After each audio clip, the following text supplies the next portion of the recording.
calm it down. Let's calm it down. Let's calm it down. Silence. Silence, my peasants. All right. Hello, you two. Hello. Man, I feel so good. I feel so much better. Oh my gosh. You have no idea how great I feel, but I am up on this nice fine evening. Oh my gosh, you hit us with it. Oh my gosh, you hit us with it. Yes, you Is did. that a paper crane? Already with it. She know the deal. Sin City was a radio. Yeah, yes, sir. Make sure y'all put that on the got wall. the straight face on this week. Thank you, Miss Lovely. We love you. Oh, She got so many roses. We could plant a garden with all these roses Allegra is sending right now. Oh, thank you for paying our bills. We appreciate you paying our bills. Thank you so much. So much. Y'all should also tap that screen while y'all at it too. We definitely appreciate the stuff, but you know, make sure you're doing that as well. It helps us out most definitely. Oh no, like I always love to say, if you like the live, tap the screen. Going on here. What in tarnation you trying to do? Well, wait a minute. Where's my hat? And somebody stole my bongo suit. Where's my baby bag basket? And whoever it is gonna get it and get it good. Yeah. It just sounds like a little old cricket bug. Woo, I'm ready to talk about Disney. I've been updated, I've been reading, I've been looking at these directors, who's my favorite director. This has been going on with the Pixar games as well. I am ready. So I am super ready.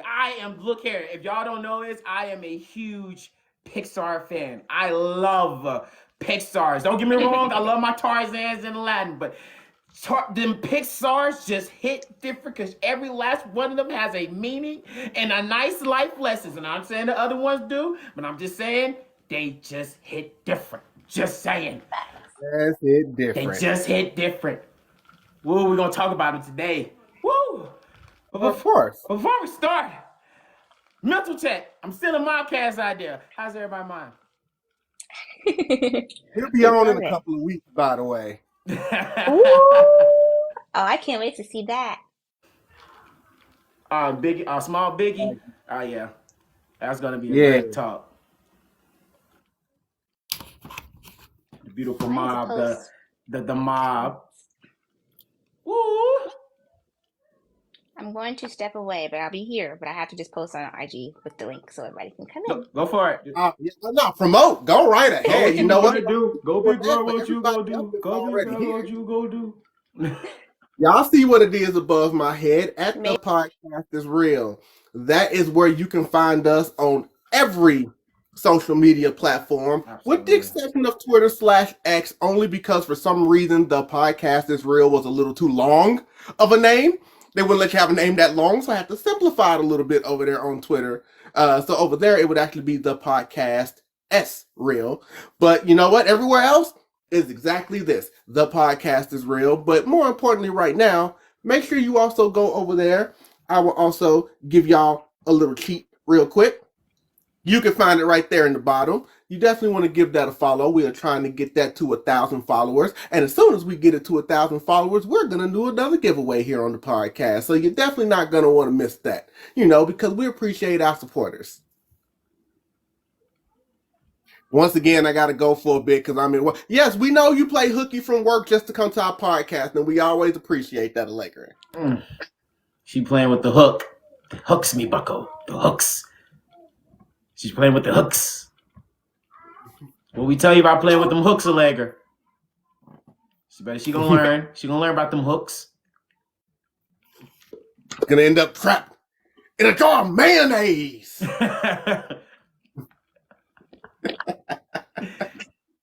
Oh yeah. Only OGs know. Only OGs know.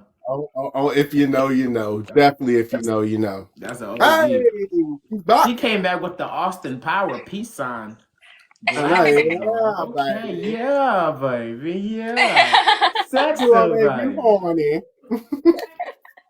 Oh no, she came in with a crack. But again, how are you two? Cause you feel me? I haven't talked to you two in a minute because I've been down and out. How are we?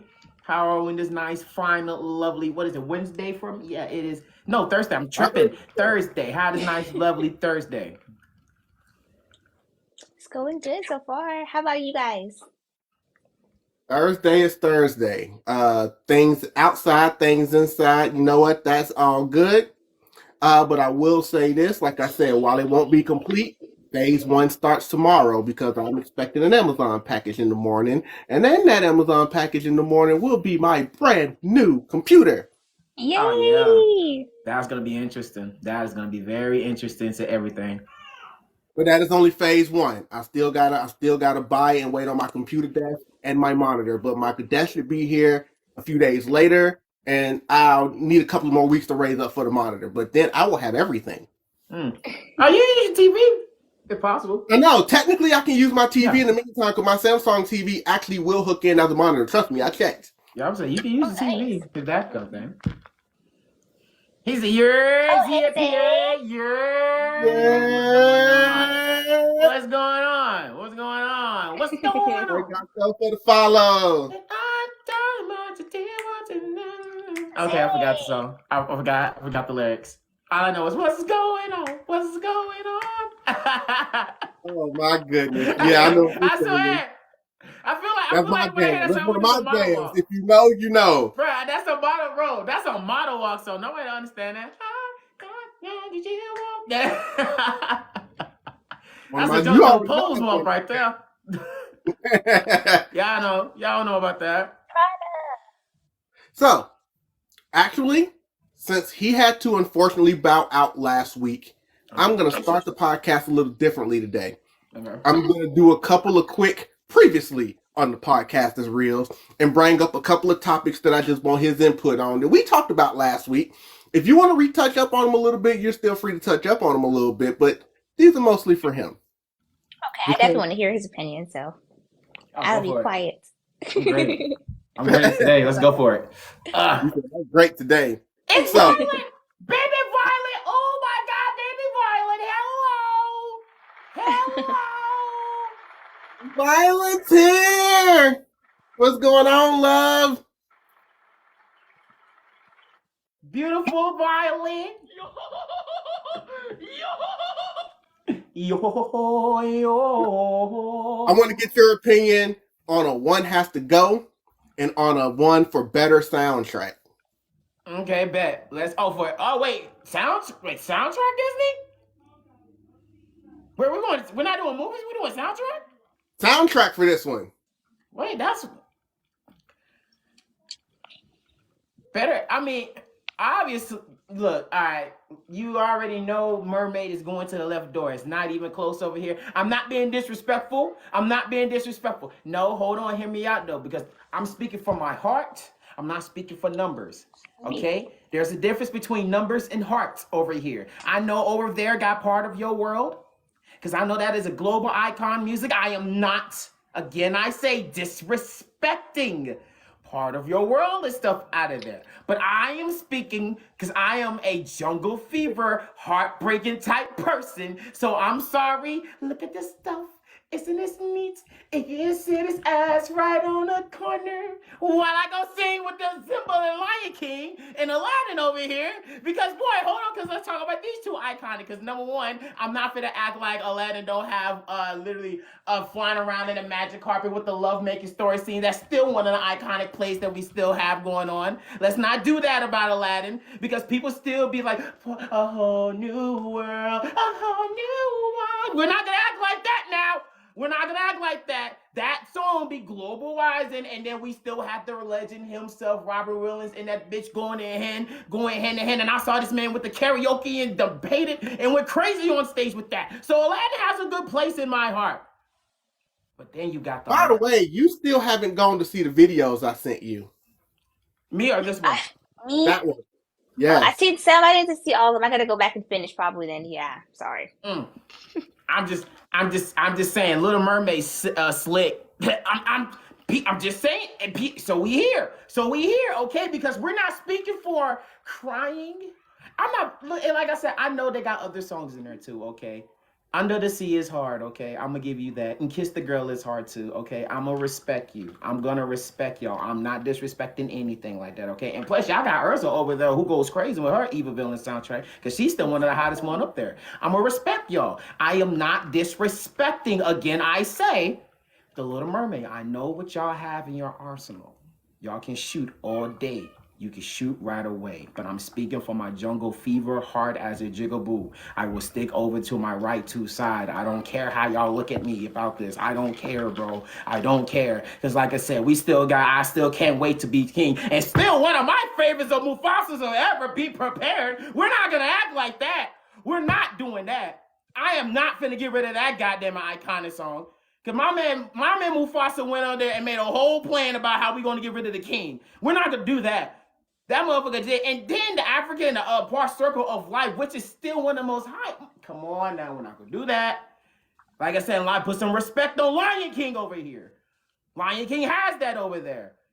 So now looking at between of these two of my nice part of these songs. Oh yeah, Mobcast Tyler in here. We all know about the Lion King's 2 deception. We know about the deception, outrageous disgrace, the part she knows she knows she was cooking. Look here. We know. They went to going to church. They was exactly going to church. I'm telling you. So, like I said, Lion King just touched your heart. It gets in your soul, especially when we get the circle of life in the beginning. When it got to the beginning, like, come on now. As a kid, I felt powerful with the circle of life. I'm not doing that. I just feel like this was a setup with these three. That's all. No. Like I said, I'm just respecting what we have. Full disclosure, she picked The Little Mermaid. You feel? Hey, I'm sorry. The face kind of told me y'all when I said to the left. So I'm sorry, but not sorry. All right? I love you. But it's okay. I appreciate what you do for this country. I don't serve it's kind of the like I said, anymore. Aladdin and then the Lion King. Between them two are very hardcore to pick, but I'm gonna lean closer more on the Lion King because of the fact of it's not because of that. I have a video game and I played that goddamn game and it makes it super damn official. So I think that's why has a bigger lead, which I know Aladdin has it, but I never played the Aladdin. So I think that's why the Lion. That's what I'm saying. The only reason I that's like I seen you play that. I just never played it myself. I have it on Xbox because they came out with the Aladdin / Lion King. Exactly. And I said I never touched it. I never touched it. I never touched that. But Lion King I definitely had. I definitely had touched Lion King, so that's why Lion King is gonna be standing there more. So I'm sticking with Lion King. My thing is vocals. You didn't have to say Little Mermaid has to go. All you had to do was pick the better soundtrack. You just had to disrespect Ariel. I'm sorry. It's not disrespecting. It can go. The soundtrack. We're talking about soundtrack. The soundtrack can go. No, what she was saying was this isn't a one has to go. It was just a pick your favorite. So she was saying you could have picked your favorite. Thank you, bestie. That's what I meant, bestie. Thank you. I appreciate. I'm sorry. You're right. I apologize for that, but still, I feel like it can still go though. I'm not gonna lie. Be prepared. I understand the process of elimination. No. Here's what I said. Here's what I told her last week. So I'm gonna go ahead and recap this. I said, we all know when it comes to individual songs, I honestly feel like Part of Your World is not only a great Disney song, it might be one of the greatest Disney songs ever created. But that's also one song. We're talking about an entire soundtrack. And like you said, I talked about the same 4 songs you brought up. We know the banger that Part of Your World is. We know the banger that Under the Sea is. We know the banger that Kiss the Girl is. We know the banger that Poor Unfortunate Souls is. However, the rest of the songs, I don't really rock with. I don't rock with the song that the Ariel sisters were singing. I don't rock with the song that they were singing on the boat at the beginning of the movie. So I said, not that the others aren't bangers. I performed them at karaoke, especially Under the Sea. He knows this. I just said it. I said it. I said it. When I'm talking about a better soundtrack, it has to be a soundtrack that's no skips. And as great as those 4 songs are, when it comes to the Little Mermaid soundtrack, I have a couple of skips. Songs that I don't rock with. And I told her with the other 2, both of those are no skip soundtracks for me. Both of them. Especially when you think about the fact that both of these soundtracks have alternate versions of songs that went hard. Because we know about the Elton John version of Can You Feel the Love Tonight? Of course. There's a time and moment. Yes. Just to be with you. Yeah, I'm sorry. Let me stop. We know how they went full R&B on that whole new world. You You feel That whole new feel world. the love tonight. tonight. Is where Where we we stop. are. And while I think that Part of Your World is one of the greatest Disney songs of all time, on the flip side, and I can get your opinion on this too, because I don't think I ever fully got this from you. We talked about villains last week, but Be Prepared is my favorite Disney villain song ever. Just number one of all time it is. Hey, come on I now. also My think man was that- spitting how we gonna get rid of the key. I also No, think fool, that we're gonna Circle kill of him. Life- Simba too. I Yeah. also think that, King, no king, na na na na na. It's there will be a king. But you I'm said that telling you, they I were will be crazy. king. and when it comes to any movie, I just feel like Circle of Life is like the perfect starting song to a movie of just probably just about any movie I've ever seen. Hold on. Hold on. Like, Let me piggyback real quick. Bro, you're literally seeing the sun rise up. Literally. With the first couple of seconds, you're getting the sun rise Oh, up. you gotta bro. keep Joe singing. You know it's real, because I don't I'm ever hear you telling sing you, on the and then podcast. you got the church girls, and that's like us was like when Hercules was coming on, and then you were like Zero the hero, like you was feeling Zero the hero. I ain't gonna lie, I was feeling hell out of Zero the hero. that entire soundtrack. I was like, no contest, like I was in that hole. Like, see, we had Hercules, that'd be a doozy. But We did have Hercules in another one. We did, and I might go back and find it just so I can get your opinion on. Like, I ain't gonna lie, Hercules be spitting. I ain't gonna hold you, especially Phil trying to get Phil trying to teach Hercules to be a better hero. Man, that song was good. A hero, kid. Well, whoop Tyson. I've been around the block before with blockheads just like you. And not even just that, the fact that Phil was one of the realest people to actually tell her the truth about like he was just so in love with her. He was just like, it's just like you have that brother who's trying to tell you the truth, but you're just so soaked into this kid version love. But in real life, when guys are just too deep into something, like you not even that, just more intimate with one another, bro. And then you have that friend that's trying to tell you like, I hear you, bro. She's not the type of person she thinks she is, bro. Like it's like you telling them. Lion King had that feel good sound. He wasn't listening. She's a fraud. Hi, Eisen. Thank you for coming in. I was like, that's so real. Hey, Phil, I got 2 words for you. Duck. He was so real. I was like, Phil. I felt him. Like you can see it in his face. He was like holding it in. He was just like, he just don't know. I'm gonna let him play it out. But it's just like the more you hear about the girl, you're just like, he just don't know what I know. I love her. She don't love you. Man.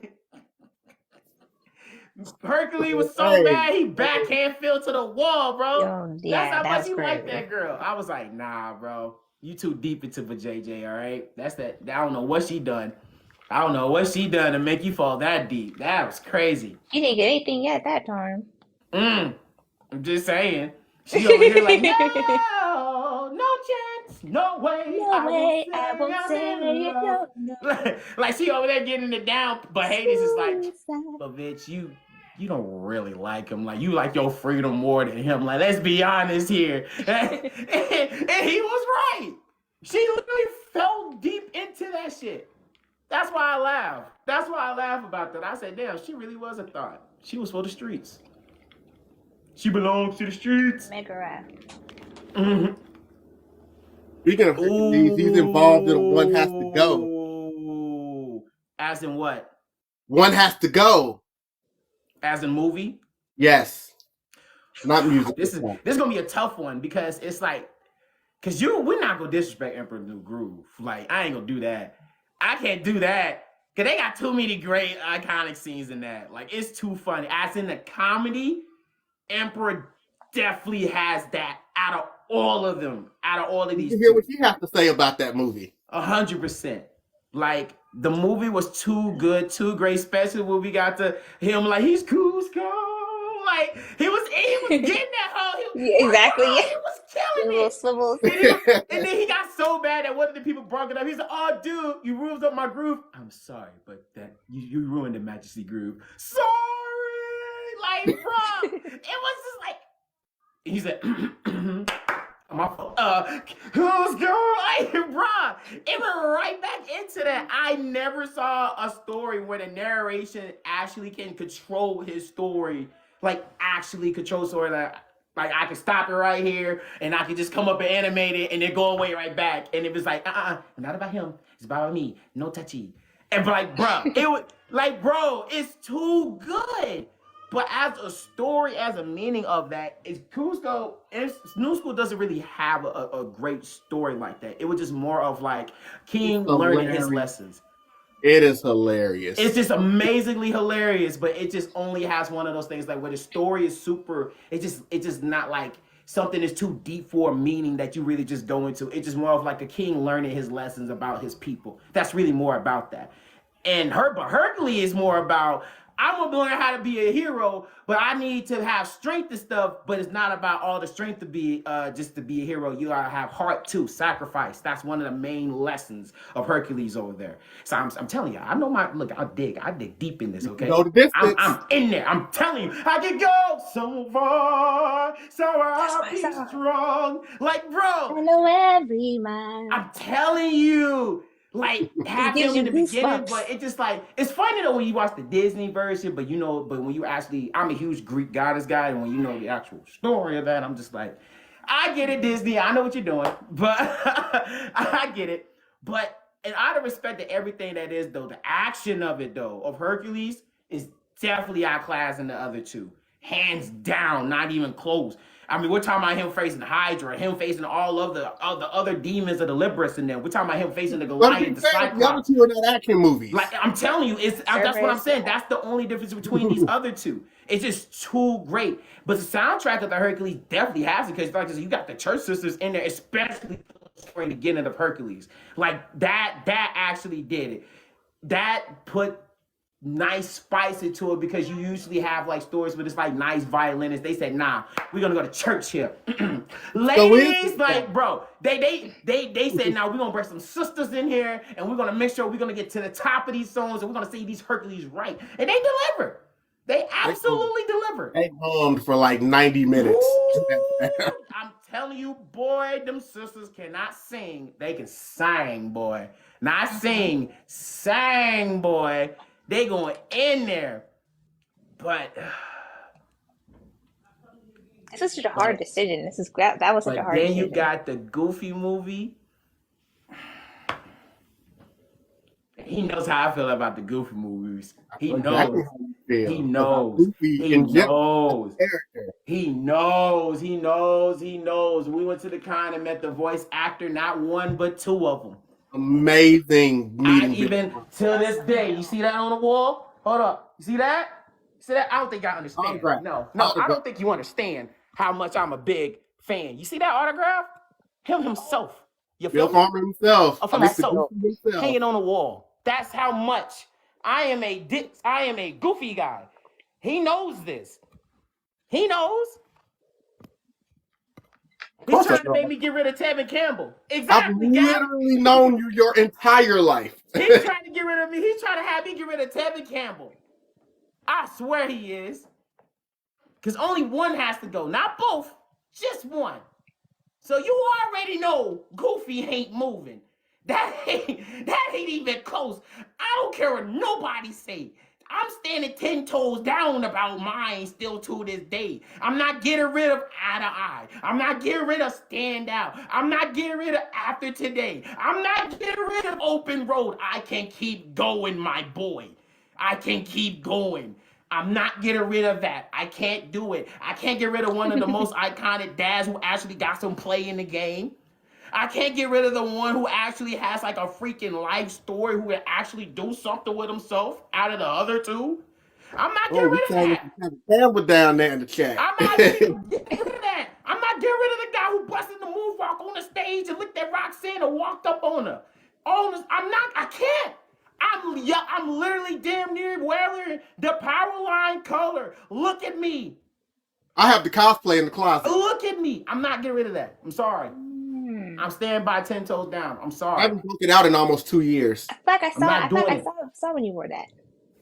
Y'all need to update it. I haven't Even worn went it. viral off of that goddamn dance on TikTok. Still to this day, not getting rid of it. Nah. By Hercules.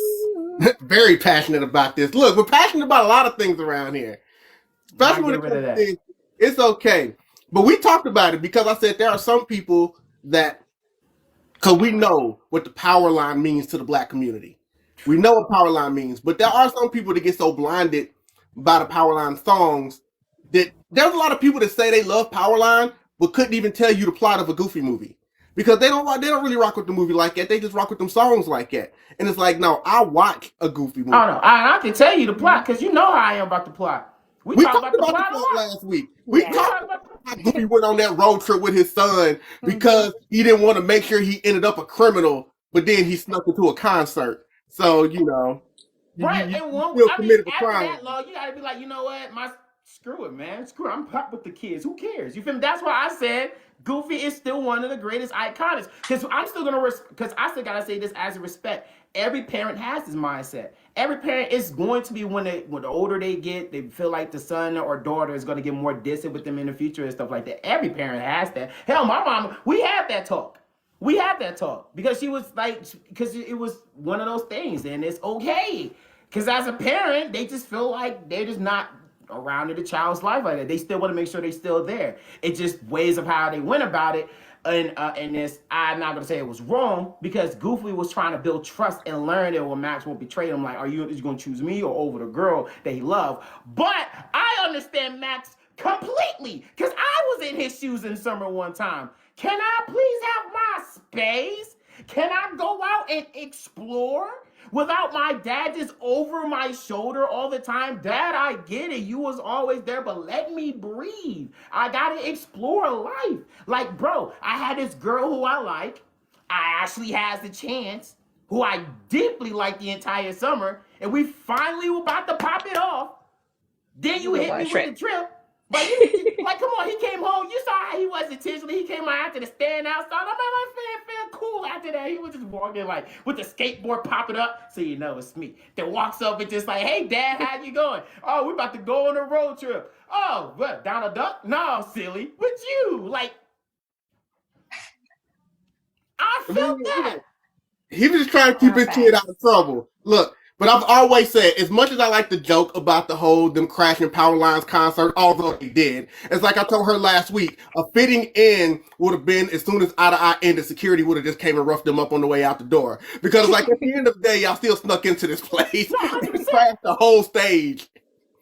100%. You know what I'm saying? I agree with that. But when it comes down to like the trust and wanting to believe in your kid or or the relationship with father and son, that movie really comes down to one simple question that got asked. Max, left or right? That's what I said, trust. Left or right? Come on, Max, just tell me. That was a hard decision for him, though. He had pressure on him. Yeah, think about it, because he was having fun, but still he got to stick to like and not knowing Goofy already knows the plan now. So Goofy knows the right way. So now he's testing him like, please, like this is my one chance so I can tell Pete he was wrong about this. Max, left or right? Man. As soon as he said left, he should have known how he was pressing it like that. He knew. He should have known something. Look, but of course. the second Max said left, Goofy's mood did a 180. I can't believe you chose this. Goofy was me. Pissed. Yeah. You never see Goofy pissed. But it's. I love their little song. They both had great validation. Nobody else but you. That's what I'm telling you. We stuck together. Nobody else but love. Like, bro, I love that. Bro, I'm telling you, it's in there. But I still got to answer the other two. We struggled with this, by the way, too. So, New School or Hercules? Okay. I know. By the way, I know you mean New Groove because New School was the TV series. He's on his way. He's on his way to success. He's an emperor to be, and he's totally. But I love that show. Okay. I said Goofy is staying. Respectfully. Respectfully, you're staying. We all agreed on that. Yeah. Hercules or Emperor New Groove? Do I like the action or do I like the comedy more? Do I want to go up? Or do I want to go Hercules down? music, New Groove. Hercules for music, New Groove was better overall, in my opinion. Do I like a story or a little story?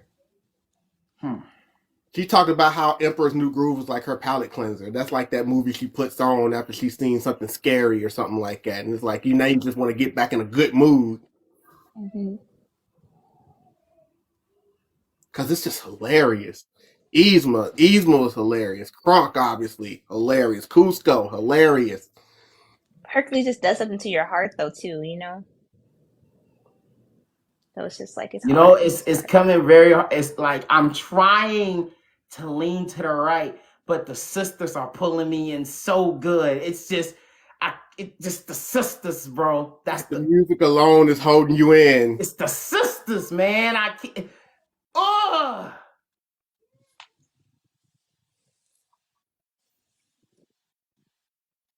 He look at it, he's like, Hercules or Goofy, someone said down at the bottom. Well, we all agreed to Goofy anywhere. Yeah.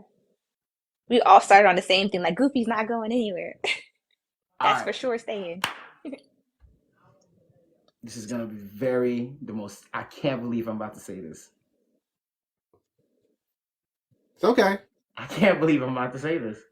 Talk your talk. Ooh, I can't believe I'm about to say this. Oh, okay.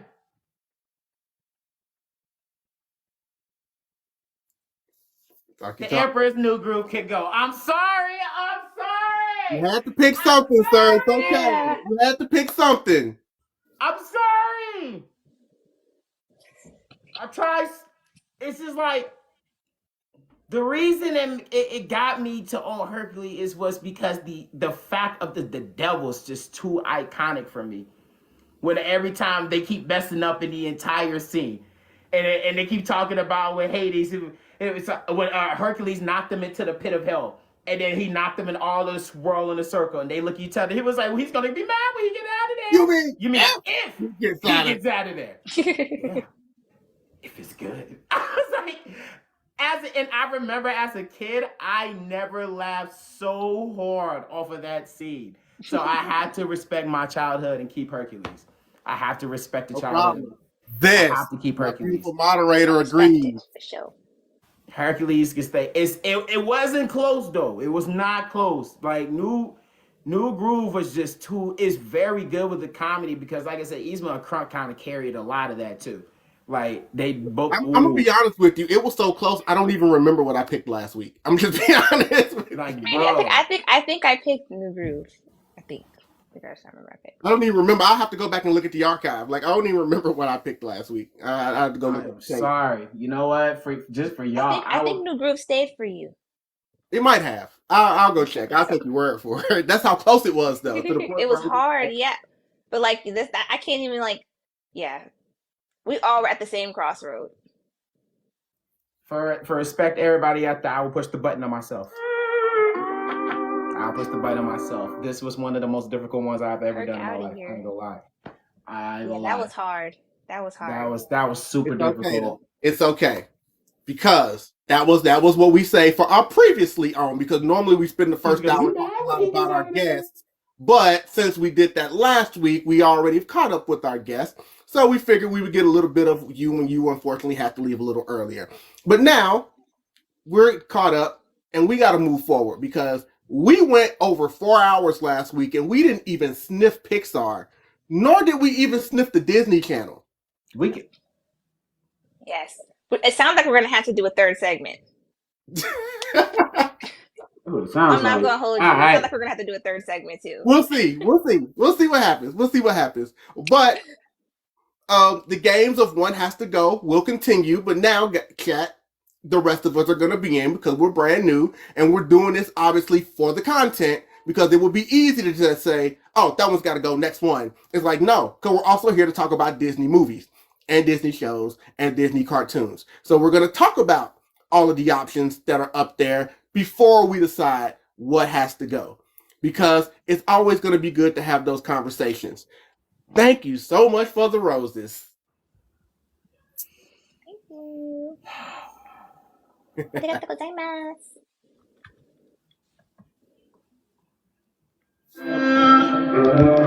Sin City was a graveyard.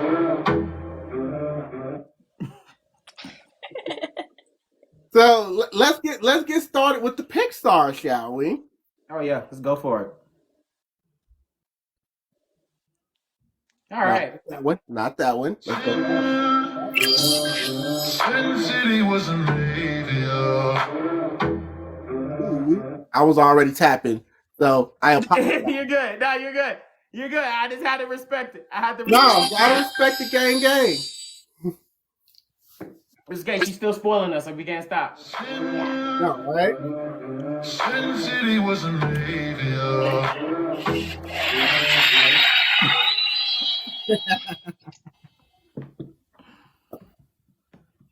Pixar round one. I will start with our lovely guest, because that's where we always have to start. This is crazy. This is crazy.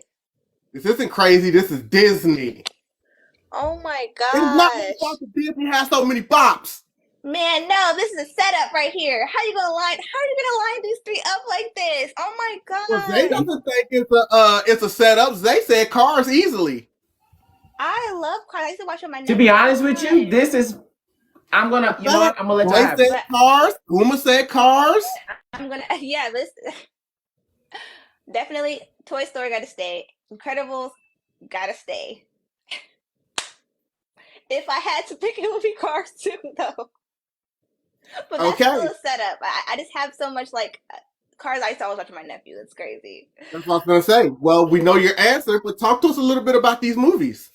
Okay, so Toy Story. I would keep Toy Story because I love the lesson in Toy Story. You know what I mean? Like, I love, the fact that in the end, like in the beginning, you kind of see like Woody painted as like the bad guy, and painted as someone that of course, he was feeling jealous and things like that because he wasn't the favorite toy anymore. But like you really see like his character development, and you really see him and Bugs really become best friends. You really get to see them grow, and you see him save him in the end as well too. So I think this is a beautiful thing. Real quick before you continue, in the original script, Woody was actually written as the villain.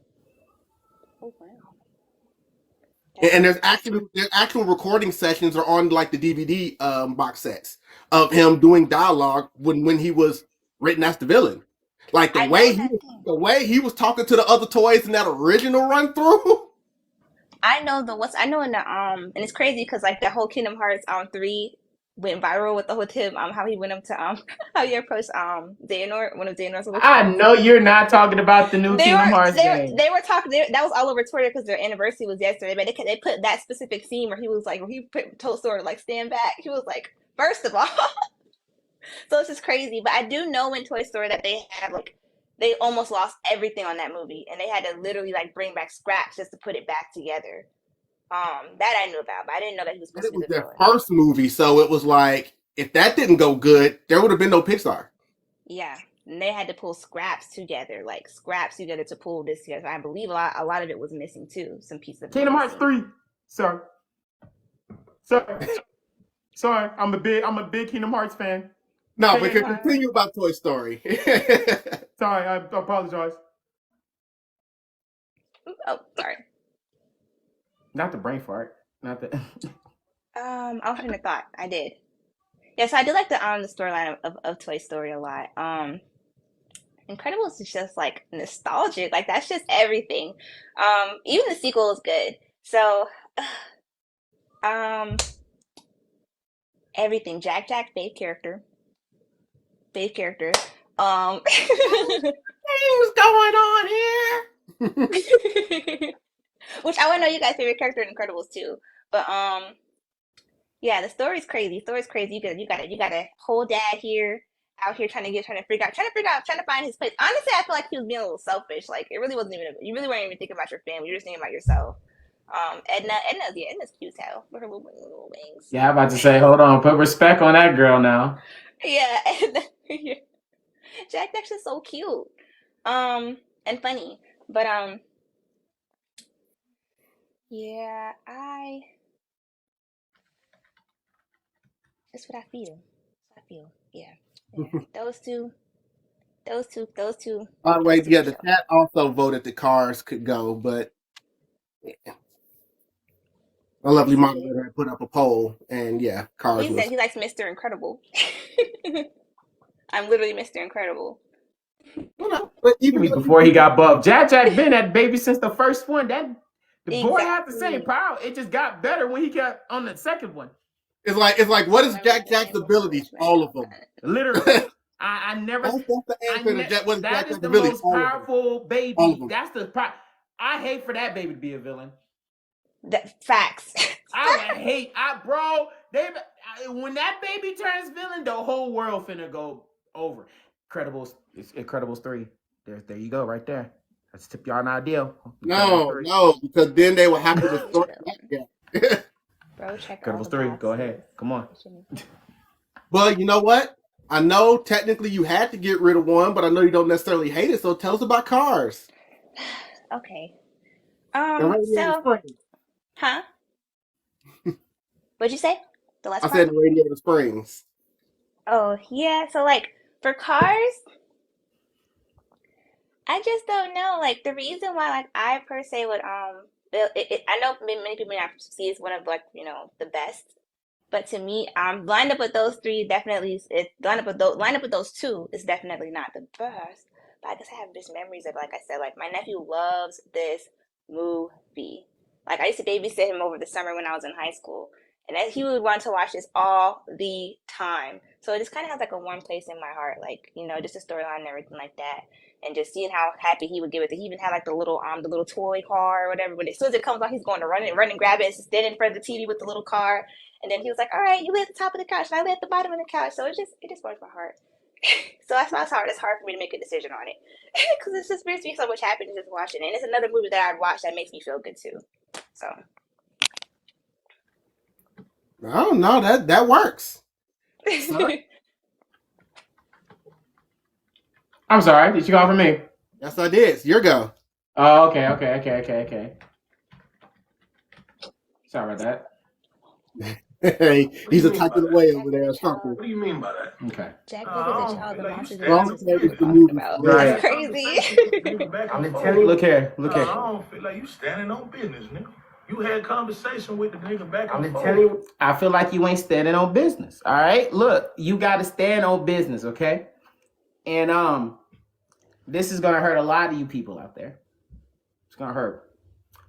But if I be 1,000 pound wow, I feel like Toy Story can go for me personally because I like Toy Story 2 more than Toy Story 1. Because I like the way of Jesse came into the role of the play, and I love the way how my man got shoved inside of the box, and then we had that buck chicken on him. But I like the Toy Story 2. I'm not gonna lie, Toy Story 2, Toy Story like.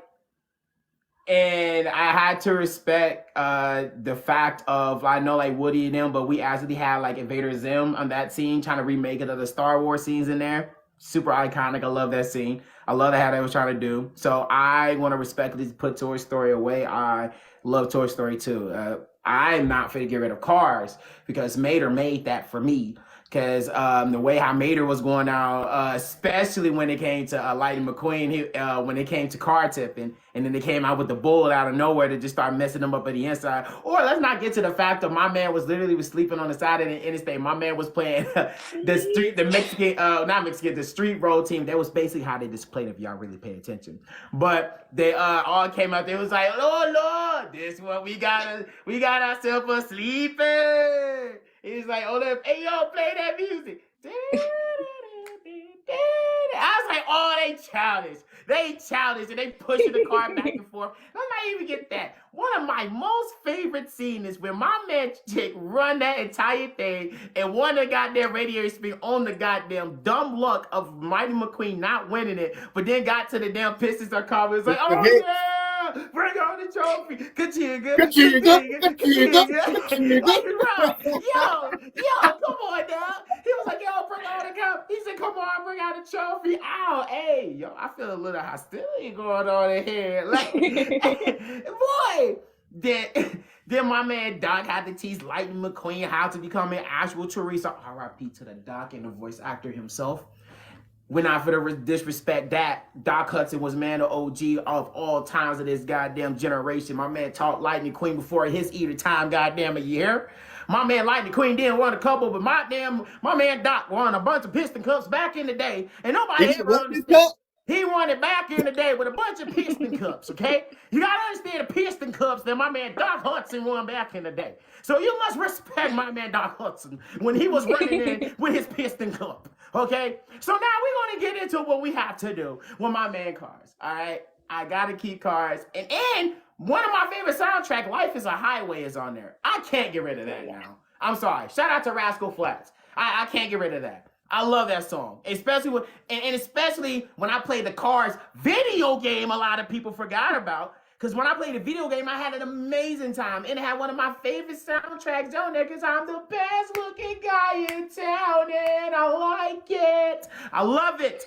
I love the game. I love every aspect. You had different customization of all of that Cars.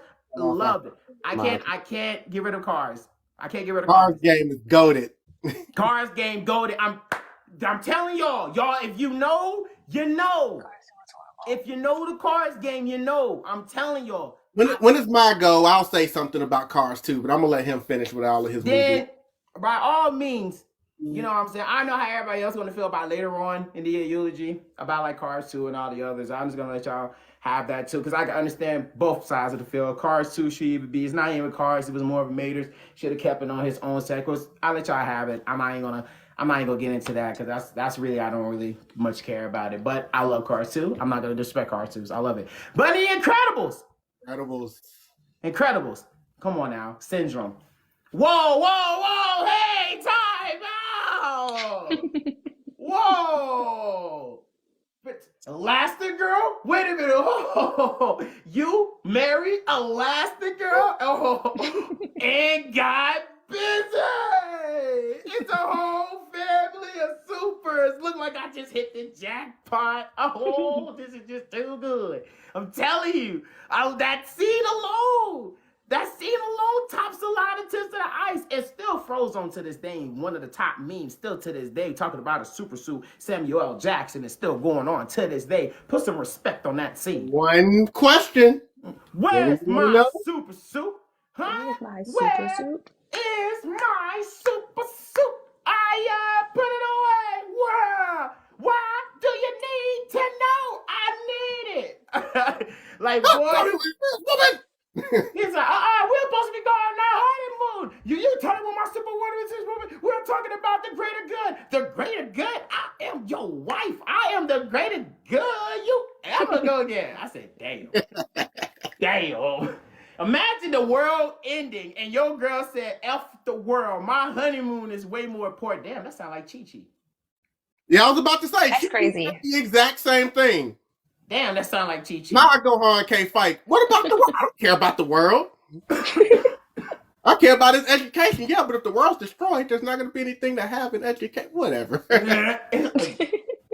Okay. All right, cool.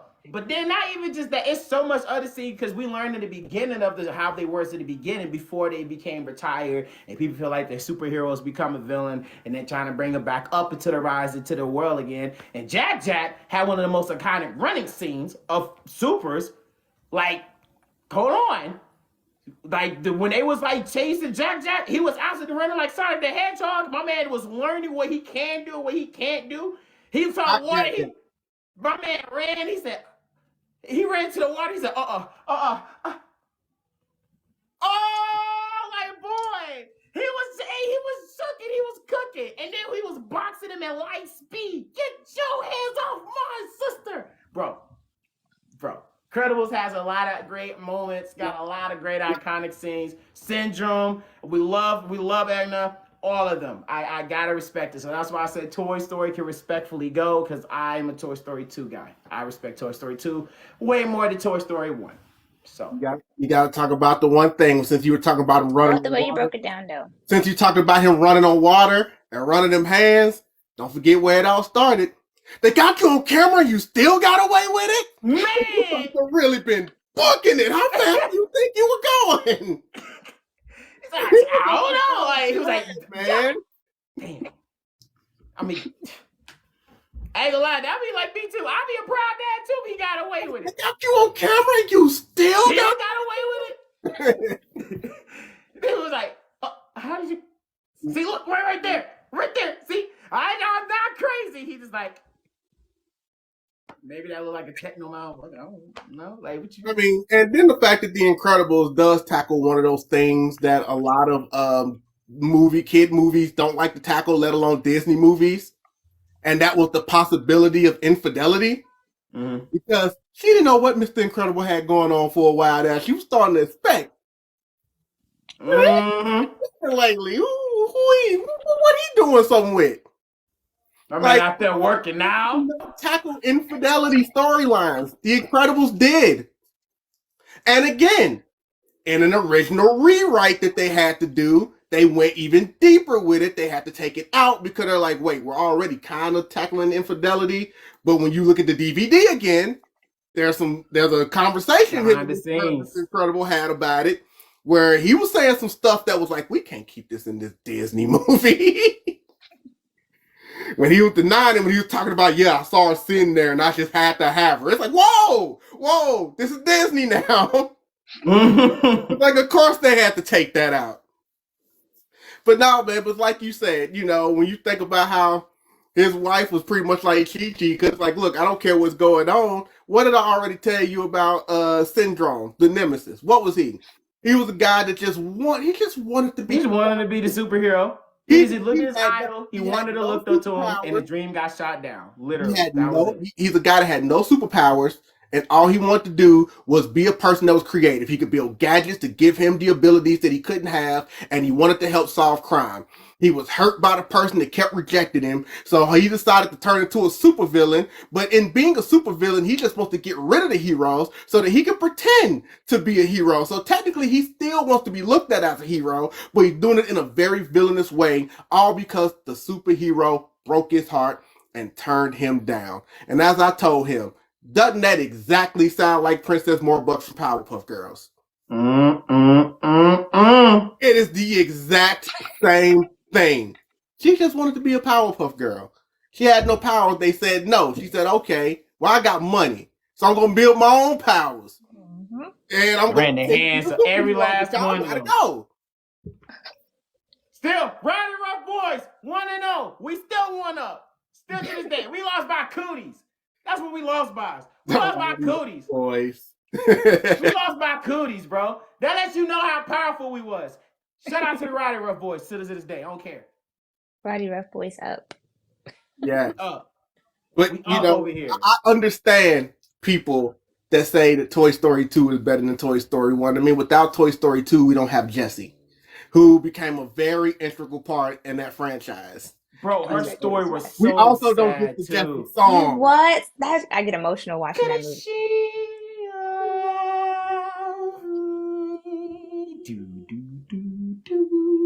I mean, at the end of the day, the piano piece, it sounds so beautiful on piano. She was a kid that grew up and was too old for toys. Like, we get it. They didn't understand at the time, so then they finally understood. But it helped prepare them for when Andy grew up, because now they had that mindset of, okay, we know Andy's eventually going to grow up, and we'll have another Emily on our hands. We'll probably either get donated or, well, they were going to go to the attic. Of course, they got thrown away, but that's a completely different movie. I'm talking about Toy Story 2 here for a second.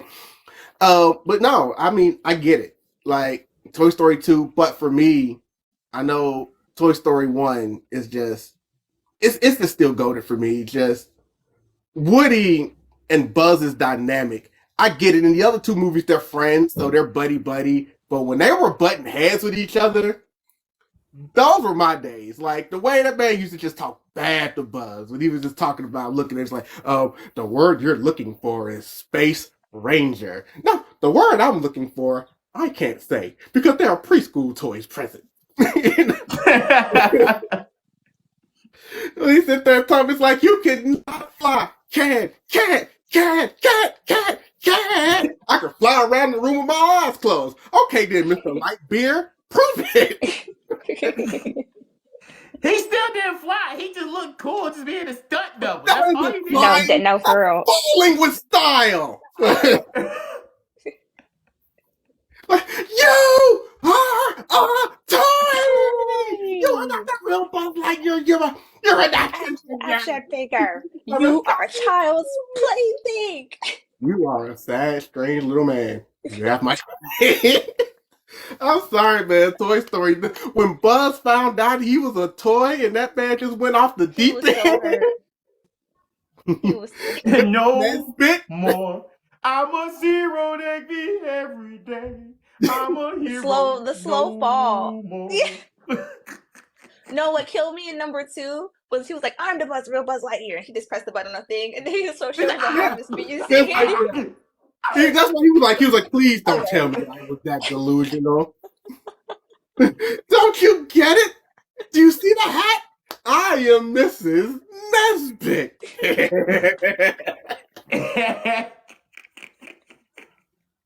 That was crazy. And then of course, we talk about Sid, who is not a villain because he didn't know the toys were alive. So it's like, okay, he tortured toys, but what little kids didn't? I pulled stuff off of my toys when I was young. He didn't know they were sentient. They didn't have to. But attaching them to like the fireworks, that was just excessive. I was about to say, so what you're saying Who even gave him the access to that as a child? The parents he's also creative. You saw the different things he did with putting the different toys and the different heads on the different. Oh yeah, he was a freakishly creative arch alien who was ready to make alien video games in the future. Oh, absolutely. He was a human, disgusting he did guy. not know toys were alive. Maybe if he did, he would not have treated toys like that. They did not have to scar this man for life. Nah, fuck that kid. Nah, Sid, yes. I'm with vocals. I'm sorry.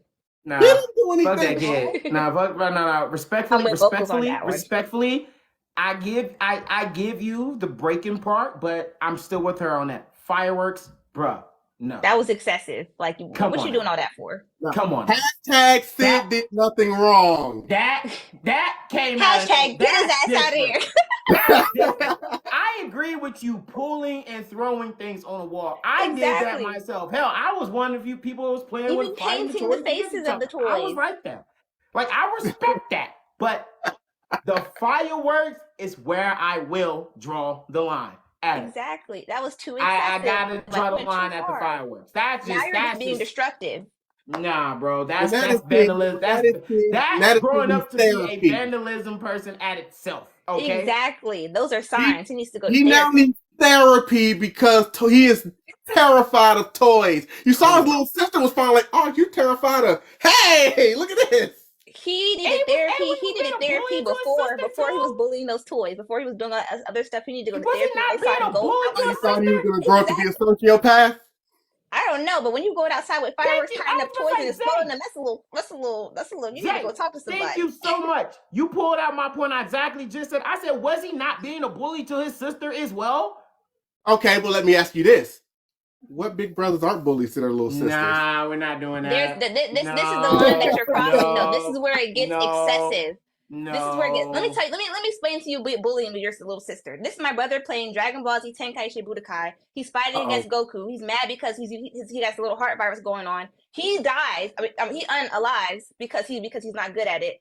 I start laughing. He kicks me out of his room. That's being mean to your sister. Taking her toys and destroying them. That's excessive. That just crosses the line at that point. That's why you need to go talk to somebody. What do they say? What do they say about law though? There's a reason that until you turn 18, anything you do wrong, they hold your parents responsible. What are they teaching this kid? But that's why I was saying, how is he having access to these fireworks? That's why I said the parents are real villains, because why he have access to fireworks and lighters? You just know he has an alcoholic mother. Like, yeah. It's probably never home. Respectfully, he can head to the door. Respectfully. Disrespectfully, he got to go because he's disrespectful. He got to go. But we have to talk about Cars 2. The thing about Cars 2 is, I've always said, if they had called Cars 2 a spin-off movie, like it was a movie where they called it like Mater's Spygate or whatever, or made it one of those direct sequel, Mater spin-off movies, I think people would have been fine with it. But the fact that it's actually Cars 2 is like, okay, if this is a part of the main franchise, I can't claim this as part of the main franchise. Cars 3 was more of a real sequel than Cars 2. Agreed. The way I look at Cars 2, the way I look at Mulan 2. Like, I just didn't feel like it was like, Cars 2, like I said, Cars 2 was a spinoff. If they just named it a spinoff and called it a spinoff, I think people would have been fine with it. Sometimes it's all about what you call something. It's when you take a straight to DVD spinoff and try to pass it off as a major theatrical movie sequel. That was Cars 2's biggest problem. Because as far as an actual movie itself, I mean, it's fine. Like, I've seen worse movies. Yes, a movie out of Mater's Tall Tales, like they had the Tall Tales series. Oh, I love Tall Tales. So that one, and he just popping it off in the backyard regularly. Okay, we're back on set on that one. But no, for me, I'm actually with you on this. Not an easy one, but yes, Cars was the go for me. Yeah. Because like I said, Toy Story and Incredibles are just too goated for me. So no, Cars would definitely have to go on my end. That one with the Bucktooth USO. That, like I said, it wasn't the worst movie in the world. It just wasn't a sequel. It was a spinoff that they tried to pass off as a sequel. That was the biggest problem.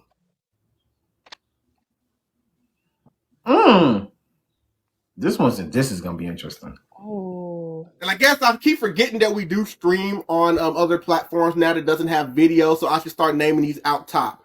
This next one is one has to go between Finding Nemo, Up, and Monsters, Inc. Kris, the floor is yours.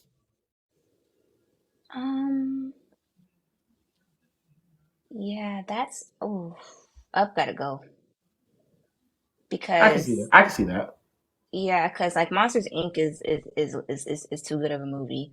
Finding Nemo is like a classic. Like, just keep swimming, just keep swimming. I still say that to this day. Just keep swimming, even with life. It's a life lesson. Just keep swimming. Like literally, when you're feeling depressed, when you have like having a bad day, having a bad week, just keep swimming. Just keep swimming. Like, nah, Finding Nemo gotta stay.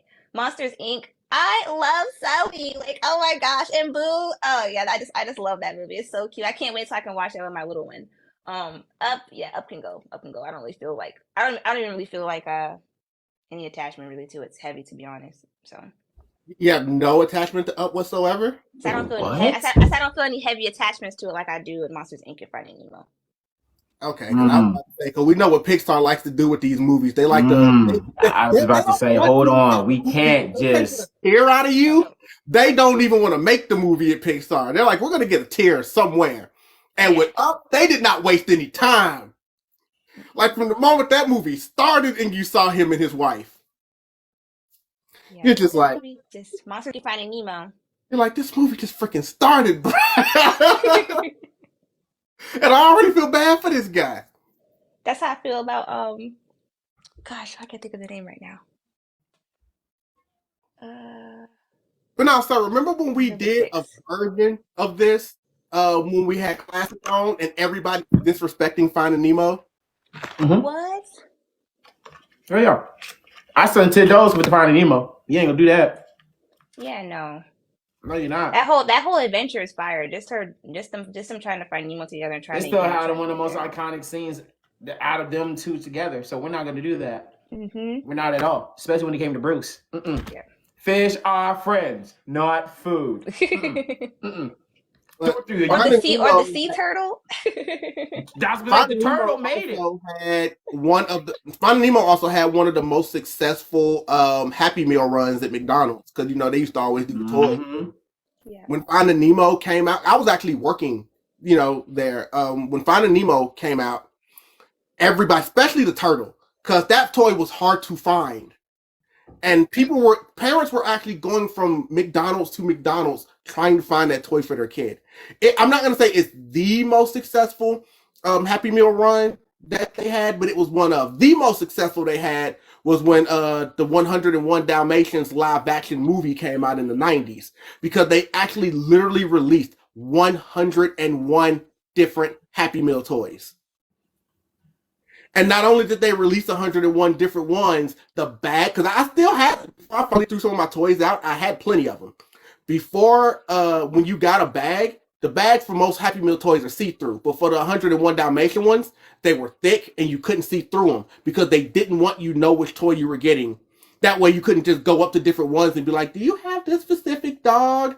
Like, good luck finding all 101, but it incentivized a lot of people to buy Happy Meals.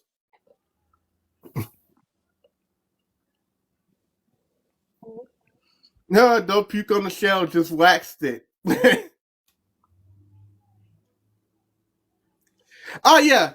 They actually put polls in a new place now, everybody. So if you actually look above my head where it says host, you will see something that's counting down right now, that little symbol. That you click on, that is where polls are now on TikTok Live. Oh, nice.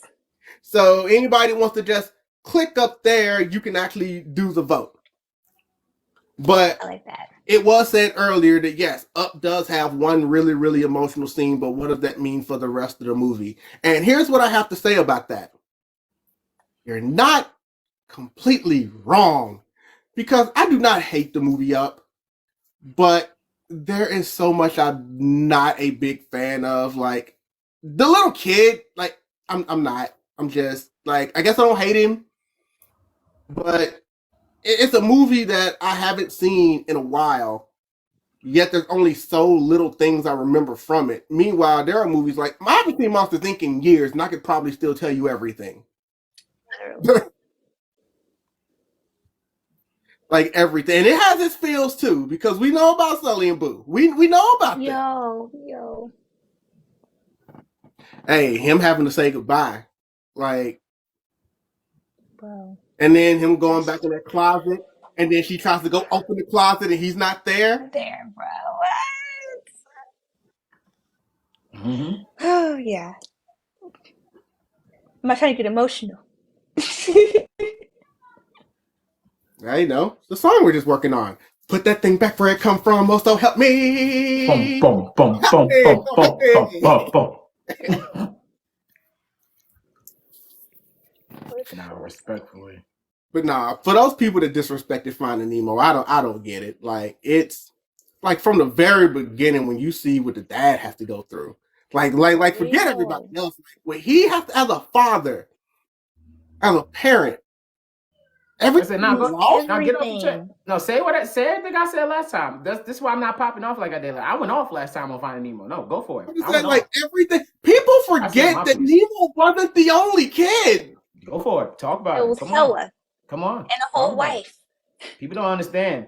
People don't understand the beginning of the scene. Like I say this every single time when I saw this as a child, bro. As a child, I tell people this every single day. I think he knows this too because I told him this. I am not a fan of the ocean. I'm not.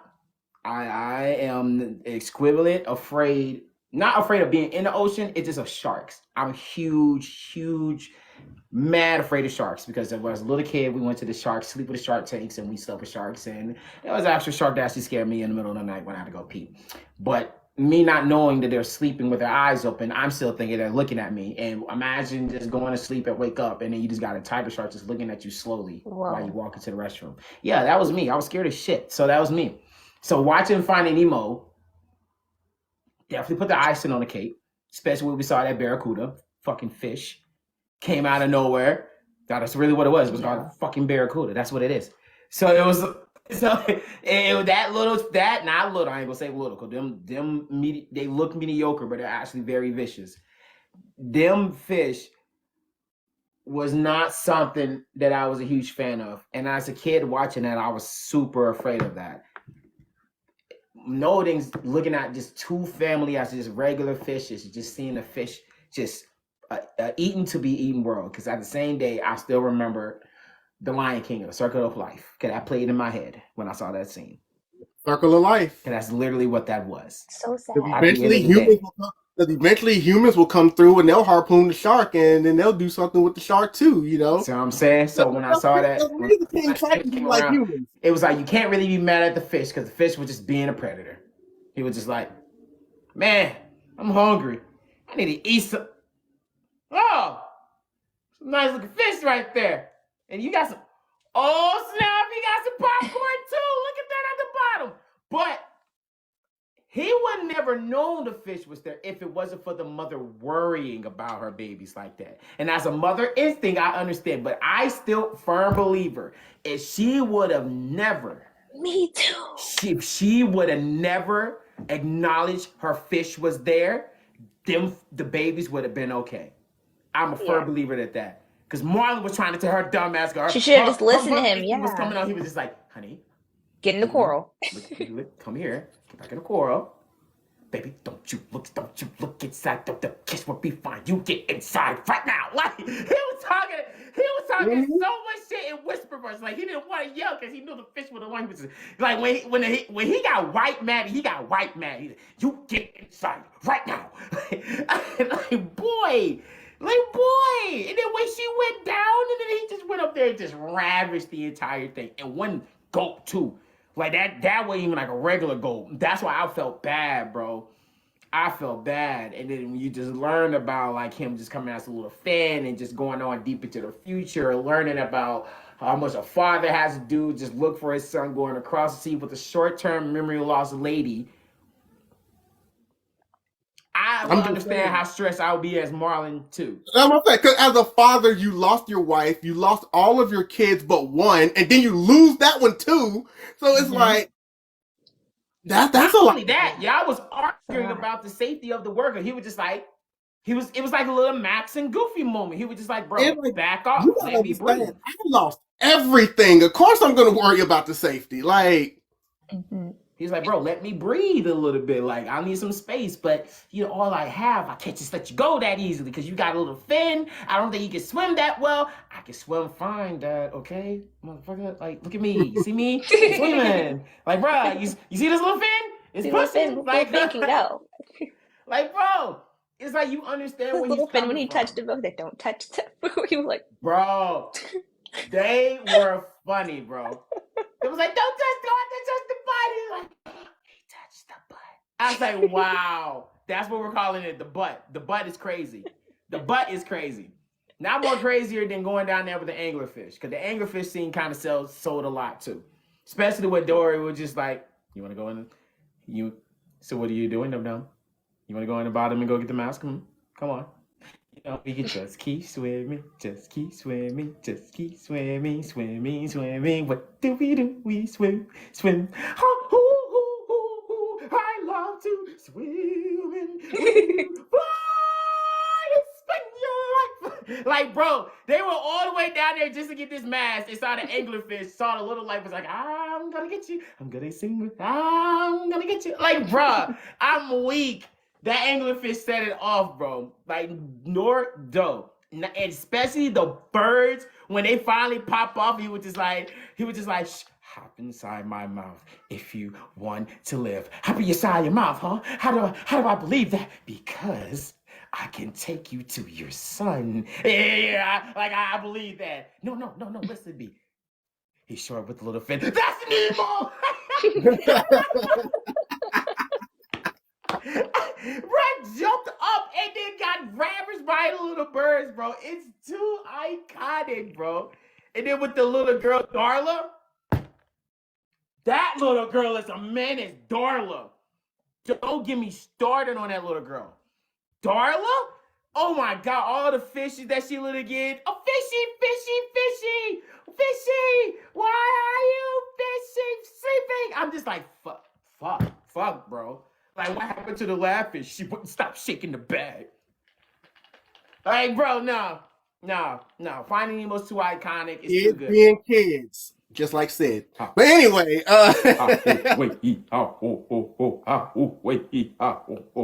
Come on now. I'm off of Pixar for a moment. oh. Oh, that's easy. People Tangle. that may be listening to this I am stream, taking, Tangle can go respectfully. we're saying one has to go: Tangled, Wreck-It Ralph, or Zootopia. I'm gonna release Tangle. Tangle can go. I'm keeping Zootopia. I like Wreck-It Ralph. I love Zootopia and Wreck-It Ralph. That's too good. Yeah, it's hard too, but I do like Tangled as well too. Tangle can go easy. That's the easy one for me. Yeah, that's what you want to okay, can I pass going first this time? I need to think. You need to think. I need to think. All right, sir. Well, apparently she wants to think this time. So we know you said Tangled has to go, but talk to us a little bit about the other movie as she gets her mind in. We will let her not go first this time. Well, I'm gonna clear Zootopia first. Zootopia is just like a nice little bunny who was told that she can't really do big, amazing, imaginable things because, you're just a small little bunny who can't walk around, survive into this big city because a nice little country bunny. Hey, little bunny. I know you think you're popping down here in your town, but this is the big city where we got to ravage big predators, all right? So do you think you can really handle the big dogs down here? I mean snakes, lions, jaguars, wolves, bears, you name it. You're a little bunny trying to make it in this big ass, basically New York. When you look at it, it's basically New York. Zootopia is so New York. So when you look at the entire time, you have big city, big councils, you have the big mob panel doing the inside work, they're getting everything done, trying to turn the predators into the actual old instincts back of prime time. Like, bro, Zootopia was a super iconic when it comes to that shit. And it has the scene in there that basically everybody started doing TikTok now. How dare y'all start doing it? But I'm gonna let y'all have it. Trying to have my little fox push the bunny out of the scene and trying to look all cute to these little extra montage. I'm gonna let y'all have it. I've been my Zootopia, but I let y'all have it. All right, respectfully. I like Zootopia because it had a great message. Wreck-It Ralph. You just can't. You can't put Wreck-It Ralph down, bro. Like, I'm gonna rank it. First of all, if you like, you know me, I love racing games, right? So Sugar Rush, come on to Speedstorm. We waiting on you, bro. We waiting on you. Come on to Speedstorm, bro. We waiting on you. Come on to Speedstorm, Sugar Rush. Come on with it. But look, Wreck-It Ralph actually had a good storyline too, because not just a villain just want to feel like he's a good hero sometimes, but he doesn't want to always just feel like he's a bad guy. It's just like the game. The people made me this way. I'm not a bad guy because when you actually play the game in the outside world, we make it seem like that's like me playing Sonic, and everybody know I love Sonic. He's the hero. But they don't know, like, Eggman is just an actual evil villain, because behind the scene, he probably just being himself and just being like, bro, I'm not an actual villain, like a bad guy. I'm actually really cool. It's just the game make me a villain. It's like Mouth Boy from Harry Potter. When Harry Potter was coming around and how many people did not like Mouth Boy, but he had to come around to like, dude, it's an actor. I'm not an actual bad guy. That's just an actor of the movie. And freaking Bowser was at the villain meeting. So like, bro. That's kind of like how every freaking thing was, bro. But he was Robotnik before he turned to Eggman and stuff. But it's just so much stuff. There's so much about Eggman. But I'm just using him as an example as a villain, and that's how Ralph was in this case. He wanted to have like a gold medal to show some representation that he actually could be a hero and feel special about himself, because the people was being more of a dick to Ralph more than anything. They were treating Felix like he's just a hero and icon. But when you was talking to Phillips, he was just like, bro, I'm just so much pressure. They just put me up to the expectation and thinking I just don't mess up. I mess up too. I want to go out and live my best life. I always fix things. I'm fixing Felix. Look, don't worry. You can break this and I just fix it. And I go, fixing Felix. I need a wife. I'm like, bro, he's like, whoa, my man's stressing.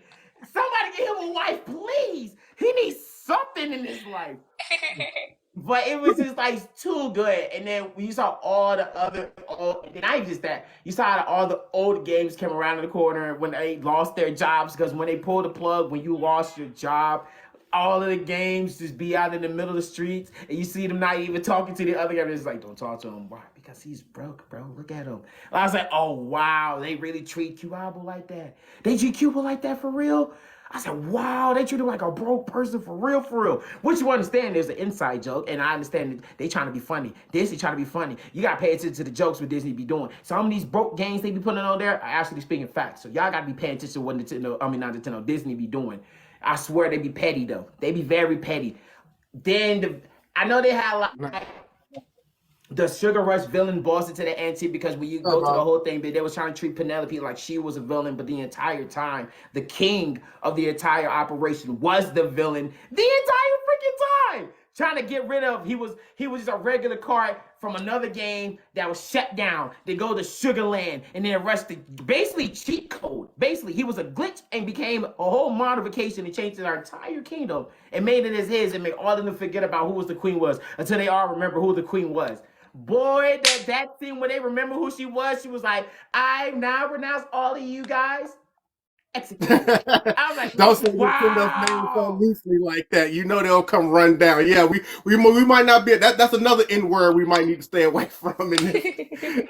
I'm telling you, but Wreck-It Ralph is I want to know why you want to get rid of Tangled though.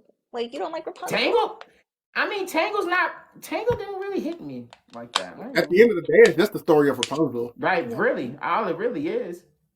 I mean, we can say about the other shows. I mean, like, it's different, of course, because we know, like, with her mom and, and all that stuff. You know what I'm saying? I mean, respect to the hair and stuff, respect to the love scene that a bandit came around on his shoulder of what the outside world looked like. Mother! No. Shout out to the horse who I really didn't care about. I really didn't even laugh like that in Tangled, to be honest with you. I was just saw it and I was just like, oh, it's pretty cool. It wasn't like I was with Frozen. And when you think about we'll get to that movie. But when I don't really care for Frozen too, but I like Frozen. When we talk about like Zootopia, we know the life lessons Zootopia is trying to say. They call them predators, but let's call them what they really are, minorities. We know the story that they're talking about, like all the perception of this person and what that is. And that's why, they did a good job of pretty much tackling how there's a lot of prejudice in this world, but they were able to do it with animals, but they just made it like the predators and this and how they were living. And then you would see that even sometimes you can be the nicest, I don't see thing one way or another, but then there'll sometimes be that moment where you second guess yourself. Like you say, cute little bunny. But what happened in that one moment where he kind of walked up, she was quickly about to go for her weapon. Yep. He was just walking towards her. And it's like, oh, okay. So natural reflex. Okay, I see how it is. Yeah, Zootopia is a really good movie. Oh, because I got fangs and teeth, huh? Huh? So you think we all bad? Right. Thank you for the gift, Lauren. Oh, and for everybody, once again, as Lauren is here throwing in roses, the poll for if you guys want to help vote which one has to go, it is right above my head where it says host, the blue little check thing. You can go there and you can vote yourself as well. But again, hello, Lauren. Thank you so much for the roses, Lauren. You always seem to come through. But no, what I was saying is, I keep forgetting the poll. Yes, it's up there. My beautiful moderator is in here trying to get them up as fast as she can. She works alone. But no, Zootopia tells that great story. And you already pretty much talked a lot about Wreck-It Ralph, man. Look, first of all, I'm a gamer. She's a gamer. Her name's Videogame Vixen. It's a gaming game. I'm bad. And that's good. It's like they're sitting around trying to teach themselves that it's not bad to be good. It's like, no, it's like he wanted to be more than a villain. He wanted everything he could to get that freaking medal. Like he said, they treated this man like crap. Like, Fix-It Felix was you could tell he kind of cared about Ralph, but at the same time, it's like, it don't seem like he really liked conflict that much, because even when he tried to put a little base in himself a little later, and I also like it when he tried to escape when he got kidnapped, he was like, I'm gonna wreck it. It's like, why do I keep fixing things? You're Fix-It Felix. You gotta fix it. The poll said the Tangled can go. The poll just ended, guys. So, facts. They touched the whole community that they usually don't reach. Yes, that's what Zootopia did. And Wreck-It Ralph is just a good time. Again, I don't hate Tangled either. But Tangled is really more. I would say it is a more traditional Disney movie. It deals with your in your as far as like your Disney princess and love and all. It's the Disney I formula. picked Tangled too. You know, it's the Disney formula. You take an old story that already exists, you bring it in, and you Disneyfy it, and you put it out there. Oh, I picked Tangled, but I want to tell you guys why. You said Tangled can go too? I picked Tangled can go because one thing that I like about talking to you guys, you give a different perspective on things outside of just like the magic of Disney, but the lessons. I just feel like Wreck-It Ralph and Zootopia kind of have more of a story and more of a lesson opposed to Tangled. So, yeah, that's why I picked that. And both Wreck-It Ralph and Zootopia kind of do that whole "don't judge a book by its cover" lesson. You know, It's not really much of a lesson I can really say heavily, outside of just the same fairy tale being told over in Tangled. So, Rapunzel, Rapunzel, let down your hair. My man climb up there with movie, just though. like, Still a good whoa. movie. He's like, she pretty, but she crazy. I mean, she pretty, she crazy. My man literally questioned. He said, "So you decide to really just stay up in the tropical without food, no water? Who you live with?" I mean, I've never understood this. I've never understood the story of Rapunzel anyway. Like, I don't understand. Just jump out the freaking window. It's been told so many different ways too. Just jump out the freaking window. You might break a leg, but get out just there. go ahead. Just be like was Princess solid Fiona. though. It was solid. Be like Just do like you do in video games. Just Do like you do in video games when you drop a high distance. Just duck and roll as soon as you hit the ground. You'll be fine. No damage. I mean, you got long hair. You can grab something with it. Oh God! It was a nice refresher to it. No, I get that. I told you we would get to it. So for anyone that's listening to the podcast, it is one has to go. Frozen, Encanto, or Moana. No. This is crazy. Are we on the same page right now, vocals? Because this is insanity. This is insanity right now. Help it that Disney puts out heat. I can't help insanity. That. No, you set this up. Because come on now. Moana, Encanto, Frozen? Come on. You could have put Rapunzel and put Moana in the other one. Switch Rapunzel and Moana. The One Piece is real! That's crazy. Oh,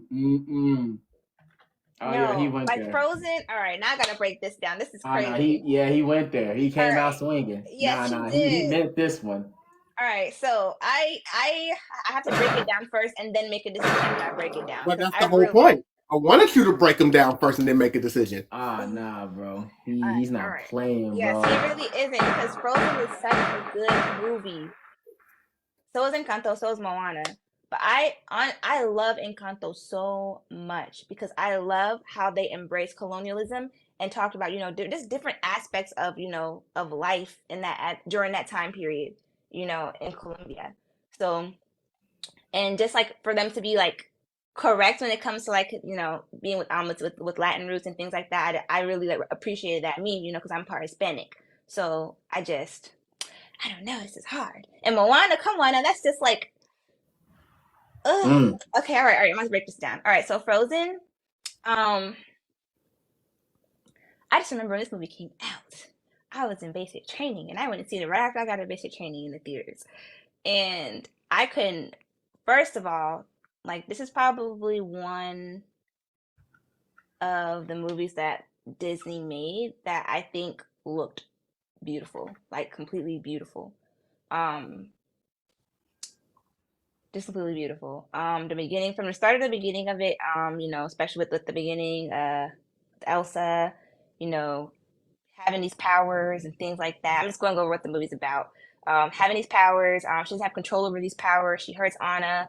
Anna has now this white piece of hair. Then it was to her head, so it was able to be healed and things like that. But she had to lose the memory of her having any magical powers. And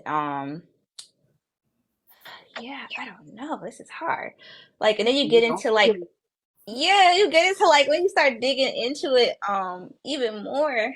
I personally don't like number 2 like that. Like, number 2 is cool. Like, I would, if that was number 2, that would go. Like, I'll get to that when it's my turn. I'll let you do that part. But like it was really, really, really good. And I think the thing that really like, of course, we know the music was good. Like we love, you know, do you wanna build a snowman or summer? Or of course, you know, the iconic Ice Queen. Snow glows high on the mountain night.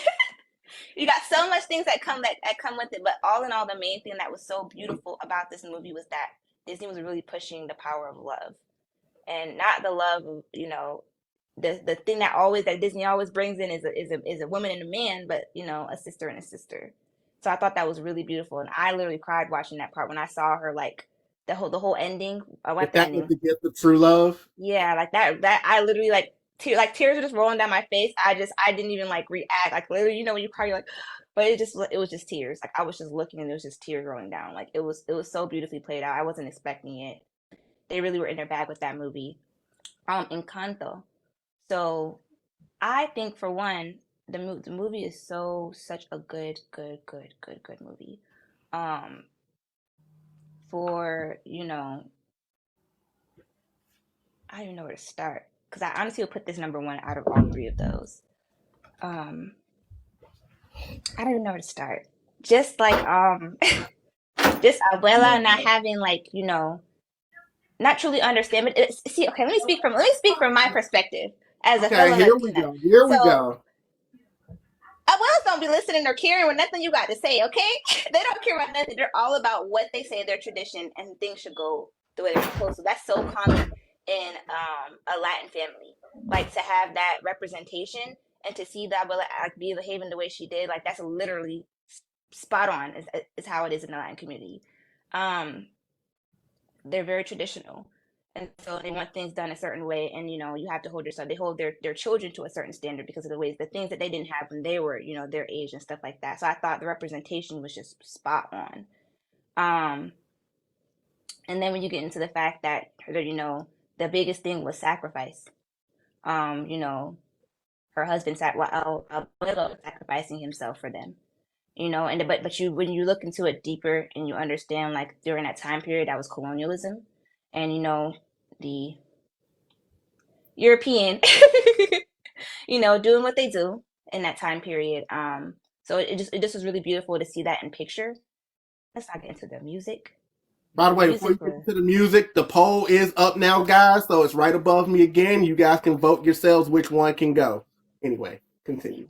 yeah, the music though, like every single song was a banger on there. But the one thing I know everybody loves, we don't talk about Bruno, but I don't hear nobody talk about Dos Oruguitas enough. Dos Oruguitas enamoradas. They're talking about two caterpillars turning into butterflies. Like it's like that's the what it means in English. So it's such a beautiful song, like, and that's the part that had me crying. Like when they were doing it. Ay, Oruguitas, no me cuentes, oh my God. God, that's hard. That's number one. That's definitely not going anywhere. Like Encanto was such a beautifully put movie. Like truly seeing like an older generation understand a newer generation, and them to reach an understanding in a way of understanding the sacrifice that her abuela had to sacrifice for her, and that was the true meaning of the movie. The sacrifice was from both of her grandparents, but they have to come to a mutual understanding of one another. And I think it was such a beautifully put movie. Like I've probably watched that movie so many times. Moana. Moana. Whew. I feel like yes, we had Princess Tiana. I feel like this was the first time, for real, outside of because Princess Tiana spent majority of the time as a freaking frog, bro. I'm gonna just say it. People are not gonna agree with me. I love Princess Tiana. I don't have any hate towards her, but she spent most of her time as a frog. As I a feel frog like for like 80% of the movie. exactly, It's hard. I mean, she is a Disney princess, but she has the less screen time. She's the freaking Tintin of the Disney universe. exactly. I feel like Moana was like one of at the time as a woman of color. You got to see a woman of color get more screen time, and in a beautiful way. And that's not even like the biggest thing about it. It was just a good movie in general. Everything about it was beautiful to me. So even with the beginning, with trying to find her way, even though she kept trying to, he loves Princess Diana clearly, because he's put this like 3 times. even with her she really was trying to find her, like she was trying to do the things that like, you know, her family wanted her to do, what her father wanted her to do. But honestly, like before Moana even knew what she wanted, like there was already a plan for her. Like, and her plan was far past the island, far past of being where she was, far past of being, you know, in that leadership role. It was more to that, and it was to bring everything together and to bring it, you know, in a harmonious way. Um, you know, her destiny was much bigger, was much bigger. I feel like the sea was was literally a representation of her destiny. There was so much to it that she didn't discover. And the ocean is big. There's so much you don't know about the ocean. There's depths we haven't even seen yet. And I feel like that was literally Moana's like monologue. And it comes back in full circle. So, and even the ending, like even the ending. Wait, we didn't get to the ending. Let's talk about Maui. You mean an ending that could have been avoided? But anyway, go ahead. Yeah, it could have definitely been avoided. That man there was wilding. But I don't know. That was like a twister for me to find out like that they were the same person. Like that was crazy to me. I was like, whoa, whoa, whoa. But then it kind of sort of, I know you guys said something about this too, but it kind of sort of didn't make sense at the same time for it to be the same person. I don't know. The way in the story, you know what I mean? I don't know how to put it out. I'm not really good with like breaking things down like that. But like to me, when I was watching it, didn't make sense for it to be the same person. But maybe they didn't want to make it obvious, but there was stuff in there that I felt like kind of didn't like lead towards that. But so if I have to pick that one has to go. He said, "When that girl catches station." Oh God. Encanto has to go. Frozen. Encanto has to stay. I'm stuck between Moana and Frozen. When I make this decision, I'm not saying this movie is bad. I'm not saying either of them. All these movies are really, really good. Like really, really good. And so when I'm making this decision, it's not based on She sound like me right now. It's like, let me preface this real quick. It's not based on. So if it had to be like based off of, I'm gonna break the two down. Like I said, Encanto stays for sure. That's number one. That's staying.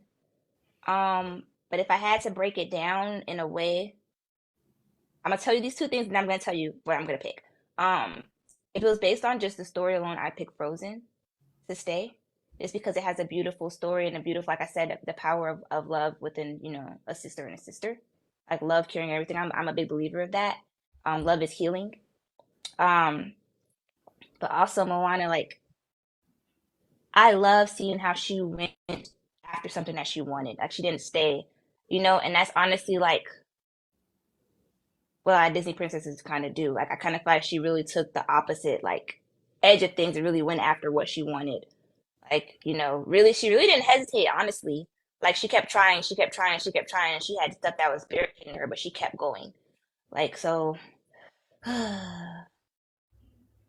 is hard. I'm gonna have to pick Frozen. Okay, you said Frozen can go. We got to the conclusion. What do you mean by that? What do you mean by that? What do you mean by that? I'm saying that. Listen, I'm so serious. It's not like this is a hard decision for me.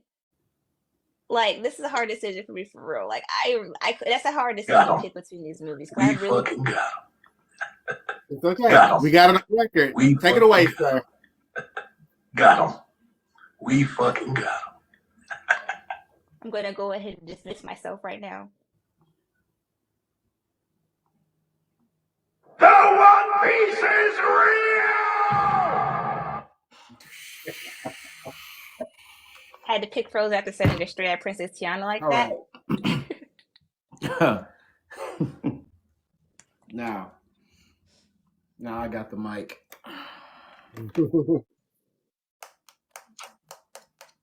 Is this thing on? Hello. Turn me up. What Eminem said? What Eminem yes, sir. Said? Turn me up. I can't hear my snare. Where's my snare? My headphone. Oh, there's no snare on my headphone. Turn me up. Turn me up. Yo. All right. Have you ever been hated or discriminated against? I have. Okay. All right. Let's get to talking right here. All right, for the one time, everybody, I'm finna play this for the one time. All right, this is where things get absolutely real. Okay, hey yo, Brooke, I'm gonna let y'all know my observation hockey is real. We're gonna absolutely make sure everything is there. Okay, they call me Sanji for a reason when it comes to observation hockey. I'm gonna know everything. Things about to get real. We about to get real. Brooke, help me up real quick. All right. Ladies and gentlemen, we have to choose. One has to go between Frozen, Encanto, or Moana. Before I even give you my answer, I'm going to go by each and every last of these lists of how I feel they are very impure in power. She started from the right to the left. I'm going to start from the left to right. All right. All right. We here. Okay, let's get to it. Now, ladies and gentlemen, Frozen.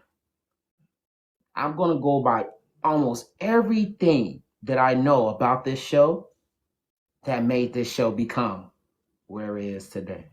Okay.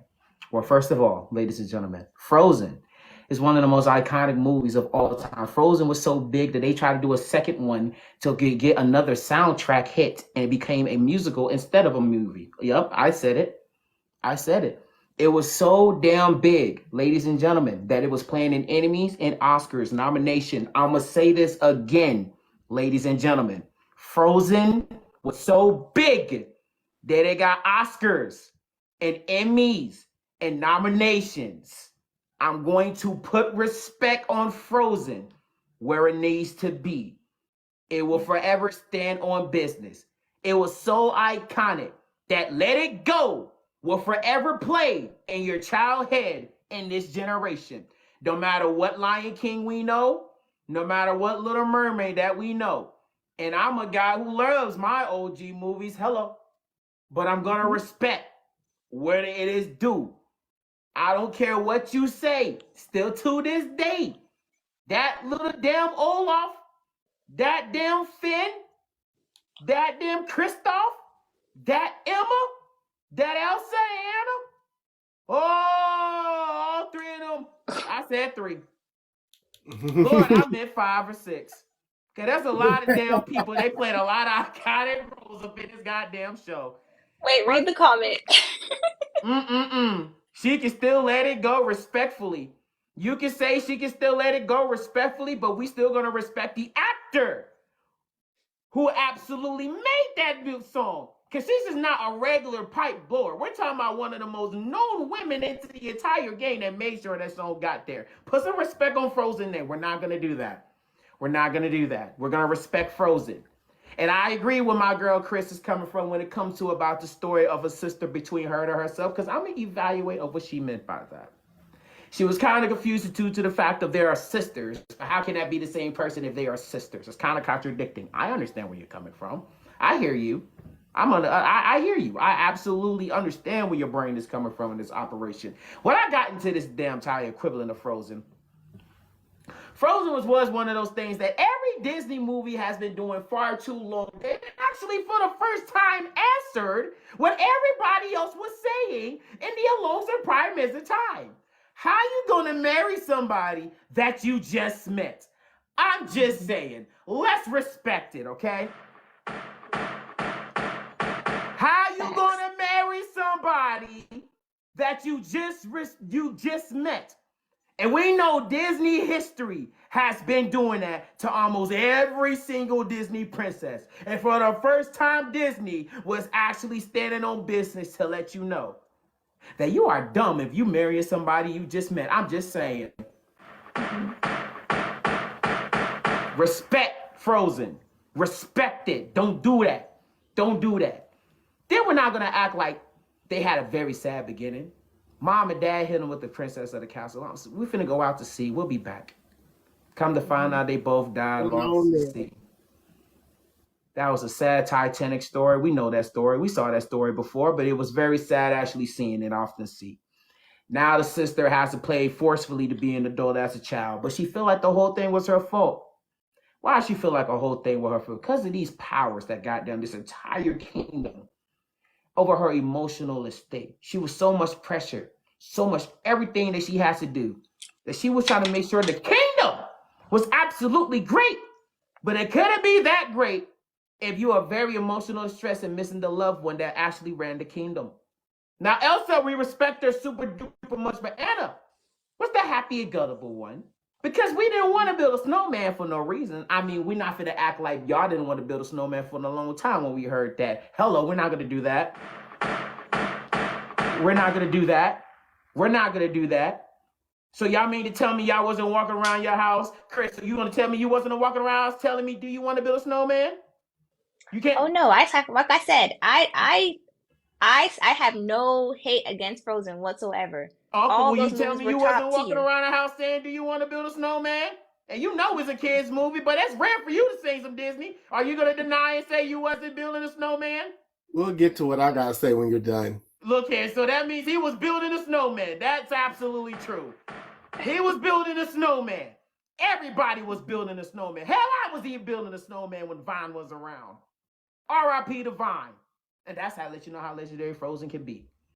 We're not going to do that. Put some respect on Frozen's name. Put some respect on Frozen's name.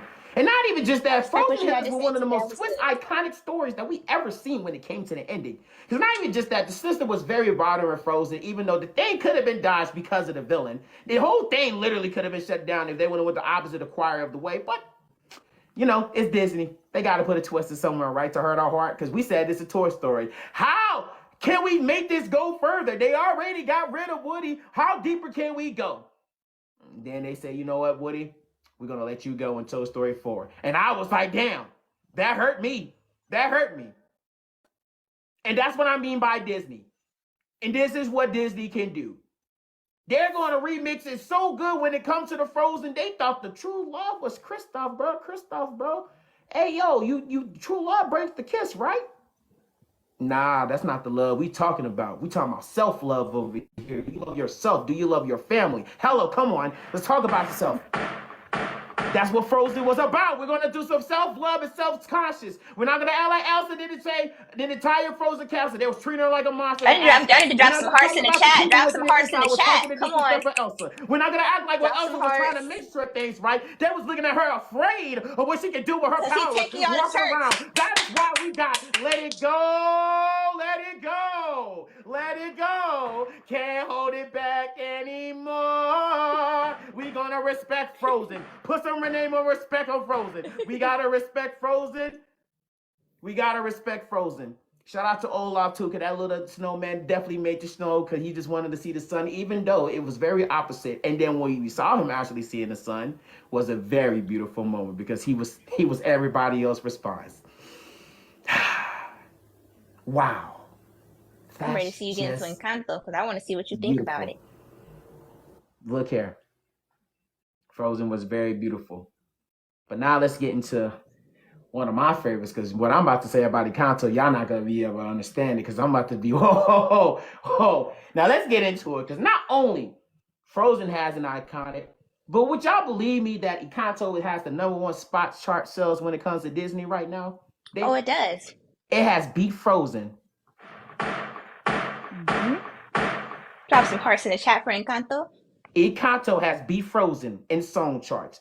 And let me remind you, Let It Go has been consecutive #1 and won awards on chart for months, years straight. It's been on the Billboard charts, landed #1 and stood there for a long time. And Encanto came by and took that spot from them. I don't get it. That's one of the ones I was super shocked. But let's get into the story, all right? Not only that, we get to the beginning of her meeting and introducing her family, which was an amazing song, by the way. Mm-hmm. Her talking to, this is my band, my tita. This is my family, my tita. Like, that was, she was fine with that. And then she was rapping in that bitch, too. I said, hold on, why is she spitting so fast in that little song, bro? Spitting in my name,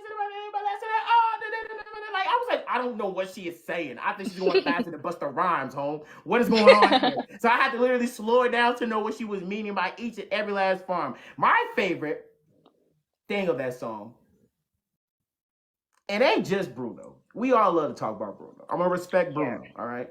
Everybody know when we go to e-commerce, we gotta respect Bruno because my man over here literally went to the goddamn convention and met the voice actor Bruno himself and started dancing. We ain't nothing but Bruno on this thing. We're gonna put some respect on his name right there. We're gonna go deep. Just remember, save some for me, sir. Save some for me. Over there was going nuts and was going crazy. He was like, going next to my praise and the umbrella. We're gonna my favorite. My man was going crazy with the voice actor. We got that video. I have that video. My man was going crazy. Respect Ikato, all right? My man was going so crazy, but my favorite song on there is literally Growing Stronger, where we have to meet the sister who have to understand that her job, I can relate to the big sister so much as a strong, because as in her, she has to pick up hard labor. As in her, no matter what you say, you got to suck it up. You can't complain. As of her, I have to go around, make sure everything is great. Whenever they ask for me to big hard labor work, I'm going to do it. Whenever they need donkeys to move, I'm going to do it. They need house to move, I'm going to do it. I cannot disrespect my manito because I feel like I will bring everybody down if I disrespect her. I cannot say no as an answer, so that's why I am so stressed and bothered out. That's why I've been growing pressure. Come on now. We're going to respect her. I love her. Mm-hmm. I was mad at her because she picked up them damn cows, and I was like, bitch, I can do that too. But God damn it, I understand because I love a strong girl too. I gotta respect them. I love me a strong type. That girl hit me with the goddamn women with much appreciation pose right there with them arms. I said, baby, yes, ma'am, let me rock on them arms. Oh, yes, I was. But let's lean on this though, because everybody kind of forget to feel about this case though, because I can actually make the case that she was probably one of the worst grandmothers in this generational time of all Disney. Because now I know the question of she wanted to make sure her family and stuff was together. But the whole matter of time is her magic was to make sure the magic would stay alive so the family could still be alive, even though her door never opened. But her magic was so damn more powerful, it replenished everybody else's life. The granny was just so functional to everybody else. She never bothered to understand her. She was just more focused on, oh, if you got a door open, I'm gonna focus on you more than anything else. But if you don't have a door open, then you don't have a gift that I can represent you. But she forgot her main goal was to keep everybody else happy. But y'all saw, but not even just that though. Let's get on my man Bruno. I love Bruno, by the way. I love Bruno when they said his name. I love him when they said we don't want to talk about Bruno because I called it in the beginning. Hiding in the back of the whole song. He's too real. I said it. You don't like Bruno because he's too real. That whole song was about we don't like Bruno because he's told us the truth about ourselves. Think about it. He told me in the next day that my fish was dead and it's dead. No. He told me my hair was going to fall off and I'm bald. No. He told me that my love of my dream was so far. Like everybody that he could predict it was true. Everybody. The whisper girl, she wanted love. He told her, well, if you want love, he's going to be so far away that you can't even get it. And he kept it facts. But you know what's so crazy? The girl that he liked was the freaking ex of the sister. People kind of forgot about that. So we taking scrubs? What happened to TLC? I don't want no scrubs. Scrub is a guy that ain't getting no loves from me. Wait a minute, we taking scrubs? You so that much desperate for love that you had to take your sister ex scrubs? Nah, bruh. Nah, we can't do that. Uncle, you can agree with me on that. We taking scrubs? I swear TLC take the head of whole song. No, I don't want no scrub. I will reserve what I have to say when you're done. From me. So she that desperate to get a man's ex? Stop it. You're not standing on business. You're not standing on business. You're not standing on business. That's crazy. That's crazy. That's crazy. Bruno was so real that the auntie banned him. He stood in the house, couldn't want to leave, and never want to leave, bro. And that's why Kato was so great and iconic. And I with Kris and all that. Everything that she leaned on everything else in the end. Moana. Y'all already know about Moana. My favorite grandmother, honestly. She was one of the most motivational grandmothers in the entire thing. She reminded me of my grandmother. Yeah. You got to have a grandmother who actually understands your story. You got to have a grandmother that understands where you're coming from. You got to have a grandmother who understands the pressure that you're going from. And the grandmother even said to herself, she said, baby, I understand I put a big responsibility on your shoulder. If you don't even want it, you could throw it in the water. But just remember who you are at the end of the day. Don't forget about that message now. The whole thing was about remembering who you are. It's like the remix a little bit of The Lion King when you think about it. Because Mufasa was in the sky was saying, just remember who you are. And Moana, grandmother said the same thing. Just remember who you are. Like, bro, it got into it. Moana was great. It was great. It's iconic. We got to talk about The Rock. You're welcome. What can I say? What can I say? You're welcome. The Rock definitely bodied that entire scene. Shout out to The Rock, Dwayne Johnson. He bodied that role. Even though it was about Maui. But Maui was being Maui. Even though the whole thing was about Maui being Maui. If you really want to take it there, if you really think about it, the whole thing was because Maui stole the heart of the goddess. And when she saw Maui, she said, you motherfucker, you still got my heart. Where's my heart? Where is it?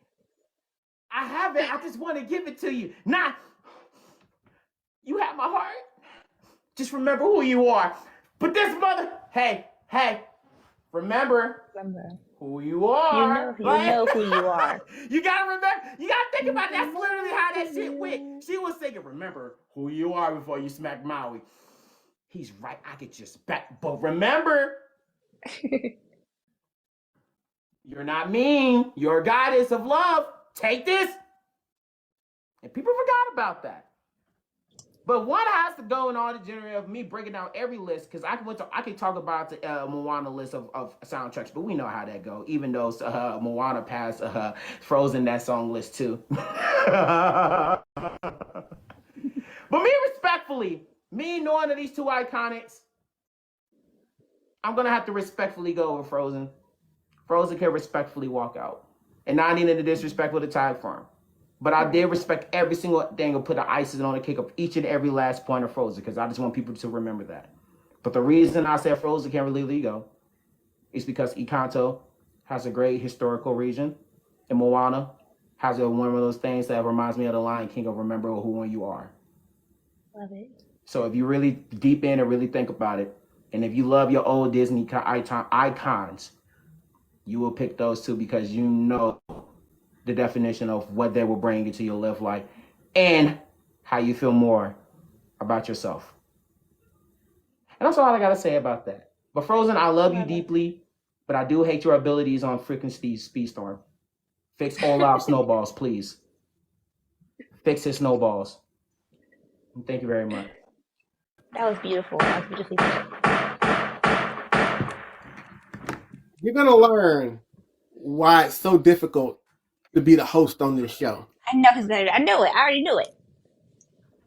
Because following him is usually pretty difficult because he's gonna cover everything. So then I come through and I'm like, what else is there even to talk about? Because we talk about this stuff constantly. So even if there's something that he might not be thinking about after we talk, then he's gonna bring up stuff I just brought up a few days ago. And I'm like, do I even need a turn in here? But no, the man just knows how to break it down. That's why at the end of the day, I don't mind. Because the man is gonna break it down. He's gonna make sure you have everything on the table. You guys work beautifully in sync. Like you guys are able to just chef's kiss. With that being said, though, I think I'm gonna start from the other side. I think I'm gonna go ahead and start with Moana. Go for it. I feel like he's gonna pick something opposite. I just feel it. I know, you never know. Talk about it. Okay. He was the person that also said the same thing that I would also say. He did it very beautifully when he talked about Mufasa. Just remember who you are. Although the grandmother did a whole lot more for Moana than Mufasa ever did for Simba. So I'm just gonna throw that out there right now. Respectfully. I love it. Okay. She was That's your actually favorite movie on the too. journey with Moana. You know what I'm saying? Like, Rafiki just summoned Mufasa. Tried to quit. You saw what happened when Moana kept trying to jump in the water. I'm out. No, you're not. Yes, I am. No, you're not. Yeah. You're Cosmo. Yeah. My boy. One of our husbands in the house.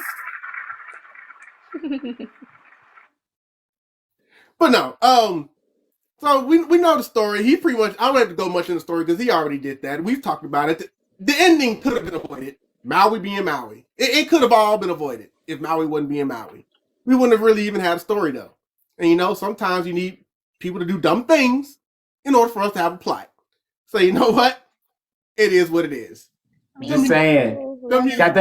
I be telling it every time. You gotta think about it. That mountain was about to smack Maui. And she was like, remember who you are. But he stole my heart and break it. Remember, it's easy to hate, but you love people, right? Here's your heart. That's all you want, right? What? The music is good. Even fixed his little hook. I don't care who looks at me when I'm out and about, when I'm riding around, like bumping, because I bump Disney music along with anime music, along with other music while I'm out door dashing. And it's one thing when somebody looks at me, you know what I'm saying? And I'm out there going, oh, I just can't wait to be king, you know, something like that. Or even when they might see me somewhere going a whole new world. It's like, okay, he's doing that. But I swear, some of the looks I get when they look at me and I'm just sitting over there, I've been staring at the edge of the world. Okay, I can remember. And they're like, what the world is he doing? Like, don't worry about what I'm doing over here. I give you one better. We went to the actual light show of Disney acting like a big ass kids. We made everybody else get up. We made everybody else get up. We're going to D23 this year. Yeah. All three of us. Just let me know date time. Stand up on me about that. So you know she's really standing on business on that one. So I'm standing on business. I'm standing on business. We going. Hey, standing on business. But there's not much about Moana. Like I said, he didn't really, you know, talk about. Just it would just be little things like she her actually covering it more than anything. There wasn't much I could talk about. Her going over and over with herself about what she's gonna say about my name is, and you are gonna get on my boat. You will board my boat. Like, okay. I just love how Maui was just like, yeah. You talk, I'm gonna. Okay. Yep. No, hey had me dying, had me weak. Yeah. But no, like okay. But no, it's definitely when you think about like classic Disney movies in the vein of the type of movies that Disney likes to do historically, Moana fits that bill. You know, it's definitely right there. When you get to Encanto, that is something different because, yes, it has the magic that Disney likes to do. I mean, when we're all talking about gifts, and you know, you always had that one trope where it's like everybody's got a gift but that one person. Mm-hmm. But at the end of the day, that one person actually might have just the best gift of all. Yeah. You know, we know the big song. People again, you always talk about Bruno, but obviously the big song of the lesson of the movie would be the one they ended with. All of you, all of you. You know, because you have to know the miracle is you. Look here, but I still stand on toes still to this day. You don't like Bruno because he was too real. I'm standing on toes with that too. I mean, Bruno said it himself. There's a lot to say about Bruno. I'll start. Okay. Sorry about your wedding. I didn't mean to be upsetting. It wasn't a prophet of Yaka Chasidi. You were sweating. Like, look, let me just go ahead and clear the air real quick. You know, even though none of this ever mattered, because what does Dolores say in that song? I knew he never left to hurt him every day. Like, why? Because Dolores hears everything. She knew Bruno never left. She knew he was there the entire time because there's nothing that could be said or did that Dolores cannot hear. And you do not want her to keep your secrets because she can't hold a secret for damn life. Well, there is no secret. God life. There are no secrets because she hears everything. Mm-hmm. But I would hate to no, be imagine it, but imagine a person who can hear that and can keep it. She can't keep it. She always flat out saying it because you saw how they was at the table. They were just like, she was just like, looking you don't at tell her. She was just like, as soon as she looked down, I was like, you damn snitch. You damn snitch. And that's why she was like, that's the last person she wanted to hear. She was like, ooh. I heard. Look, bro. I'm just saying. I know it's me. It's on brand. So I'm just going to go ahead and say it. Anytime her parents ever decide to get it on in the bedroom, she hears it. Yep. She can't put earplugs to cover that. All of it. Why not her parents? She get everybody around. That's what I'm saying. And she hears it. Like, I know. I do not want that power. That is a gift I don't want. Insane. Screw that. Do you know how to cut the power off? Like, can you? Nah, bro. It's crazy. She was literally like that sibling when you know you just did something wrong and you look over at her and she looks at you, you know she about to snitch. And she was a snitch. She was. But we know how powerful Bruno is. Again, I got to sing it with the voice actor. We sung it together. That video is available on all my social media platforms, by the way. So you guys should go see that. We need a repost. We might get a repost. I might have to do that someday, but that's not even my favorite song on the soundtrack because he knows it because he already touched on it. I'm the strong one. I'm not nervous. I'm as strong as the crust as the earth is. Everyone loves that song. I'm mountains. Hey, she was snapping. Yeah, she was. She was snapping, but she was just like, because I can relate to the song so much. Like, I understand where she's coming from over there. It's like, I'm the strong one. I can't complain. I can't whine. I am not allowed to talk about my feelings to nobody. I got to keep this to myself because the family is putting all this pressure on me.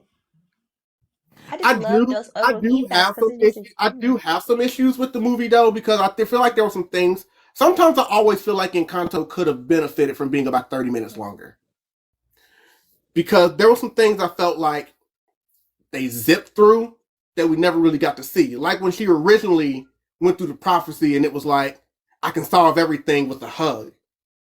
And she was like, wait, I gotta hug her?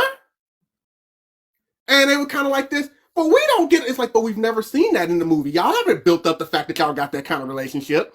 So the whole time they were trying to build that conflict where she kept trying to go, you know what, bring it in. And I'm just sitting there like, I just wish they'd kind of spent a little more time on why that would be a difficult thing to do to get that hug. You know, I feel like, you know, that Encanto is a movie that's almost like it's in its own world. Like you don't go to different settings. You don't go to different anything. Like that entire movie is right there in that house, in that town. Because it's got a very simple story with a very simple message. And they do a very good job of telling it in the middle of a lot of good music. I will always go on record as saying that I do think that the music does help the package of the story though. It's one of those like if you pulled the music away from Encanto, how good of a story really is it? I'm not saying it's not a bad one. I still enjoy it. But the music definitely helps make it the full package about family and gifts. And you're right about that grandmother. Music is big in the Latin community, so it's like it's a given, you know? Right. Frozen breaks the mold, obviously, of those old school Disney movies. As he elegantly pointed out, you can't marry someone you just met. You just can't do that. So that is the most one-on-one shit ever. You can't just, it does not exist. It would never exist. I don't know how it will exist. It's impossible. Where's my button? Where's my button? I'm pushing the button for that one. Where's my button? No, don't hit me with that right now. Play my button. There it is. Hold up. I didn't hear it. There it goes. There we go. Where's my button? There it is. Because there is no such thing like that in ever-living life. Look. At all. Kristoff called her out on it when he kept asking, what does he look like? What is his eyes? Dreamy. You know, it's like you're not giving real answers. And then they, then they slid that innuendo in there. Foot size doesn't matter. Like, yeah, we know what you're talking about. But no, it was like, and Kristoff, like, when you like all the characters, you know it's something that you like. Like, first of all, like he said, how the movie pretty much starts off after the parents are gone. He just got little bitty Anna that she just loves her sister so much. All she wants to do is play with her sister. Hey, do you want to build a snowman? Like, that's all I want you to do. No? Okay, bye. Like, for years, she kept going back to that door. I just want to build a snowman with you. I want to build this freaking snowman. Which is why it's wild that she ends up freezing an entire town in Elsa, runs away, lives free, and when she leaves the town, one of the first freaking things she does is build a freaking snowman. And gives it life. But it's like, Anna been asking you to do that for years. You leave town and you go build a freaking snowman? Nah, bruh. If I was Anna, I'd have been more pissed when I found out she built that snowman.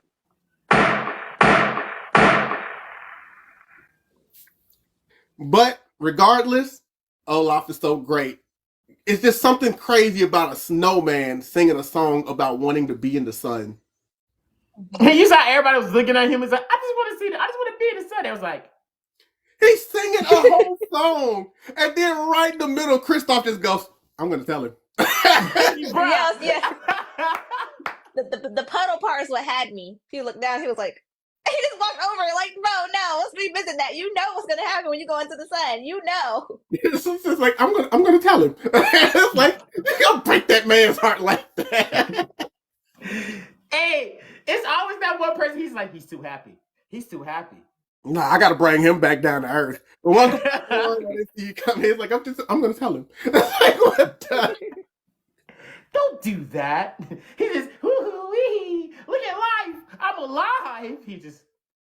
My only problem with stories like Frozen is that I've seen enough Disney movies and just movies like that you can't really surprise me anymore. So when they did that whole twist about him being the villain, I was just kind of like, of course he is. Yeah, that part didn't surprise me. But the remix, like I said, the only thing I would give props to Frozen is the remix. True love thing, because they did build it like it was Kristoff the whole time. Mm-hmm. And no, it's not. It's her love for her sister.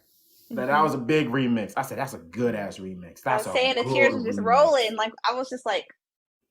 I said, that was good. That was good. I can't deny that. Like, Disney done a lot of twists.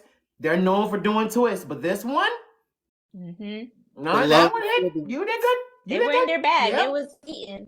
And they made sure to take it slow because, years later, Frozen 2 comes out and Kristoff, his main plot of that movie is just wanting to propose to Anna. So it's like, it's like we're not going to move this fast. And, and he spends his whole time trying to go over how he's going to propose to this woman in Frozen 2.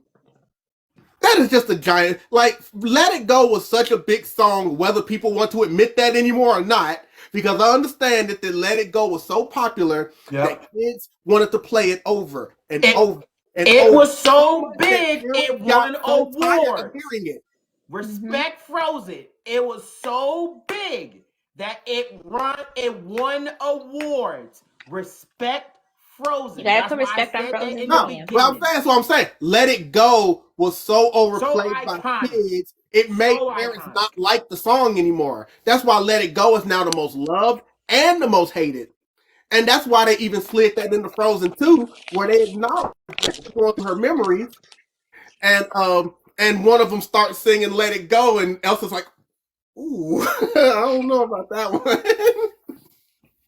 Like, they even poked fun at it, as of course. But Let It Go was so popular when they came out with Frozen 2. They had so much pressure on themselves that they were like, one of these songs has to be the next Let It Go. That movie had twice as many songs in it. They just turned it into a musical. They just turned it into a whole musical. They're like, it's the equivalent of throwing so many things at a wall and seeing what sticks. It's like, if we do 20 songs on this one of them's got to be as big as Let It Go.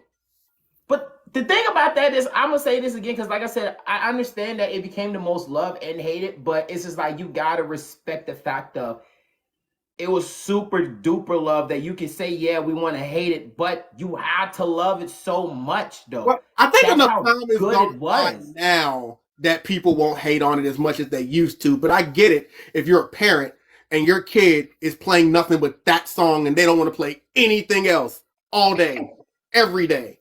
It's gonna kind of make you go, sis, nah, can you put on something else? Can you put on some Dora? You know, let's bop to some Gracie's Corner. You know, We can't do that. That's disrespectful. We don't be saying that with these parents for bumping our kids. that's a whole different thing. I'm just saying. That's bullshit. Not all day, every day, though. Not all day, every bullshit. day. They just be like, yeah, I'll play something else, but it's just like, bruh, what do you expect this song to be? No, they're like, that's other Disney songs. Play another Disney song. Play part of your. If you know it's selling, it's selling. You cannot get rid of something that you know that is selling. Between that and bro. I put Baby Shark in that category too. Baby Shark got overplayed, people started hating that too. I'm just oh man, look, I love people started hating the overused part because there's other people singing that as well. But the only reason I'm just not like on the Frozen like that is because it's just I'm like, bro, yeah, people trying to make covers of it, but it's difference of other people like trying to make Baby Shark and put it on Baby Shark and have it on this show, and then have it on another Cocomelon, and then have it on a Baby Shark, and then I feel like that's overused. Frozen was just one of those things where people would just piss. It's just like you can say you love and hate it because the child play it and the adult don't like it, but it's just like you still gotta respect the fact of like, bruh, it's what Disney want. What do you expect? You want your little kids to walk around and sing. The mouse better have you kids singing Let It Go. What else you want your child to be singing? It's like I want my child to be singing. No, I don't care about Dora.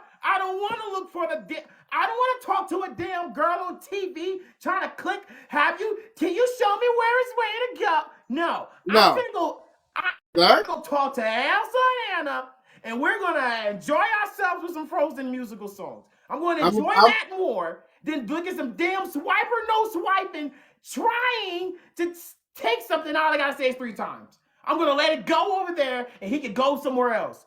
Fucking swiper. First of all, saying swiper, no swiping didn't always work because sometimes you were too late. So that's number one. That is true. That's true. Number 2, personally, these days, if I had a kid, we would be playing The Floor is Lava from Gracie's Corner because I'm sorry, that is a bop.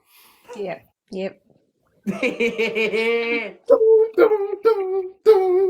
Yo, Gracie's Corner in the back with these music now. Gracie's Corner is in their bag, bro. Oh yeah. What sound does the letter make? Tell. I was like, hold up. Hold up. Oh, okay. If I had a kid, we would be on Gracie's Corner all day. I'm sorry. But no. So to these movies, because everybody was all like, you know what? I saw some people in the chat. I saw y'all. I saw you. They're like, oh, he's definitely gonna keep Frozen. Well, you know what? I got something to say to you guys that was like he's gonna keep Frozen. You're absolutely right. I am keeping Frozen. So you know what? Because I'm sorry, it is so different from the mode of Disney. It is a movie that I have always enjoyed. I never became upset with Let It Go as much as everybody else does. It is on my playlist. All right. Same. That's why I say you gotta respect the song. When I first talked about Frozen, you will respect Frozen. I don't care how mad you can be. I knew I'd be right though. Whatever you want. It was the longest coming streak, and it won awards, and it got one of our famous vocals female actor who played on Rent till this day. Cannot respect it. But I just want to know what you're gonna let go though. With the same preference that she said that I do not hate any of these movies. If I had to get one, honestly, for me it would be Moana. I knew it. I knew he's not getting rid of Encanto because he literally met the actor. I knew it. Soon as he said Frozen gone, I knew Moana was gonna go. I know him so well. I knew it. And I'm not shocked at all. I'm not shocked because when he said there were some scenes that he wished they could explain more, I knew it right then and there. Right there. And that's where the downfall was at. Because everything else was good, but when he was like, they should explain that part of the scene more, I knew it right then and there. At the end of the day, I love Moana, but the ending could have been avoided. Yeah. See? Like, I got now, and this is the original Frozen we're talking about, not Frozen 2, where they do freaking stuff Yeah, like Frozen 2. have Frozen her 2 is going for ridiculous. all of the elements. What were they like? Fire and the element was fire. basically they were looking for freaking Captain Planet in Frozen 2. They looked for everything except heart. You know, like they could have made a whole I planetarium. do like when the songs on there go, where the north wind meets the sea. I'm not saying all the songs on Frozen 2 are bad. In fact, there's a couple of good ones, but you could still tell that they were trying so hard to create another Let It Go, which is why there's so many songs. Like, there's a song like every minute. It's kind of how I felt about the first freaking 30 minutes of Beauty and the Beast. I swear, like, that whole first 30 minutes is just music. You know, like the first song, I feel like it's 10 minutes long, and it might not actually be 10 minutes long. It just feels like it when I watch Beauty and the Beast. You know, but then the ending for Frozen 2, I was with them, and then Elsa came through and saved the town from being flooded. When the whole point was supposed to be, you know what, this is them kind of paying for what they did for their past, and this is their kind of way. It was like Disney can actually tell and teach a good lesson here with Frozen 2 about consequences and paying for them and letting this town get flooded. Everybody come together. Everybody go out, rebuild, start anew. Nothing hanging over us, no grudges. But then they had Elsa just show up and say, you know what? Nah, we're gonna have our cake and eat it too. We're gonna say that's like in all the movies. It could have been the ending could have been avoided. Like everything could have been avoided that got them to where they're at in all three of those movies. Even though they hinted at, you know, it's probably good that this place gets flooded. They had accepted the fact that it was gonna get flooded. And then she comes through, no, you don't. And I'm sorry, but Olaf should have never been brought back at the end. That was they did they went there with the dramatizing death scene, and then they're just like, nah, we'll just remake them again at the end. Uncle, this is new generation Disney. This ain't old generation Disney. When they don't know, want them to stick. Like yeah, they just this ain't the old one when it sticks and they just like, nah, it hits. Nah. I would have been fine with Elsa not coming back when they thought she was gone because Anna had stepped up. You know what I'm saying? Like, and she was talking about, like, my sister gave her life for this, and now I done stepped up and, like, I'm the woman around here now. But, you know, like you said, New Age Disney, we can't keep these people going. So, no, that was never going to happen. Nah, they ain't going to do that. But that's Frozen 2, but we're talking about Frozen 1, which I actually really enjoyed just a little bit more than Moana. So, that's where we are with there. Even with the kid doing the little dance with the face. Like, come on now, you gonna get rid of that? She was like, no. Like, it's time to shift because I've been having fun making our Disney Channel promo videos. You know, I enjoy them a lot. But what good is making Disney Channel promos if we don't talk about the Disney Channel itself? Of course, you gotta talk about the shows. Come on, I am a legend when it comes to those. You know I'm a legend of that. That's what my page is about. Let's talk about it. Okay, well the first. Let's go for it. I'm ready. We're still in one half. Come on. And so let's start on the Disney Channel and let's go to the big three. My nephew knows what the big three is. Oh, come on, let's go. Talk about it.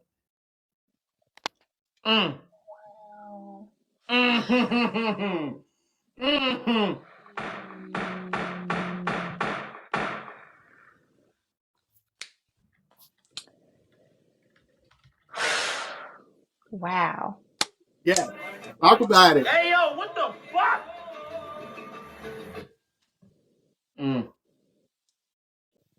For everybody, again, that's listening to this later on, it is One Has to Go between Hannah Montana, The Sweet Life of Zack and Cody, and Wizards of Waverly Place. These are all okay. Zay says Wizards down in the chat. I know one is not going. That meant it was a hard decision. It hurts. Yeah, it's gonna hurt. It's gonna hurt. Because I know for a fact I'm keeping Sweet Life. Sweet Life of Zack and Cody gotta stay. I know it's not going. I know it's not going. Like, I know it's not going.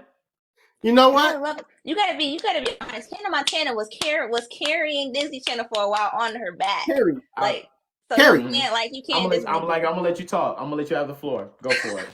I'm gonna Thank let you you have so the much floor. for the You're finger passionate. hug. I heard your passion.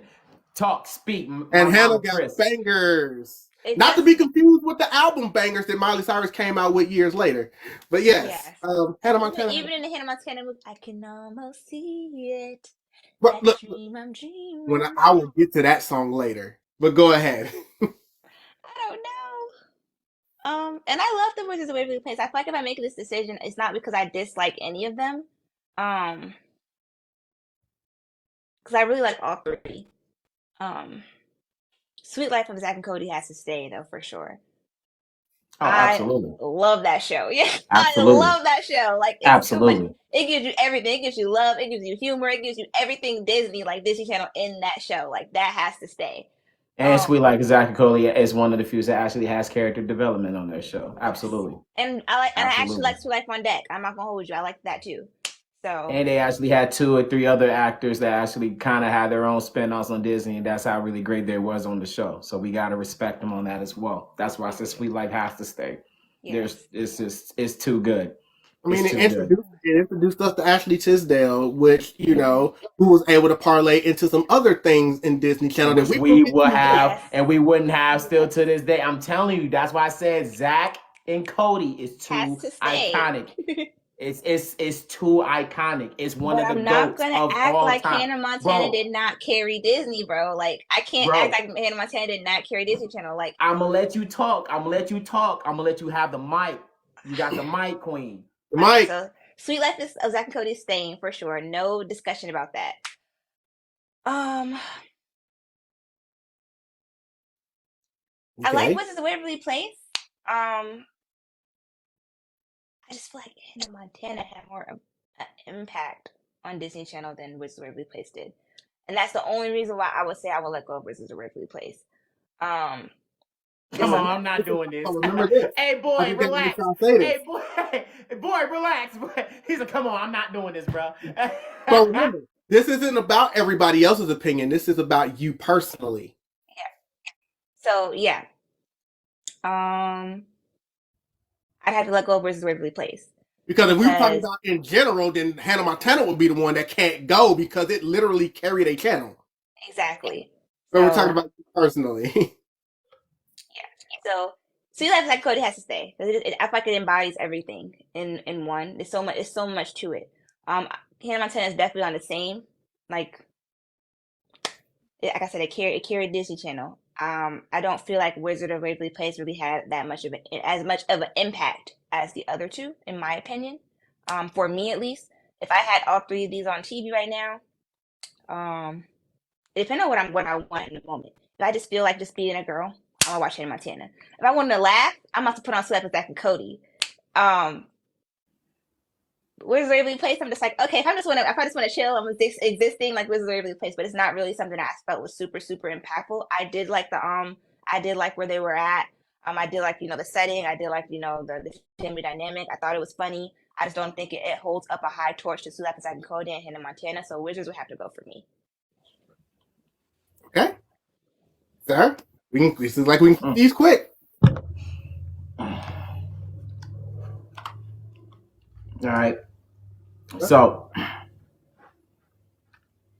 if y'all don't know, you can go to my page right now and see my Disney Channel, Cartoon Network, Nickelodeon debates about this. And I got a lot of views over this. And I am very passionate about my shows.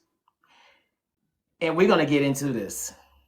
First of all, I'm going to start out to the GOAT. And then we're going to go left, right. So y'all know the GOAT, Sweet Life of Zack and Cody. Sweet Life of Zack and Cody was so iconic, they had to do a freaking another multiverse, putting the other two iconic other shows into one. We had the That's So Sweet Life of Zack and Cody. That's So Sweet Life of Hannah Montana. Come on. Don't do me. Don't do me like that. Let's put some respect on it. It was so iconic, they had my boy Chris Brown on the show. Stop it. Even though they refused to air that on Disney Plus or ever again. At that time. Because of something that happened over a decade ago. they have the Cheetah Girls on that. We're gonna respect my girls, Cheetah Girls, because everybody know I love the Cheetah Girls, especially Cheetah Girls 2, the movie. Cheetah Girls 2 was my favorite more than all of them, and I could stand 10 toes down on that too. I love number 2 too. 10 toes down. Cheetah Girls 2 is better than Cheetah Girls 1. I'm staying 10 toes down on that. I don't care what nobody say. Come at me. I don't care. Because somebody might have to come at you later, but that's what we call it. I'm just saying. I'm letting y'all know this right now. Cheetah Girls 2 over Cheetah Girls 1 any day. Letting y'all know this. But Sweet Life of Zack and Cody was so great that they had to put 2, maybe 3 voice actors on the show that they actually have their own shows. It was like their own. But it didn't really make it that much very well because not a lot of people even remember them like that. But the point is, the characters on the show were so great that they actually had to seek them out and give them their own show and let them know that, hey, you actually helped make the show more possible than it was. Because we got to get to Mr. Mosby. Mr. Mosby was great. We got to give it to Esteban. Esteban was great. We, especially when you try to say his whole full entire name. We are not going to try to say his full entire name. Oh. Respect to Zack and Cody and their twin going around the entire hotel, living the sweet life of basically helping, even though they're like these twins are trying to take care of the, destroy the entire hotel. But it really wasn't the case trying to destroy the entire hotel. It was just being kids and just trying to have fun, living in a great lavish life of hotel. But the one who was trying to destroy that is Miss Brenda Songs. And we're not really just saying London Tipton and yeah, we're gonna leave her alone.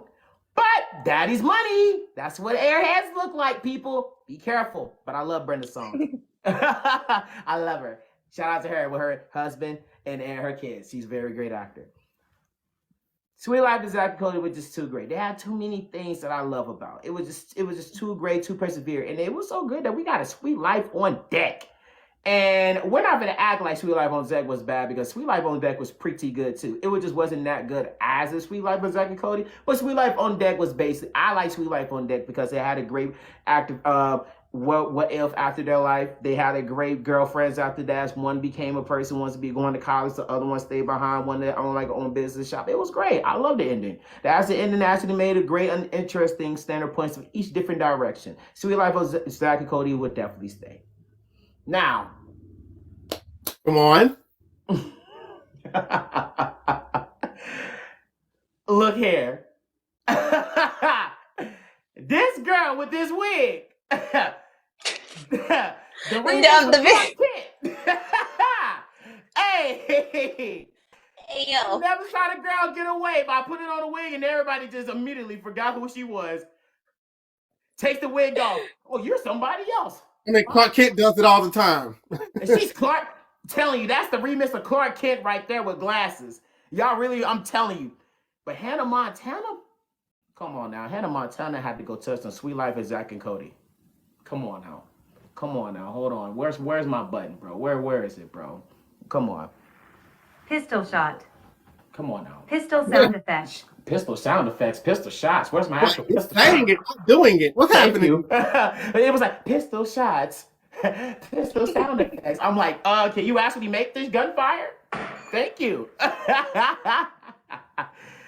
Also, after this one, I'm probably going to have to go after this one. So we have to finish good. After this one. You're good.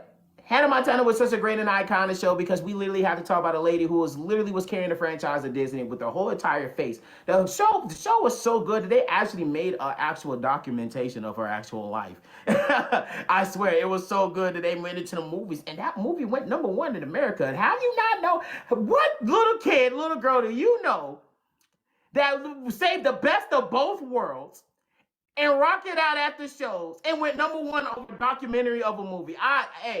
But not even just that. Her song, It's the Climb, went #1 on Hannah Montana in the movie. Like, bro, Miley Cyrus was in her bag, ladies and gentlemen. The movie was so freaking great that it even got to the end. She was done with life, about to take the wig off, and they were just like, we're not going to tell it. We're not going to say it. Which I'm like, I ain't gonna lie. If I was there, bullshit, I'm TMZ. I'm finna get my money. If that was me, I'm getting my money. TMZ, I'll let y'all know I got the actual documentation of who Miley Cyrus actually is if you give me millions of dollars for this. I mean what I say. Because I would have got some money off of Hannah Montana fucking with me. I don't care what you're talking about. Me walking around. You want to tell me you're Miley Cyrus living in a small town. You little girl. Little girl. No. Finna get my money. Don't carry. Nope. I want mine. I like my coins. Thank you very much. But Hannah Montana was such a great iconic show that they had Billy Ray Cyrus, which we're not even gonna talk about his career because his career has nothing to do with this. But it was really great. The show was really great. They had a lot of great special guests on in there. Hannah Montana was so good. It was just one of those things that you can't really forget about it, because the one thing about Hannah Montana for sure is, even though they trying to make Jonas Brothers the next face, which it didn't really go how they wanted it to go, Hannah Montana was just one of those things that you can just never get rid of, because every time you think of Hannah Montana, every time you see Disney, you see Hannah Montana. Every time you think of Disney, you will see Disney Channel show, you think of Hannah Montana. Of course, you got That's So Raven and stuff like that. Don't get me wrong, but Hannah Montana was just one of those things that was just too good. One of the most iconic classical shows that you know for a fact that it would just not go anywhere. It would just stay. It would not go anywhere. Wizard of Waverly Place. Now, if you love Selena Gomez, you'll love Wizard of Waverly Place. Wizard of Waverly Place is one of those things where you can basically have a young teenage girl who really didn't even care about wizardry. She just want to be a lazy, rich wizard girl who just have fun with magic. That basically sums up the entire show.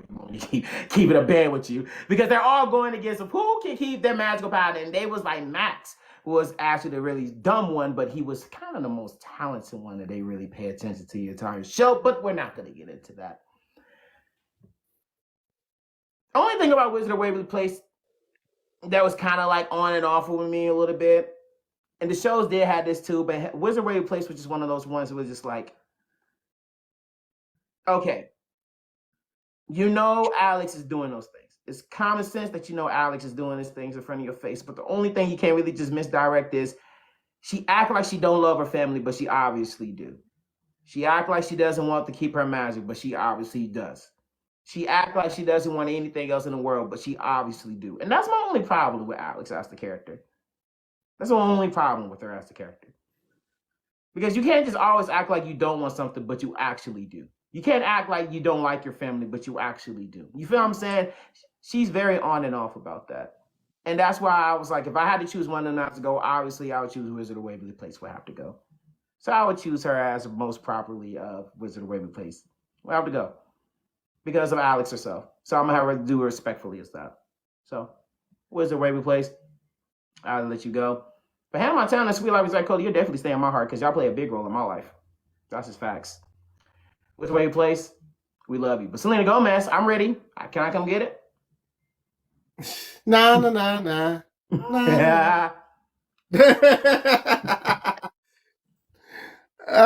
She did say that she was probably going to have to go. We weren't able to finish that long enough for us to give her a proper goodbye. But hopefully she's still somewhere listening real quick so that I can kind of get into a few things. Because I agree with them on one standpoint. And that is the Sweet Life's not going anywhere, bro. Like, why would the Sweet Life ever go anywhere? It is one of my favorite Disney Channel shows that they ever came out with. Mm-hmm. And again, it's because they had a good cast. Like we said, if it wasn't for Sweet Life, we don't get Ashley Tisdale. And, we don't get Ashley Tisdale, then we obviously don't see the other things that she goes off to do, the High School Musicals, the Phineas and Ferbs, all of that stuff that she went off to do. Great things with herself. Mr. Mosby, like you said, Esteban, oh, Mr. Mosby!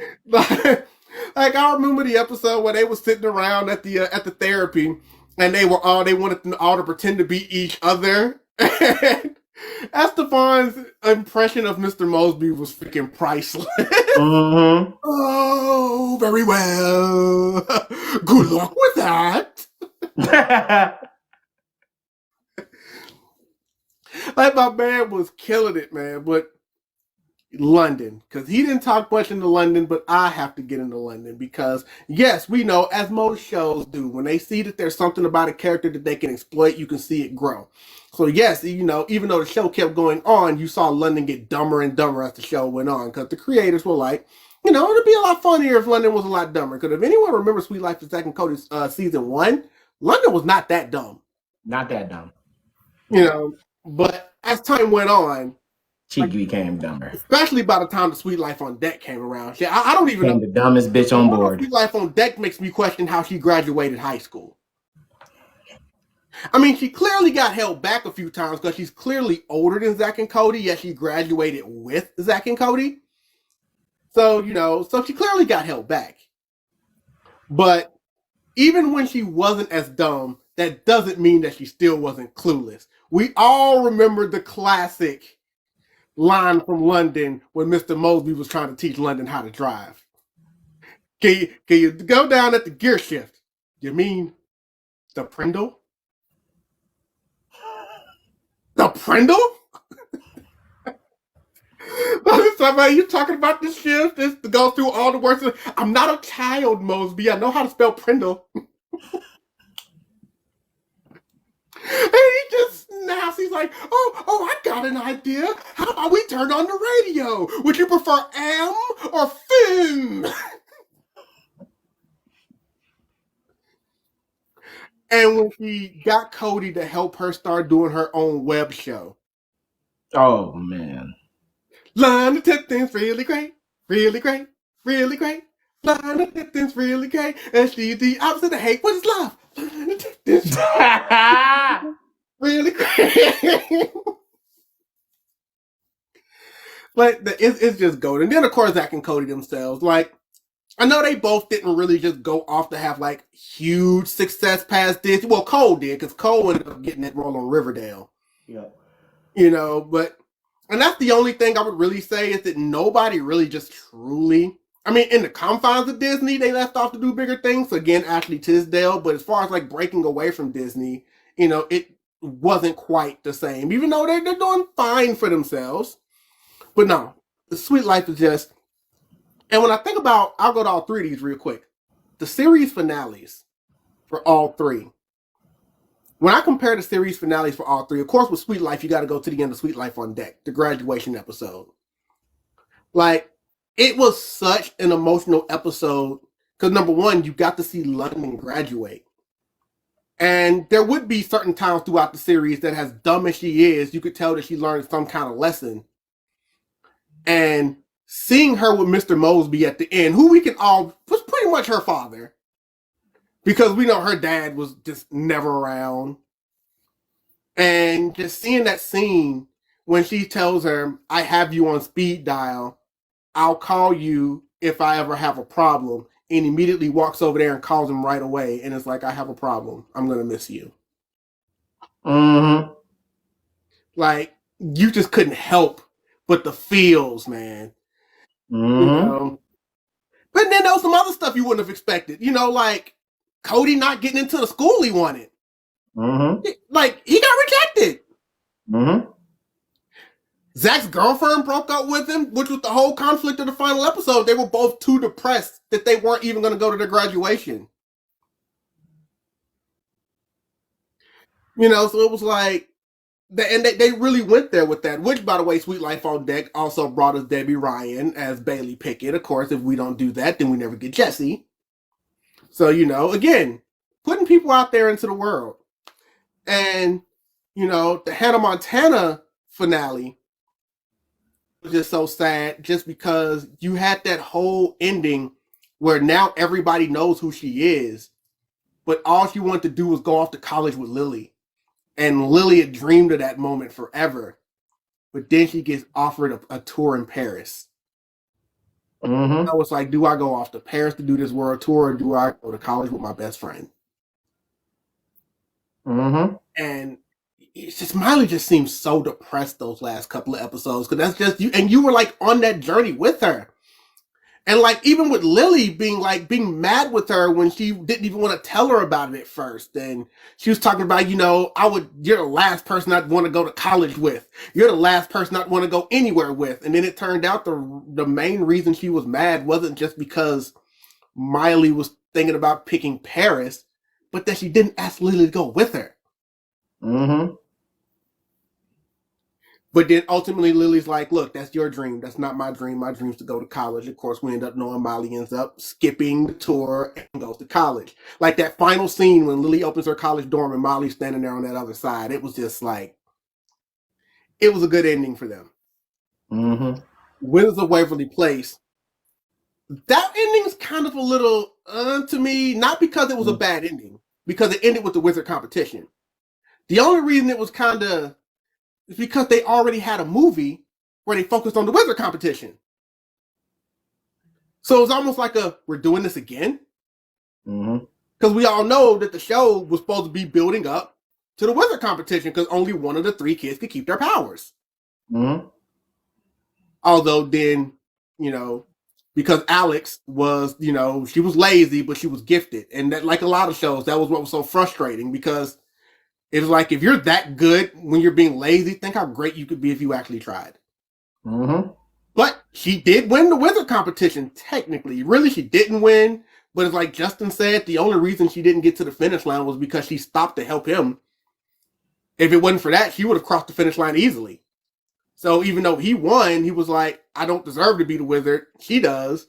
So then the committee's just like, you know what? We'll just make both of you wizards. It's like, it's okay. So y'all did this whole show about how we're going to find out which one of them gets to keep their wizard powers. And they both get to keep their wizard powers? Nah, bruh. And then Max doesn't even get to keep his wizard powers. They're just like, nah, you just not a wizard anymore. But then he gets excited because he gets to run the diner and take after his dad. And he's excited about that. Like, that's awesome. Like, you're happy that you're going to be a diner owner the rest of your life with no powers? Like, I just had so much problem with that ending.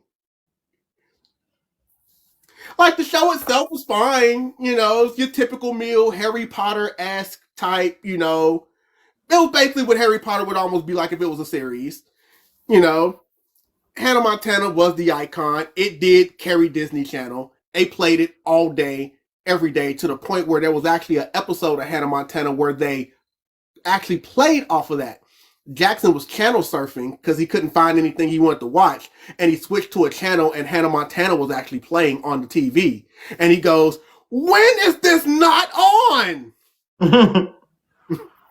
So they were kind of poking fun because Hannah Montana did used to play like 10 times a day on the Disney Channel. Like, they played, if people think that Cartoon Network played Teen Titans Go 1,000 times a day, now Disney Channel played Hannah Montana like 1,000 times a day. So it was just like, but it's just all I said. So it's just the feels, and we've talked about the music, right? And the other two obviously are not musicals, but what does that got to do with Hannah Montana? What's that old thing they say? Everybody makes mistakes. Everybody has some mistakes.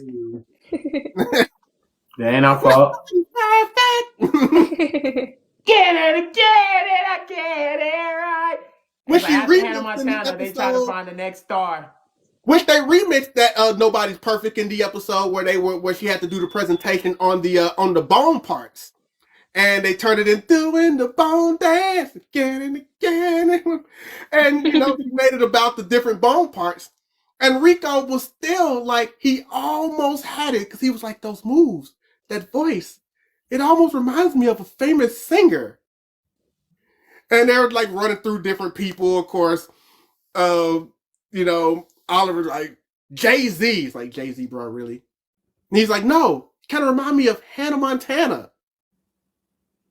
But they laugh it off like, nah, you're crazy. She doesn't remind me of Hannah Montana. The bone dance was gas. We're doing the bone dance. Yeah. But when she revealed to the world that she was really Hannah Montana, Rico went through like this psychiatric, like it took him off the deep end because, Rico always thought he was smarter than everybody. So his thing was like, I'm supposed to be the smartest dude on the world, and I could never figure that out. So that man went into like a mental state to the fact where when Jackson was telling Lily, I think you had your little Lola wig on a little too tight. He was like, that's right. You were Lola. Miley was Hannah. Her best friend would be Lola. How did I miss that too? We call that a Clark Kent. I told you, we call that a Clark Kent. Kent. He completely missed it. Which, can we talk about Lily for a second? Because her energy was crazy. Especially when she put that Lola wig on. Yeah. Everybody, here comes Lola coming in acting like the caffeinated cola. Yes, guys, I watch a lot of Hannah Montana. It's okay, don't judge me. I'm telling you, that's how iconic Hannah Montana was. So that's the thing is, because when Hannah Montana was out, wasn't really the cool thing for a guy to admit that they watched Hannah Montana, because you kind of got teased for something like that. It was a girls' show. And it's like, no, I like what I like. My channel, my station stayed on Disney Channel all day. Nah, you know what was the highest stick on the steak? It wasn't Hannah Montana. It was, you know what really was? It was like, the guys should not watch this. You are not allowed to even think about watching this. It was High School Musical. You should not watch High School Musical at all. I remember the stage of that era. I told you that I would get to the climb. Mm-hmm. The thing about the climb. I missed it too as well. Vocals, who did you let go? Oh, Wizard of Waverly Place. Okay, cool. You didn't say yours yet, Joe, right? No, I'm still going through everything. Okay, good. All right, the perfect. The Climb is not only a really good song, it's on my playlist. Like, it's so powerful. Yes, that's another one of them songs that if you ride down the street, you see me belting it, you're just going to have to get over it. Don't forget about the hold down.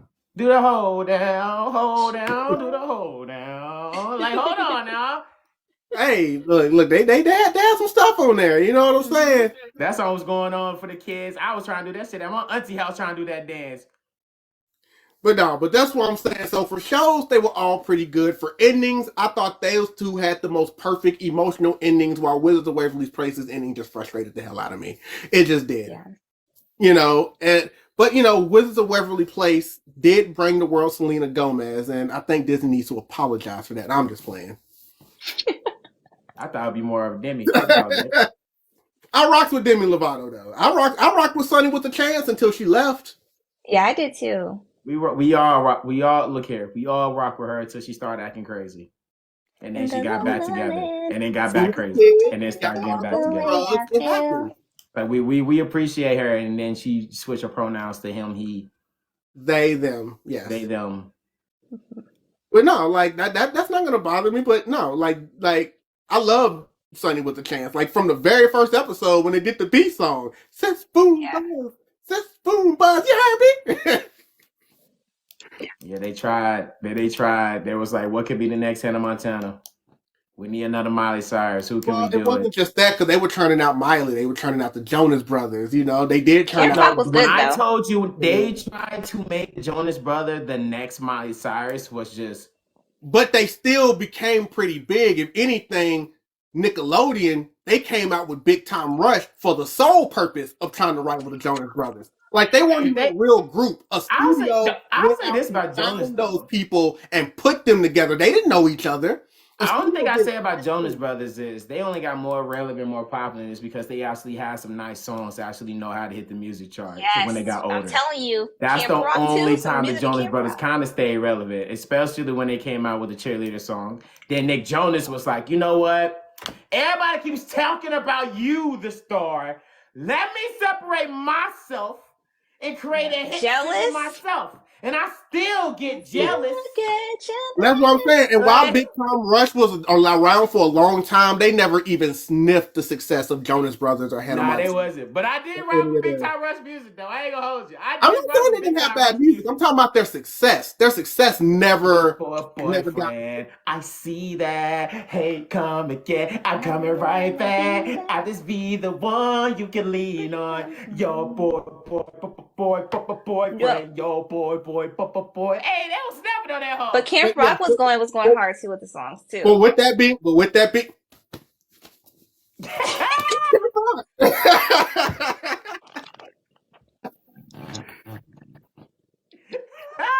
hey, look, they were the ones stepping. They were stepping down through the camp. All right, now hold on. Yo, I wasn't ready for that. I wasn't either. But now, as far as this goes, Wizards of Waverly Place can go. I'm sorry, I wasn't on it. Sweet Life is just one of my all-time favorite Disney Channel shows. Hannah Montana you saw how deep I went into episodes with Hannah Montana. That's how much I watched Hannah Montana. And I like Waverly Place. But I always thought we still have to remind Zach and Cody about their weight table to this day. We did it last year, 2023, about their little reservation. They said make sure you go to their page to tell them that their reservation is ready. Yeah, because their reservation was 2023, yeah. Line of Tipton's really great, really great, really great. Line of Tipton's really great. Deserves the opposite of hate, which is love. No, the Prindle. The Prindle. Yeah, we talked about the Prindle. We talked about Prindle. Oh yeah. You mean I'm not a child, Mosby. I know how to spell Prindle. It's a Parker Burst Parker Low. I'm like, why is he so aggressive? Let's turn on the radio. Do you prefer Elm or Finn? Look here, if you was in Mr. Mosby's shoes, you'd be stressed just like him as well. My man had to worry about that. Here's the crazy thing, though. Like we said, this is a Disney Big Three, but there was a Big Three that had to walk so that this Big Three could run. Of course, talk about it. Bring her up. We can talk to her. Come on, I'm waiting on her. I know. Hey, Ray. Hey, Ray. Hey, Ray. Hey, Ray. Come on out. How would you not? You cannot disrespect a black queen. Come on. That's so Raven. It's Yo, all right, listen. This hear me out, all right? It's actually not up yet, but it's gonna be up. But I'm gonna let y'all know that cheese she was eating. I don't know why it looked good, bro. I don't know why. It's something about it. It's something about it. Hey yo, what the fuck? Hey yo. It couldn't have been real cheese. It looked like something else. Like I wanted to try it. I don't know.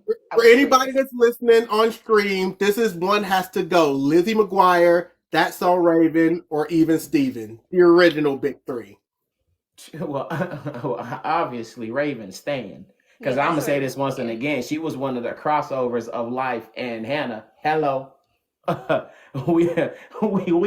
She ain't going nowhere. Fun fact though. If it wasn't for Lizzie McGuire, we'd have never got Hannah Montana. No, 100%. But I'm not, like I said, I'm not talking about because of what happened on there, because they wanted to keep Lizzie McGuire going longer, but there was some stuff with her. And like, cause remember they did the Lizzie McGuire movie. Hey now. I ain't gonna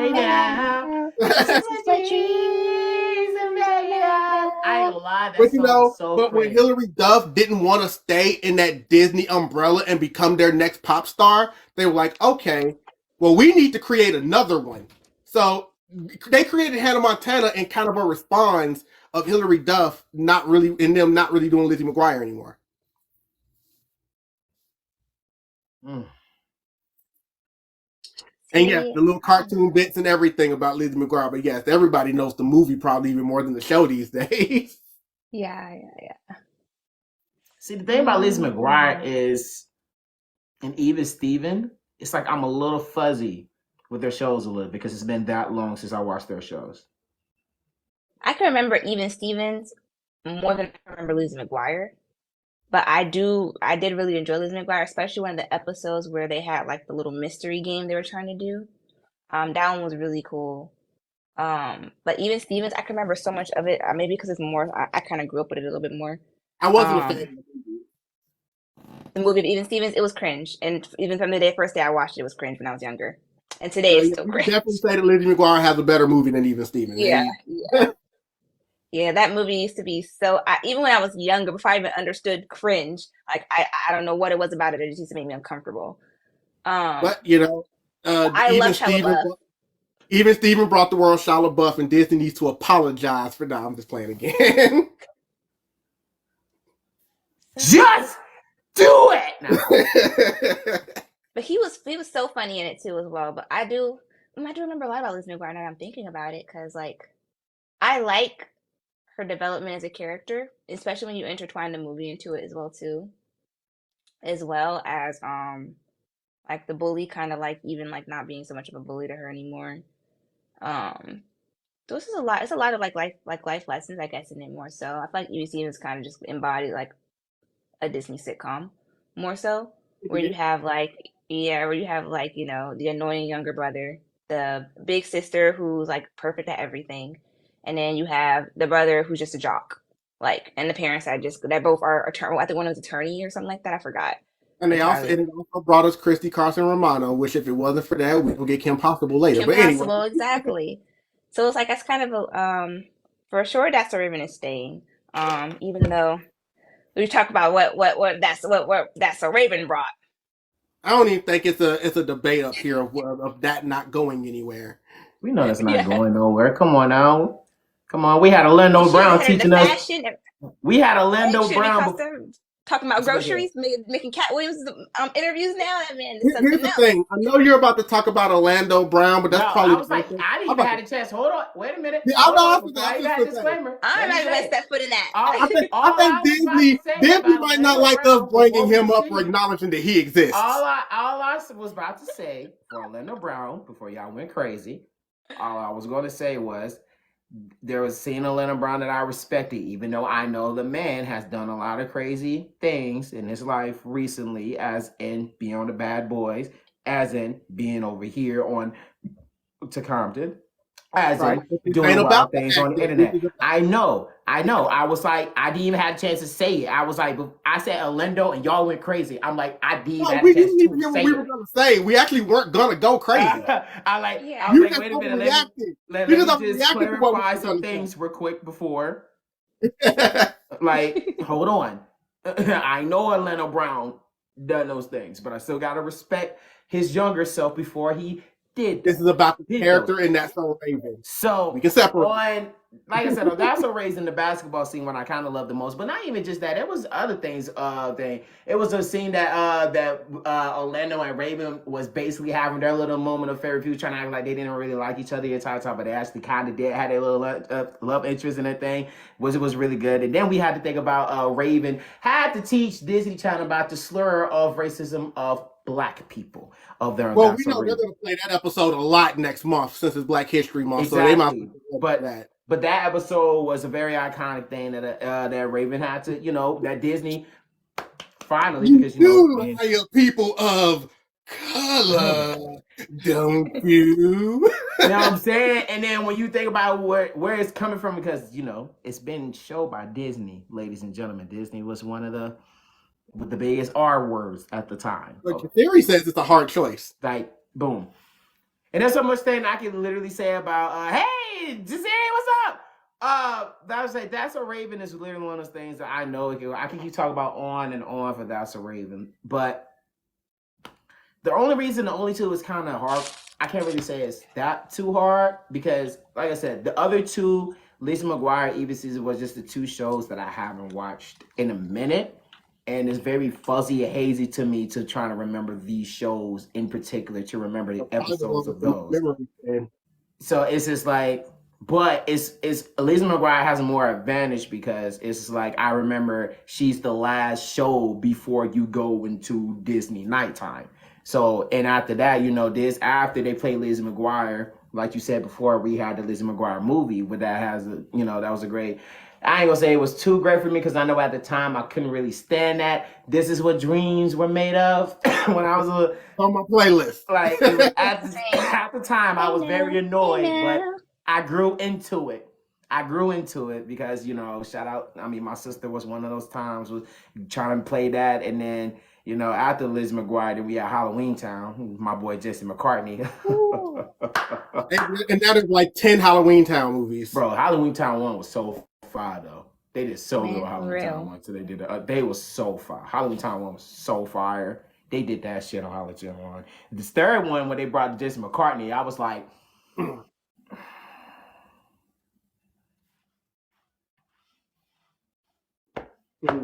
I thought the curse was over. This is not even about the curse anymore. It's about something else. It's about something else. Like, I love this card. When you let it go, then, sir. I was gonna bring it back. Hold on. Let me live my childhood memory. But like I said, it's kind of like I said, it's hard trying to. I can say hard. It's obviously one I would pick. I'm gonna pick Liz McGuire to stay, Even Steven to go. And the only reason I'm saying that is because I haven't really remembered Even Steven like that as a show to remember like that. Even not Liz McGuire, same way as like that, two people. The only reason Liz McGuire has an edge because I remember the movie like that. So I'm gonna have to like rephrase my brain more so I can have a clearer. And have had a bigger impact on. I'm gonna choose Even Steven to. I'm gonna let Even Steven go. I'm gonna let that show go. Just only because I just don't remember the show. So that's Were you the same or are you going Lizzie? So I'm gonna pick Even Stevens only because if I'm just thinking about, like I said before, I feel like it was more so just like kind of like a sitcom, opposed to like Liz McGuire. I kind of feel like it had like other stuff in there, like her life as being dealing with stuff at school, crushes. It just felt like it had more substance to it to me. I just feel like Even Stevens kind of had like It also had the nice touches with the animated Lizzie.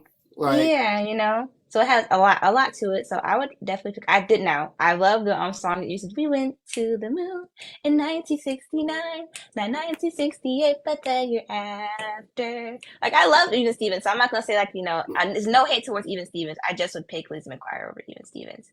Love Shia LaBeouf too. I did like Even Stevens and Lizzie McGuire. There was never really anything about one show over the other. Like they both had moments that I liked. Some have moments that frustrate me. Like I remember they did the whole every show always does their own version of like It's a Wonderful Life. And I remember Even Steven did one, where he was, I guess they couldn't necessarily say that he wished he was never born because Disney, but they kind of did their own twist on it. It was like, okay, I guess I get it, whatever.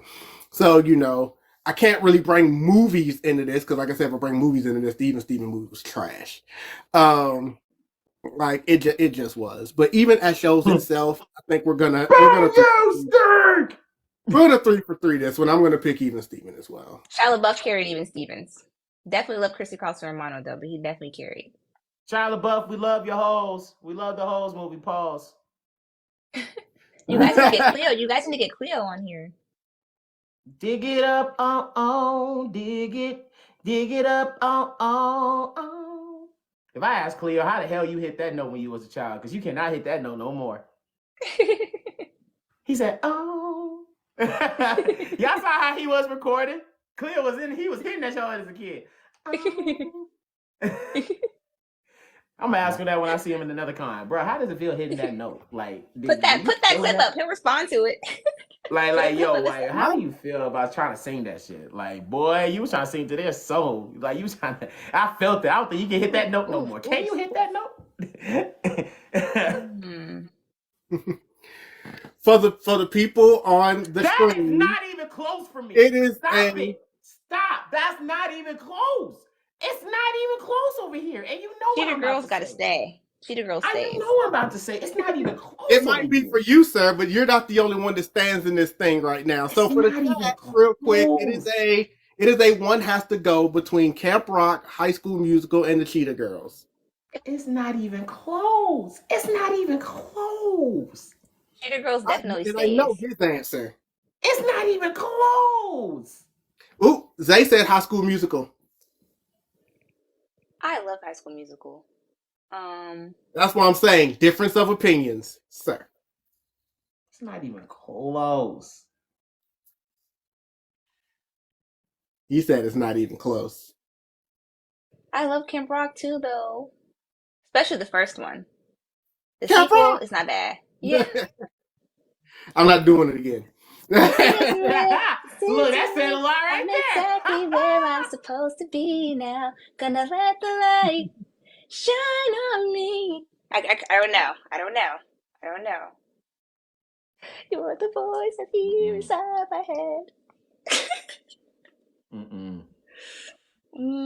I love High School Musical though as well. That's a hard decision. Come on now. Let me shut up, bro. Let me stop, bro. Okay, so if I do this based off of like, I'm just gonna do this based off like the follow-ups and everything, like the sequels. All right, come on. Everything. Come on with it. So, come on with it. Cheetah Girl stays, hands down. All right. Okay. Like, come on now. Cheetah Girls is the lead. Number two, I agree with you, is the best one to me as well too. I love that trip. I love I'm gonna circle back. We're gonna correlate. We're gonna go. High School Musical. I like the first one. I like the second one too. I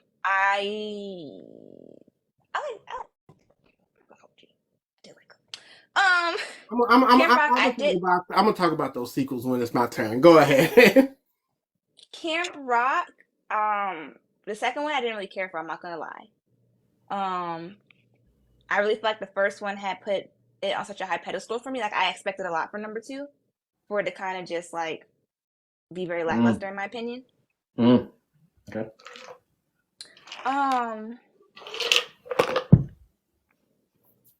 This was too much going on, but I love the first one. Which I've rewatched the first one so many times. Second one, I don't rewatch a lot, but I've rewatched the first one so many times. So it's based off of that. Oh, that's so hard. I can't even say it because I love Camp Rock, the first one. I love it. This is hard. Oh, 1 second.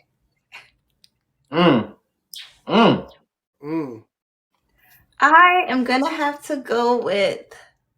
So it's based off the all of it like a follow of the series in one, like all of the like all of them in a whole, like the whole package. Like I would pick I would say Camp Rock would go because I don't really like the second one that much. But if it was based off of just picking just this like straightforward, I'd pick Camp Rock over High School Musical. So that's my answer. Is that a good enough answer? So as individual movies, you're letting go of High School Musical, but as a franchise, you're letting go of Camp Rock. Yes. I'll live with that. Okay. That's my response. So High School Musical is going. As individual movies, yes. She's getting out of High School Musical. So as in one has to go. I just want to clarify. As in one has to go, High School Musical has to go. Don't say it. I'm just putting. I just want to let the audience and recording session know because we're posting this on Spotify. We just want to make sure. High School Musical as a movie, not a franchise, as a movie, as in one has to go. High School Musical. No, I got to think about this. I can't wait. No, you gave your answer. I don't know. This is so hard. I love High School Musical. Like come on now, Sharp. Okay, no. You gotta stand on business. I'm trying to stand on business, but this is hard. You gotta be standing on it. You gotta stand on it. Okay. Because there's so many good characters in High School Musical. Like even when you look at it from a whole as a franchise, like it's just so good. Oh yeah. You're not lying. All right, talk about it as a franchise real quick. We gotta give you time to think. Okay. So the first movie, it's like I really love the build up. Like you know what I mean? Like I really love the build up. I love the first in the beginning. With them singing in the beginning and both like finding their voice and singing together and at the little party or whatever, then going in and like, oh, we're at the same school now and and she's like this smart girl, he's this jock, doesn't really do too much in like the dramatics, and then she doesn't either, she's just very super intelligent. Then for them to just get to that point, you encounter Sharpay. Can we talk about Sharpay? Oh, sorry, but like come on, bro. Like it's just hard to like compare the two, like High School Musical to like Camp Rock. But I do love Camp Rock because I'm going back and forth, so 1 and 1, right? So Camp Rock, I love the Jonas Brothers when they came in there, and like I was a big Demi Lovato fan too when I was younger. So like I love like all of her stuff. Like I even had the little tutus and the Converses. Don't judge me. Those pictures are long gone. They would never resurface. I'm gonna have to do some digging. I can find anything. Oh, no. Those are long gone. Those were MySpace deleted. I literally had the whole Converse with the thing. And it had who said I can't wear my Converse with my Jazzwell baby. Literally on my page. Out of MySpace. That means she's part of a certain age group. But anyway, continue. Yeah, I'm 29.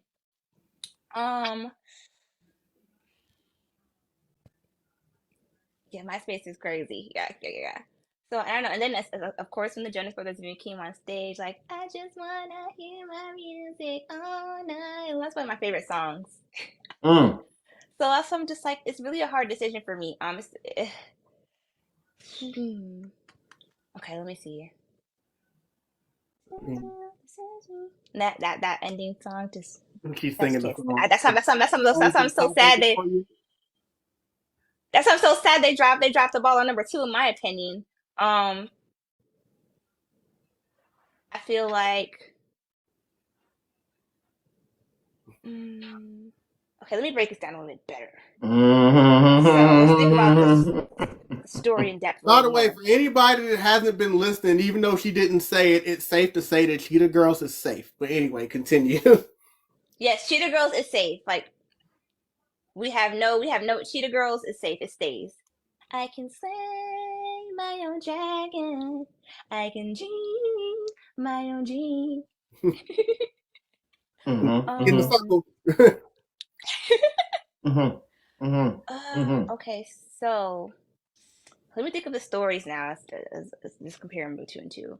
I feel like the story of Gabriela Montez and Troy Bolton. I feel like the last movie wasn't bad. It was good. Only thing I didn't like was kind of back and forth. Yeah, I didn't like the back and forth. Like the back and forth between the two. That I didn't really care for, but it wasn't bad to me. I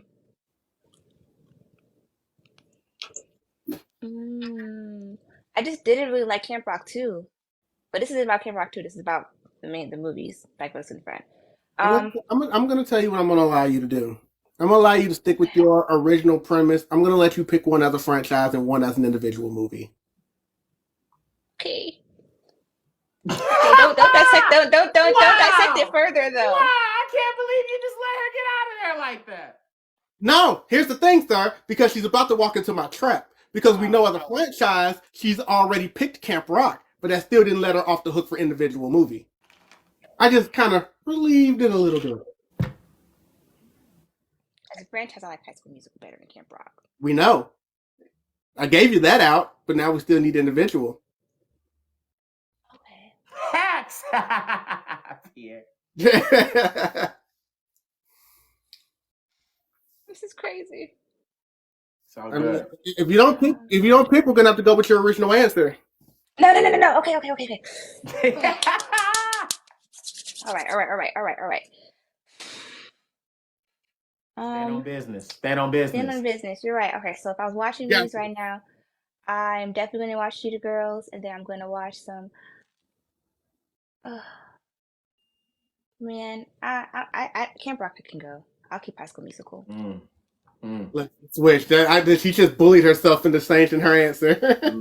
Okay, so that goes to show you as an individual movie and as a franchise, she is letting go of Camp Rock. We need to go ahead and let that go. We need to get that out of I've made peace with it. I'm going to let you go briefly because I already know your answer. And I want to kind of get through this one a little quickly because we got one more topic left. But go ahead, sir. Anything you want to say about the other 2 movies before you drop the other one?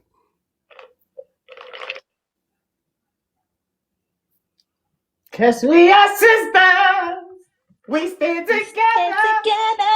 We make a one big family, but we don't look the same. Our spots are different colors. We make a one big family, but we don't look the same. Cause we are sisters.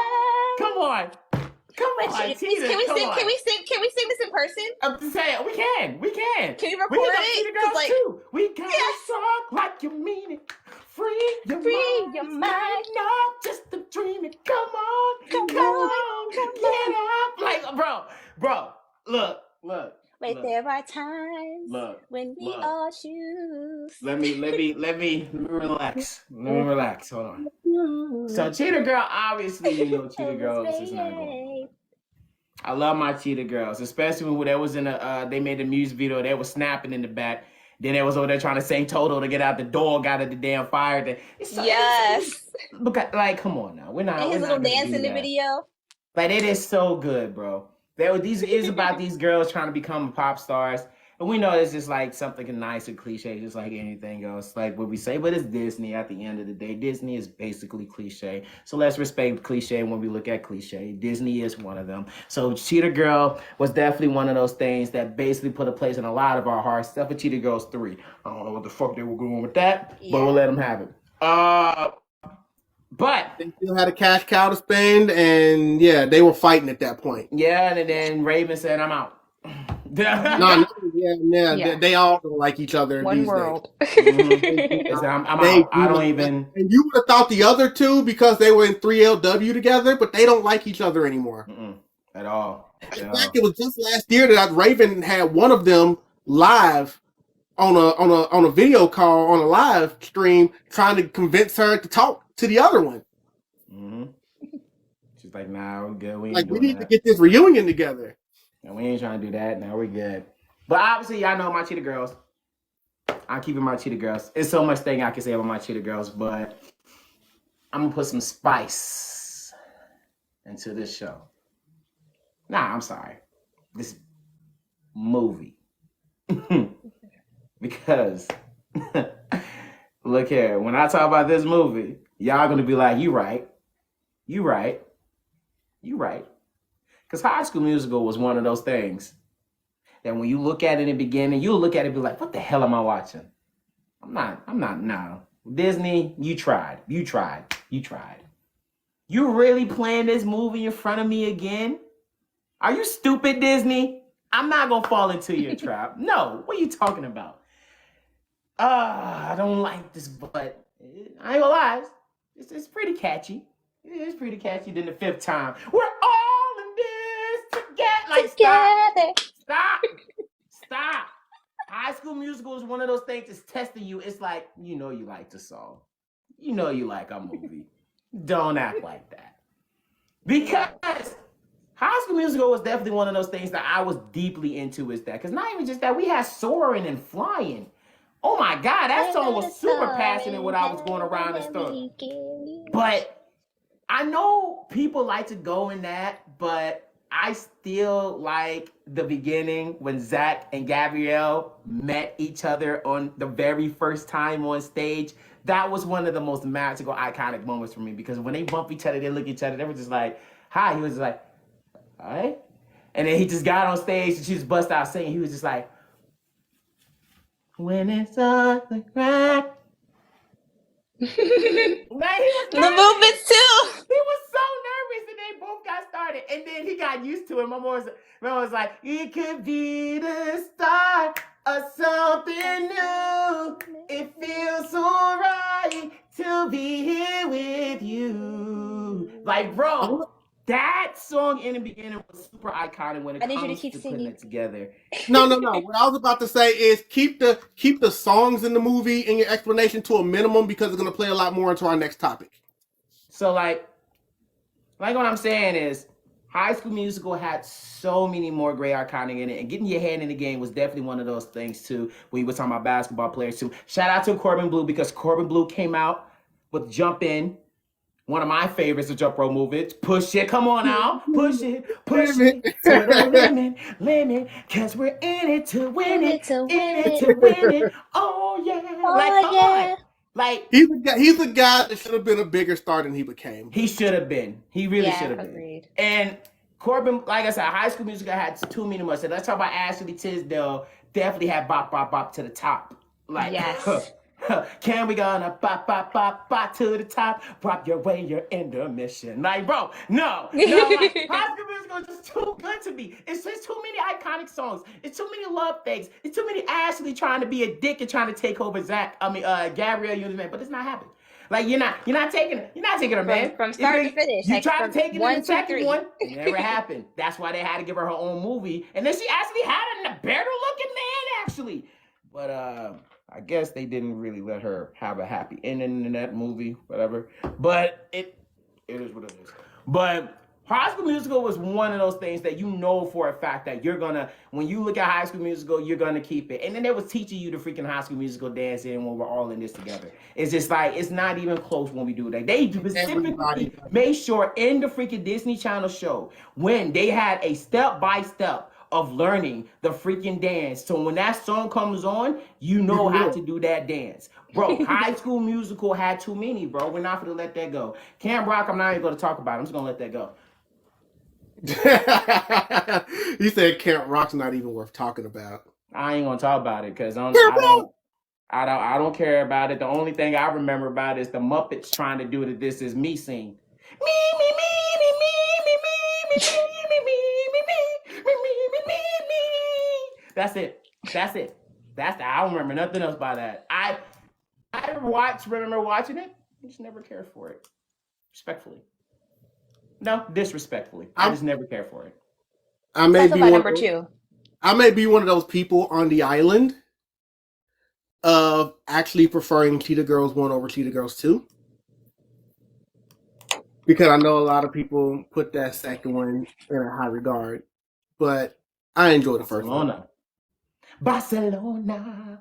Yes. I get it. We in Barcelona. Like you we have Angel. Free your mind. I get it. And I get that the first Cheetah Girls movie is your very cliche, get a group together, one of them goes to one of their head stories.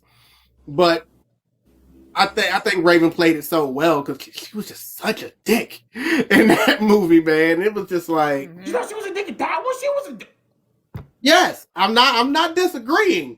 That is second personality. One. I was like, hold on, the second one. She was trying to let these bitches know, but they got a little way too flabbergasted, and I think that's what Raven was afraid of, and it came true in the second one. The second one, they were big star headed. All of them had their own life trying to, I got this to worry about, but y'all forgot we here for our concert. We y'all think we're here for. But in the first one, it was more of the, hi, I'm the leader of the Cheetah Girls. I wrote the songs. And, yeah. And just go to the girls like, well, maybe you don't necessarily have to be here because you're the dancing one anyway, background dancing. Yeah, she was wild.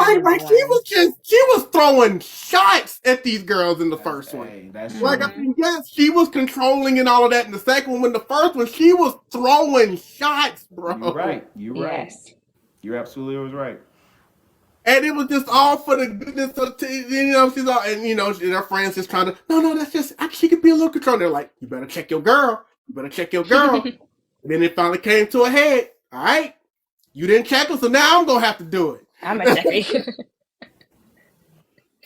check. And nobody liked the way you running things around here. Why did it come to a head? Because because the one time that her mom was like, I trust you to go to this meeting on your own. They walk up in there. Oh, yeah, y'all gonna put on these masks.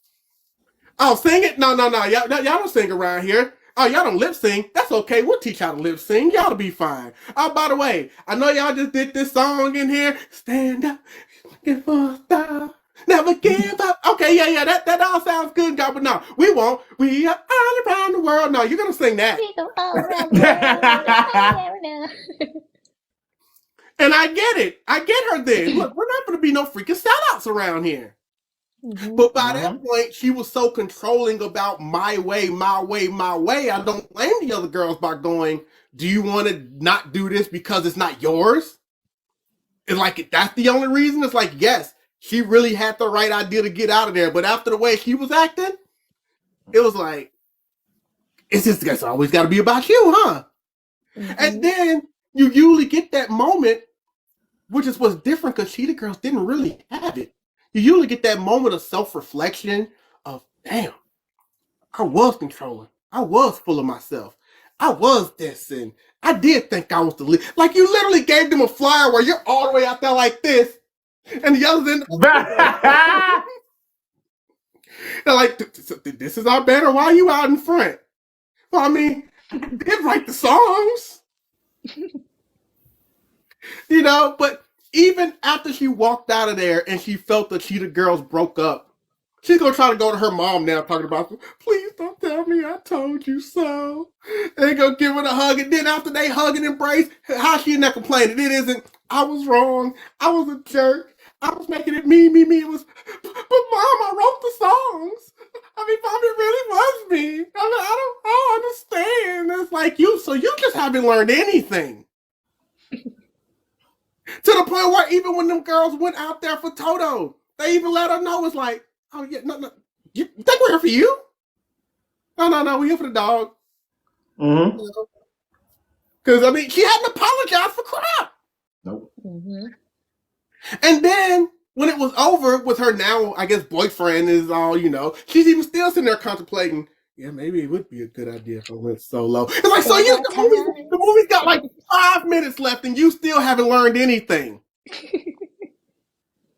And then she just walks out there and of course they sing the iconic "We Got Sisters, We Stand Together." And then as soon as that's over, they hug and then she's all, are we still going to be friends even though the Cheetah Girls are over? And they're sitting there like, we all good. Cheetah Girls ain't over, but you never once just got that I was wrong. I was too controlling. I shouldn't be like that. Nothing was resolved. Nothing. It's like there was no, from now on, I'm going to be a little different. And you wonder why she was still so controlling in Cheetah Girls 2, because y'all still didn't really check it in Cheetah Girls 1. But they needed that one, though, because they was out there thinking they was doing their own shit. My girl out there dancing with a spicy dance. My girl flirting with her dance teacher. I was like, hell no. Hey, that's a... No, I get it. But no, love Cheetah Girls though, because the music alone. But I like those like little through because I like documentary. I like music documentary type movies. Like you know about stuff I watch. Look at some of the movies I like growing up: The Jacksons, The American Dream, The Temptations. Like I like movies like that where you kind of just get into those conflicts of seeing groups get together and musical things. So and there was a time in my life where I just thought Raven was just one of the finest things walking on television. Okay. I love the number on number 2 that Chanel sung with the girl on there. She was like, oh yeah, that was a good bedtime. Ooh, she was like, ooh. I was like, okay. Yeah, Allegra said Camp Rock, by the way, but High School Musical is just. Now, I've always been kind of, because I know everybody says the correct order for best High School Musicals is 2, then 1, then 3. Really? No way. That's backwards. I give y'all I Can't Dance and all that shit and Music in Me, but we're not finna act like all the other ones no, we're not doing that. I'm not gonna sit here and act like High School Musical 2 isn't a great movie. It is a great movie. It is a great movie, but I'm not just finna put that over than 1. You're crazy. And the music in there does bang, but I will get to that a little bit later. About High School Musical 2. My biggest issue with the High School Musical franchise, and I'm just going to go ahead and say it right now, I'm not a fan of High School Musical 3. Same. Because, first of all, I felt like High School Musical 3 was just a rehash of High School Musical 1. And they put that in theaters, too. I said it was the back and forth. They kept having that back and forth. And the fact that they put it in theaters meant that they felt like they had to make it grander, which wasn't what High School Musical was. It was a nice little musical DCOM movie. They were trying to get more money at that time because they know how much money High School Musical was bringing. High School Musical 3, I felt like there was a new song like every 2 minutes. They were trying to get, just like Frozen, they were just trying to get another song. And it didn't feel like the music, when the songs came, that they flowed well with the storyline that was going on in the movie. I thought the first 2 did that so much better. Where it's like, oh, we got this conflict going on. Oh, let's sing about it real quick. And the third one, they're just singing to be singing half the time. Mm-hmm. But it is a rehash of High School Musical 1 because, first of all, they're back in school because, they were on summer vacation, Right, it was on summer vacation. They didn't really graduate yet. 2. But in the third one, it was right back to the whole Troy has the conflict. Is it basketball? Is it singing? You know, it's like, didn't we just do this in High School Musical 1? Mm-hmm. You know, even Sharpay's whole thing with the whole, I gotta get Gabriella out of here, you know, in High School Musical 1. I know, let's leak the information of how smart she was at her last school in High School Musical 3. Oh, I know, let's leak the information about her Stanford information. It's like, I just felt like they were doing the exact same things in High School Musical 3 that they did in High School Musical 1. The same conflict, the same plot points. The fact that Sharpay learns nothing from movie to movie. That's why they were trying. That's why I said they try to give her own movie. At the end of each movie, it looks like she's now on this, I understand how I was acting, I'm going to be a better person. And then the next movie comes and it's like, what happened to that growth? Right. At the end of High School Musical 1, she literally goes up to Gabrielle and congratulates her, tells her break a leg. No, and here it means good luck. Smiled at her, congrats, sung with everybody at the end. High School Musical 2, I need to get Troy to myself and get that Gabriella girl out of here, and and still up to her old tricks again, trying to pull him away, almost turned him into somebody he's not, because he became snobby and all of that. And then what happened at the end of that? You know, her brother Ryan finally stood up for himself, and I'm gonna be my own man. And she realized to the point where she's like, I'm gonna give my brother the award because he deserves it more than I do. You're really great with this, and you know what? You deserve this, and I understand everything. And even went out with all the kids, holding hands with the black dude that cooks. That, you know, that she's been kind of teasing for 3 freaking movies that never really turned into anything. And then High School Musical 3 starts and it's right back to I hate everybody again. So they kept retconning her growth just to have some more Sharpay. So, you know, I always had a problem with the Sharpay character for that reason. But for me, I like High School Musical 1 over 2, although I do know a big consensus is that High School Musical 2 is the better one. I don't fight people on it, but High School Musical 1 I can go toe to toe. We can talk about it. You know, we go toe to toe. We go toe to toe. I need to find that fan. We go toe to toe. You'll sort of get an opportunity here soon. Camp Rock. I can't even really go franchises with Camp Rock because she says she doesn't really like the second one. I think I've only seen Camp Rock 2 a grand total of 1 time. Oh. Yep, I don't like the second one. I like number 1. I literally think I didn't even see it when it premiered on the Disney Channel because I think I missed it. But part of me also felt like I wasn't really motivated to try to sit down and watch it when it premiered either. I wasn't sitting there like, oh, I gotta wait, can't wait for Camp Rock 2. You know.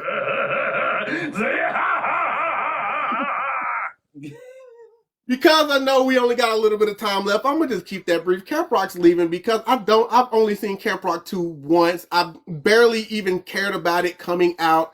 I've seen Camp Rock 1 this many times, and it's just it's not my favorite movie. Like, I'm not even that big of a Jonas Brothers fan, period. And that's no disrespect to the Jonas Brothers. I just can't really. LA, baby. Love Demi though. I love Demi. Hey, now I will say this about Jonas Brothers. They did had what, the Meet the Robinson song on there, 2005. I'm not gonna lie, that song was a banger. I ain't gonna. But what do I always say? Even from bands or artists I don't like, they probably got some songs I like. They got some that was really cool, but most of them is just like. So I went to the year of 3000. Nothing the same, but they live underwater. You wanted to talk about it because you said you wanted to argue with people, right? You want to have that argument. I'm gonna stand 10 toes. I'm gonna give you that opportunity, but we're not gonna do it in a traditional sense, although that kind of plays a part in this too. So we're just gonna go to better soundtrack, and I'm gonna go ahead and let you take this.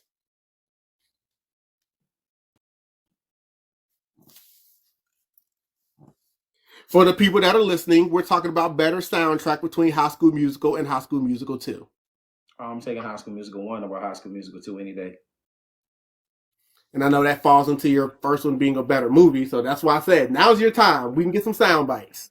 It's better soundtrack, like I could go by. You can now go deep. That's the reason I said don't go deep into the songs right now, because we were saving it for this topic. Well, okay, let's get into it, because I'm fin to go each one, and I'm gonna let y'all know one by one, in my category, and I know what y'all love going to a High School Musical too. Y'all like to go to the hey batter swing. I got to just do my thing. I know y'all love going to that. It's one in a hole though. But one in a hole though. That's why I agree with you on one. I feel like y'all love going into that. Cause y'all, here's the only two y'all can get me on High School Musical. Batter swing and the music in me.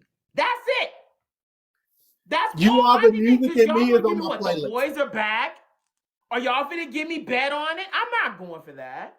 Now you know how people feel about Bet on It. What? All that is just Zac Efron as a teenage thing, looking nice and handsome and walking around and then Bet on It, Bet on It. But you might not remember this because we talk about the age difference between you and me and when High School Musical came out. But when High School Musical 2 came out, in between, because Disney Channel doesn't do commercials. During their commercial breaks, they just do previews for other Disney Channel shows. Yeah, and they did a commercial scene when they and in between episodes, they just do previews. When High School Musical 2 first came out, or was on its way about to come out, literally like clockwork, every time a show went off, in between when it went off and when the next one came on, they always played the entire section of him singing Bet on It. And trust me, I know. That's how big that song was at that time. They were that's because that's the teenagers just at the time just ravishing crazy for Zac Efron. Everybody remembers all of his movements. You heard them at the Geeker Tree. Oh, we got to get down for the water part.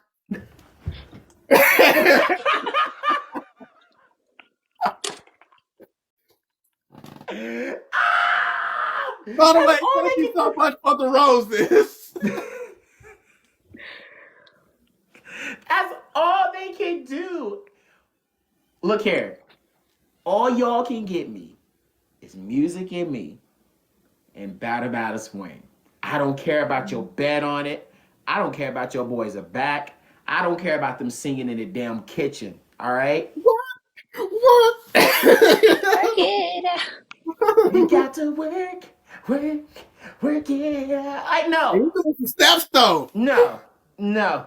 I don't care about none of that. You know why I don't care about none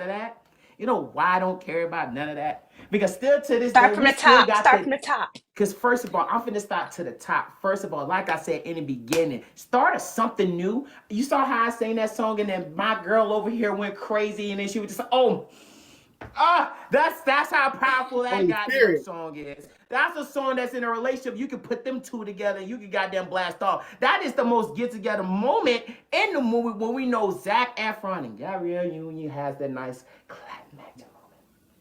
Troy and Gabriella, like he literally sung his part and he was about to get off stage. Like, nah, I'm done. Then she started humming. He said, and then wait a minute. He took his jacket off and never who would ever thought that. He took his jacket off all the way. He was feeling it. He was like, nah. I'm finna bring it home now. Like, no. Then we got to get to the fact of, I'm going to say this again. Bop to the top.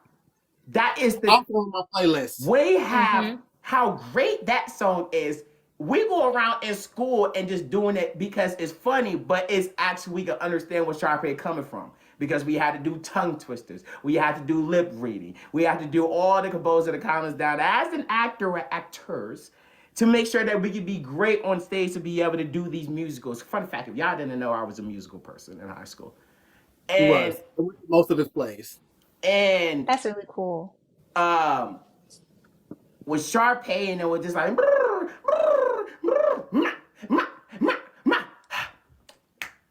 you ready?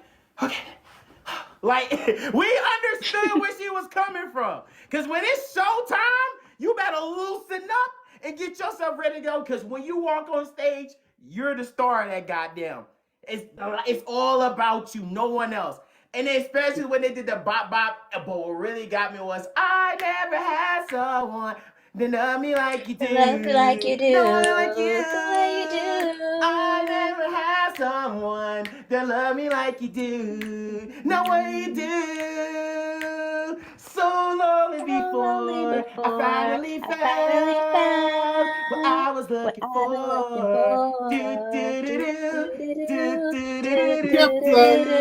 Copyright this because it's so long. High School Musical 1 had them bangers, and especially get your head in the game when Zach had to pick what he like, his girl or his basketball career. Why am I feeling so wrong? My head's in the game, but my heart's in the song. It makes it feel so right. Should I go for it? I don't know what to do here. Yikes. Doom, doom, doom, doom. Boom! Like you had to, bro, stop it. That, I'm telling you, High School Musical 1 is too iconic because they literally have commercial breaks teaching you these dance steps. That's how insane High School Musical 1 soundtrack is. You don't get that from High School Musical 2. They're just like, listen to the song. Bye. Hi. You know, whatever. Have a good one. I'll give y'all Have the Music in Me because the music in me was really good. The na na na na na, yeah, you got the music in me. Like, I respect that. I respect High School Musical 2 soundtrack, but it's just bangers after bangers after bangers of High School 1. There is nothing you cannot tell me that your little kids will go to High School Musical 1 to bring out. I guarantee you when no I skips got on High them School saying Musical 1. we're all in this together, they're goddamn singing around the goddamn singers. I'm not doing that. Y'all not gonna do that. Y'all not gonna do this about High School Musical 1. Y'all know what to do. And we're not even just that. Are we not gonna talk about breaking free? Are we not soaring? Are we not flying? Is there not a star in heaven that not you skipping the status quo. Like, bro. Hey, the confession song. Bro, I'm just saying. But that's the point. If for y'all to bring it up, it says a lot. No skips on High School Musical 1. High School Musical 1 is too good. High School Musical 2 is just nah. I respect it, but I just feel like High School Musical 2, which is your teenage hormones who like Zac Efron at that time and just love to just see him on his knees. Yeah. So let's keep it a band here. It's the most iconic scene in the entire movie. That's all y'all talking about. I don't ever hear y'all talk about The Boys Are Back. I don't hear y'all ever talking about Music in Me like that. I don't hear y'all talking about Get Your Head in the Game like that. No, Music in Me. I'm sorry, Battle Swing. Music in Me. I love Music in Me. Music in Me Swing. I'm sorry. But Battle Swing, not like that. I like that song more than all the others. In fact, those were the three that got played. Dance. I said you can, not my chance. No, I can do this. Why you can do that, but I don't dance. Yeah, they actually did a behind the scenes thing in between shows on the Disney Channel for I Don't Dance, like them like on set, you know, like doing rehearsing that number and stuff like that. That was one of the things they used to do for that one. But you know, of course, so they talked about that one a lot. Music in Me, they talked about a lot. Bet on It, they just used to play all the time. And before the movie came out, they used to play What Time Is It all the time. Obviously, school's out. What time is it? Summertime. It's our vacation. Oh, that was a vacation, my bad. But women, wrong lyrics. In particular, I'm not saying guys didn't either, but women in particular used to talk so much about the freaking sad Gabriella, I'm Leaving song. You know, because they almost felt like it was almost like a breakup in some kind of way. And I'm like, she's not breaking up with him. She's just literally just leaving. She's quitting. She's just quitting her job. She's like, I can't take it here anymore. You breaking up with me? But they sung a song about it, and people used to talk about that song a lot. But no. For me, like I said, movies in general. By the way, another thing High School Musical 3 had to do, because if I'm going to get it out of my chest, I need to get it off my chest. High School Musical 3 also tried to think they were slick and thought they were going to keep those franchises going, because they're like, not only we're going to put one in theaters, we're going to introduce like 3 new kids in this movie because we want to try to show you that the next generation. Yeah. Because, hey, you like them? Do we need to make a High School Musical 4? Nope. Now you good. Years later, that's like Drake and Josh tried to drop that movie. We was like, nah, bro, keep it. No, and that's why they just did the series. What was it? High School Musical, the show, the musical, whatever the hell it's called, on Disney Plus. Like, it came out a few years ago. High School Musical, show the musical. No, that's what it's called. Title. That's a terrible title. Like, hold on, I'm gonna pull it up because that's like dang near what it's called. High School Musical show? The musical. No, High School Musical, the musical, the series. The musical of series? It's High School Musical, the musical, the series. So we're going to put musical twice in that series. That's crazy. All right. That's like saying miracle, spiritual miracle. Well, because I think it's supposed to be a show about like the making of high school. I don't know what it's about. I've never seen it. I've never took the time to I'm going to let them have it.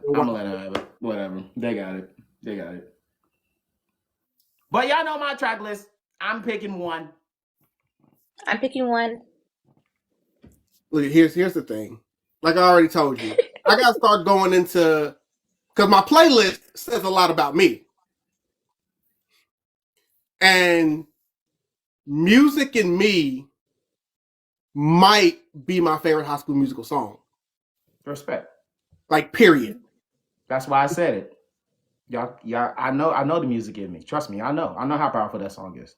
Like, as soon as you hear that note, Remember what you said to me before, though, about the when we were talking about Little Mermaid. Exactly. And you were like, exactly. the skips. Yeah. That's why I say you gotta let me finish. You know. And I mean, no, like I said, I like Bet on it like everybody else. Like, it's cool. Like, it's there, like, swirling around in my stuff or whatever. But Music and Me is on my playlist. You know, we talked about that. But that's, like, the main one. Of course, Hey, Batter, Batter, of course, you know. It's actually not on my playlist, though. So, I like the song. It's not on my playlist. You know, like I said, but as far as those, like I said, Bet on It technically is on my playlist, but Music and Me is on my playlist. But when it comes to that, that's really it from High School Musical. Not because I don't really want to have every song on anyway. I'm always like, what are the songs that I'm going to keep going back to all the time? And while Music and Me is like my favorite High School Musical song, The Dark Side. Bop to the Top might be my second. Because Bop to the Top gets in its bag for me. I love Bop to the Top. Bop to the Top is so like, good. That is my jam. Like, to the point where when I went to the Disney concert thing in Nashville and at Geek Retreat, I broke out the whole dance. Like, you know, y'all had a whole. I wasn't even there when y'all was at Geek Retreat popping off the whole Disney stuff. You I was somewhere else. I was outside. And then I turned around and then I saw you came out. And I was like, "You good, bro?" He was like, "Nah, bro, I'm good. We just had a whole freaking segment. Disney concert going on down there. I was out of breath. The power line. We did a lot." I said, "Damn, you having a lot of great time, huh?" Okay. But no, Bop to the Top is one of my all-time favorites. In fact, you know, and then they know how iconic Bop to the Top is because you remember the episode of Sweet Like a Zack and Cody when they did High School Musical? They did that scene. That was the scene they did where, you know, Maddie, obviously played by Ashley Tisdale, did not actually get the part of Sharpay. And the whole running theme in it was, people always say I look exactly like Sharpay. Really? I don't see it. And they gave the part to London. And London can't even sing. She mouthing the goddamn words. Because number one, nepotism, because of her daddy, but also because they told Maddie she was too nice to play the role of Sharpay because she was just such a sweet girl and Sharpay is not. And then they kind of want to do the whole thing where she sings off stage because London really can't sing for her, where they did Bop to the Top and they all did the whole routine. And yeah, it was really good. And then they look at Zac and they're like, you know, you even kind of look like Zac Efron. And Maddie goes, and I don't look like Ashley Tisdale?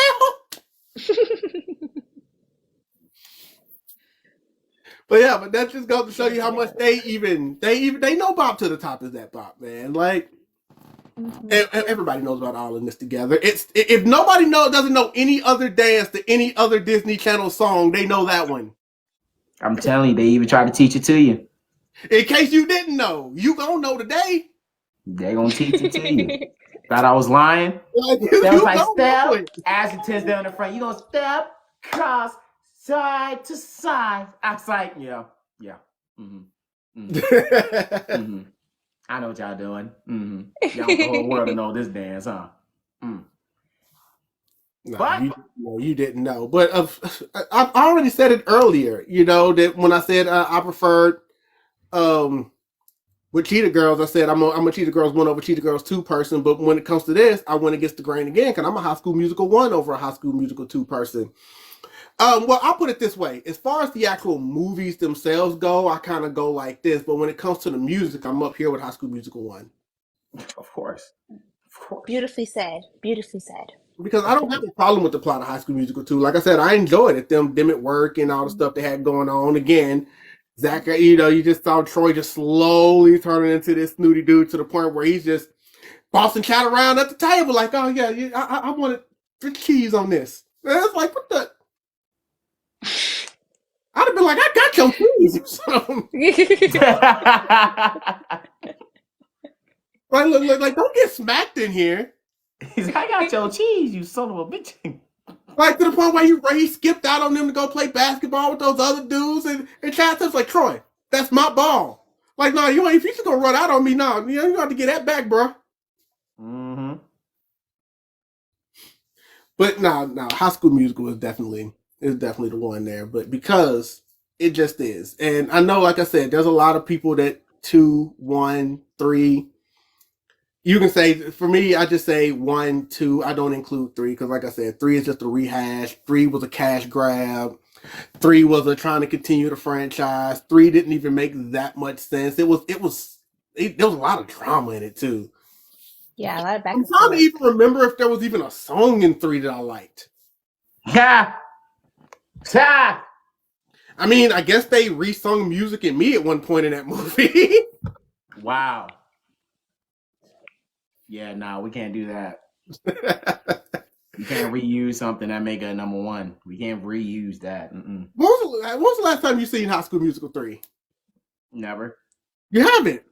That's the point. The big High School Musical guy you are, you never thought to say, let me give this a shot. Nope. Yeah. Some movies are just not meant to be watched. I mean, like I said, I felt the same way about Camp Rock 2. Camp Rock 1 didn't leave a good enough impression on me for me to want to keep it going. It's just like, yeah, you didn't miss anything there. I was like, I'd rather watch Lemon Mouth. It's all good. It's all good. When I was first a little kid, I was excited about it, and I never went to the theaters, and maybe that's a good thing. So you knew it was a cash grab when they put it in theaters because they easily could have just made it another DCOM. Right. They always put it in Disney Channel movie section around 6 o'clock. So why is it changing now? You see, I remember the times when they dropped the movies. Hello. The DCOMs, man. Come on now. After Kim Possible, we had American Dragon Jake Long after that. Come on now. I know my show schedules. Trust and believe. Then they try to introduce Fish Hook to us, man. You think you are. Who the hell you think you are? It's bad enough you done fucking the fucking remix of rendition or some shit. I don't know, some trash ass home record movie. Some last minute lightning round stuff before we get out of here. They're not necessarily on this. So Kris, what would you say your favorite Disney animated series?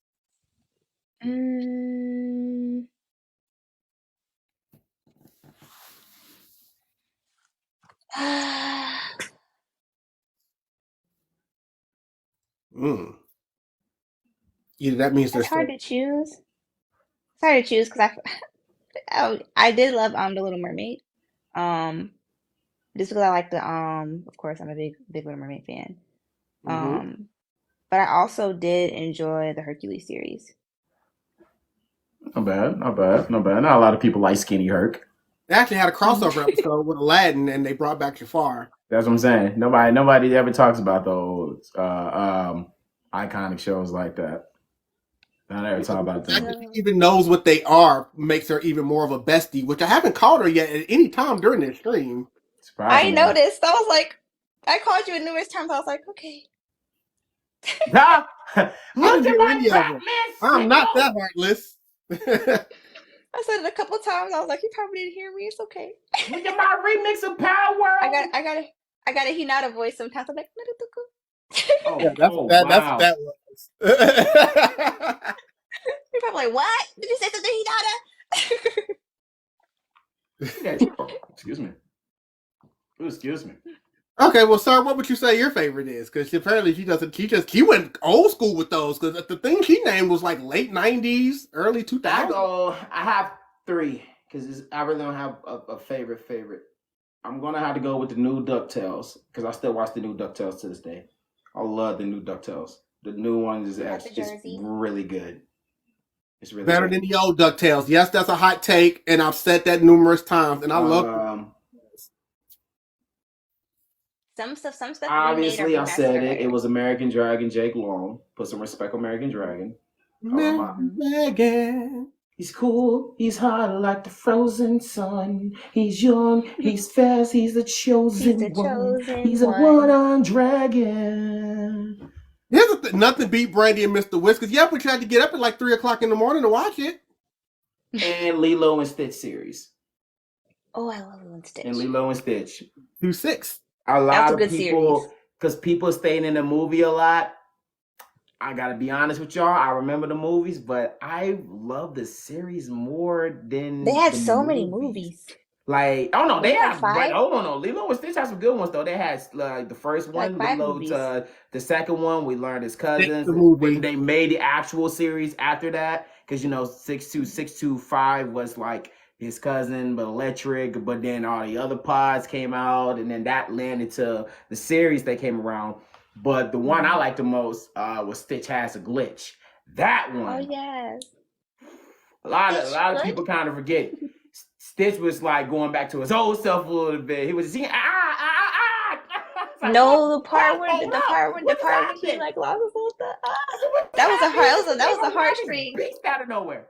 Then one of my favorite scenes was in Lilo and Stitch where the freaking girl with the glasses, and then she was just talking crazy to Lilo, and then Stitch was just like, "Calm down, don't do it, don't do it." She's just talking crazy, and then as soon as she said something about her mama, she's like, "Okay." Say cheese. which is actually real, because that's how people are. When you go too far, they went too far. And it's like, you know what? I can't help you anymore. Like he said, "How you feel?" And your mother would be very disappointed in you. She even looked at Stitch. Okay, get her. Okay, smile. That's what I said. I got to give it to 3. I give it to those 3 right there.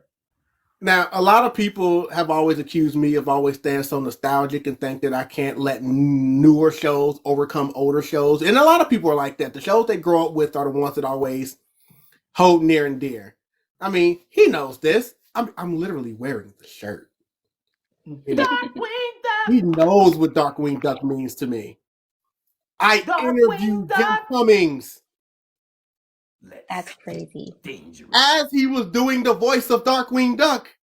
That's crazy. And he ended it by saying, "Let's get dangerous." Oh wow, yeah. I didn't see this. Darkwing Duck. I asked him the hard-hitting questions though. So, it's like no, still it's gonna be one of my favorite memories, because I said if I never meet him again, I'm glad I actually got to meet the voice actor of one of my favorite Disney cartoons of all time. Of course, we've talked last week, I love the entire Disney afternoon. I had my Chip and Dale Rescue Ranger shirt on last week. Of course. Of course I like Rescue Rangers and DuckTales, the old DuckTales and Gummy Bears and all of that stuff. Gargoyles was cool too. Mini Adventures. Yeah, absolutely. All of that stuff. The Mini Adventures of Winnie the Pooh was my stuff for real. Yeah. Because I was a Tigger guy growing up as well. Also voiced by Jim Cummings. But as far as like my favorites, I still hold Darkwing Duck in that high pedestal. But after that, I got to go up, because at one point maybe it would have been the old DuckTales, but no, new DuckTales has it, man. Later DuckTales is just, it's too good. It's just it's too good. Like it basically, it does what a reboot is supposed to do. It literally took everything you loved about the old one and perfected it, instead of trying to just be like, well, how about if we took Scrooge McDuck and, instead of making him a mallard, let's make him like a yellow duck, and we're gonna say that he's only mildly rich. And you know what? Can't do that. That'll piss me off. I just Scrooge McDuck, the greatest world adventure has ever lived. Talking about Fruits Basket, when they did the remastered version of it, like the newer one I like better than the old. But but no, and then they realized that the Adventures of Scrooge McDuck were actually a comic series before even the original DuckTales, and they even take from the old comic series. And like so, if you just know the entire lore of Scrooge McDuck, the newer cartoon just did everything right. And even their retelling of Darkwing Duck was so well done. You know, so I even like the way, which they're still in talks of whether they're going to reboot Darkwing Duck outright or not. Which, if what they did in DuckTales is any indication, I think they could do it, and I think they could do it well. So since y'all did 3, I guess I could do 3. So I would say Darkwing Duck. I would say DuckTales, the reboot. And I mean, for the third one, for me, it's just, it's always going to be that thing, because you know there is 104 days of summer vacation. Phineas and Ferb. Just to end it. That's the, and they bringing it right back. Phineas and Ferb is just too goated for me. It is. Phineas and Ferb is one of my favorite cartoons. Like, it might be top 10 for me, actually. Like, I'll have to. You want to talk about soundtracks too? Phineas and Ferb's in their bag when it comes to the music. After hours. That was the best one. I don't care. I stand toes on that one. After hours was the best one. You got that nice jazzy feeling to the end. Then the backyard beach. The backyard beach. Phineas and Ferb with the backyard beach. The backyard beach. Not a long song, but a good one. It's a good one. We got a drink in the coconut, Philip in the coconut, squirrel in the coconut, the backyard beach. I love Ferb. I love Ferb. They stay in their bag, man. You know, and not even just the underskirt one, of course, the popular ones too, because you know my baby's got a wrong way of talking. Whenever she says something sweet, but she knows it's my world, she's a rockin'. Well, my vocabulary's incomplete. I know it may sound confusing. Sometimes I wish you'd give it to me straight. But I never feel like I'm losing when it takes the time to translate what I'm talking about. Bow, chicka, bow, wow. That's what my baby said. Wow, wow. And my heart starts pumping. Chicka, chicka, choo, wow. Tiki, tiki, ooby, I love you. I mean, and then obviously, I did an entire parody song. Come on, squirrels in my pants, bro. SIMP, squirrels in my pants. Come on now. I did an entire simp parody of that song. Anybody that haven't seen that, check that out. That is one of the best videos I've ever created. But no, man, like the music in there. It's just Dr. Doofenshmirtz, just one of my favorite worst villains, because like he don't know what he's doing. Like the fact that he don't even want to take over the world. He just wants to take over the tri-state area. So at least he's a little realistic in knowing that he can't really go out there like that. Shout out to the Marvel crossover. But you talk about Clark Kent Superman situations. Doofenshmirtz has it bad. What is that? A platypus? He's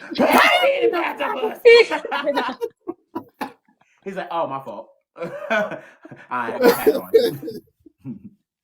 Like, you don't recognize you without that. Perry the platypus.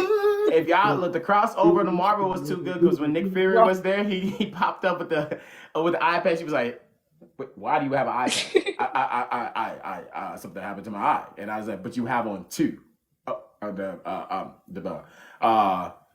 go out there and stop and save the world. I was like, what is wrong with you? Juvie, can you take these eye patch from me? Oh, you so sick. Like I said, the freaking Karen that was Candace. Like, she's gosh. Ferb got Doofenshmirtz daughter and he got bro. Ferb, telling you, man. Y'all but you know what? If Candace wasn't such a Karen on that series, we'd have never got BUSTEDUR busted. Mm-hmm. I want to put the hurt on you. So you know what? It's fine. What's not fine is they've actually had a couple of episodes where she did bust them, but they always kept retconning it. Mm-hmm. It's like, why do it if you? And a lot of shows have done that. I always never liked where they would do something where one thing they've always tried to do, they finally do that thing, and then they just take it away. And they did that with that. It was like she busted her brothers, but then it turned out it was a dream the whole time, so it never actually happened. Nope. Or when they saved the world, he found out Perry was a secret agent and all of this stuff, and then when it was over, they had the opportunity to have all their memories erased so Perry could keep his secret life and everything. And Isabella's like, so nobody's going to remember any of this? Nobody. Oh, Okay. Like, come here, Phineas. Because like they're about to wipe out memories in like 5 seconds. So guess what? He ain't gonna remember this no way. He's like, what? And you could tell right then. Oh yeah, he was with it. That was when you knew he was Isabella. I mean, everybody knew. It was so crazy that the ending was so good because it was like, dude, everybody clearly knew. How did you not know? He didn't even know. He talking about you can go with his belt. I wish, but I don't. I've had a crush on her for years. Like, bruh, you know she's liked you for years, right? Oblivious. They were like, really? Yes, we all know. Like I said, it's like the girl literally would have heart shapes in her eyes. Looking at you, she literally constantly went over your house every day, asking Phineas, "What you doing?" Like, now, come on now. How do you not know? Ferb was just so quiet. He just noticed. He was just waiting on you to make the move. He was like, well, I mean, Ferb had his woman. oh yeah. When he saw Duper Smurf's daughter, he was like, oh yeah. He first laid eyes on her. He made sure he played the move with his British accent. That's what did it. His accent is what did it. I don't care what nobody said. His accent is what did it. As soon as she heard that man spoke, she was like, wow. I mean, like, what couldn't Ferb do though? Like, yeah, we knew he could build because him and Phineas always build, but then look at all the other stuff he could do, like the advice, the dancing. Remember when he had Jeremy put on the outfit where he could mimic the same dance moves that Ferb was doing? Like, Ferb was in his bag. Ferb. It's Ferb. I just realized we have went over our time limit. It is 11:20. That's why I said this was the last beat thing. That's a big one. We are actually good with Disney, and both times we went over the 4-hour mark. That's how much Disney we had to talk about. Yes. So now that we are officially done with over 8 hours of Disney, how are you feeling, bestie? I love it. I love being a part of the podcast. For one, thank you both for having me here, for including me. It was such a great time on both segments, this one and the last. It never feels like 4 hours. Time just goes by so quickly because I'm having such a great time talking to you guys and really like having a conversation with people who love Disney, if not as much more than me. So it truly is, it truly was a great experience. I look forward to having more experience with you guys in person and for us to go to D23. We're going.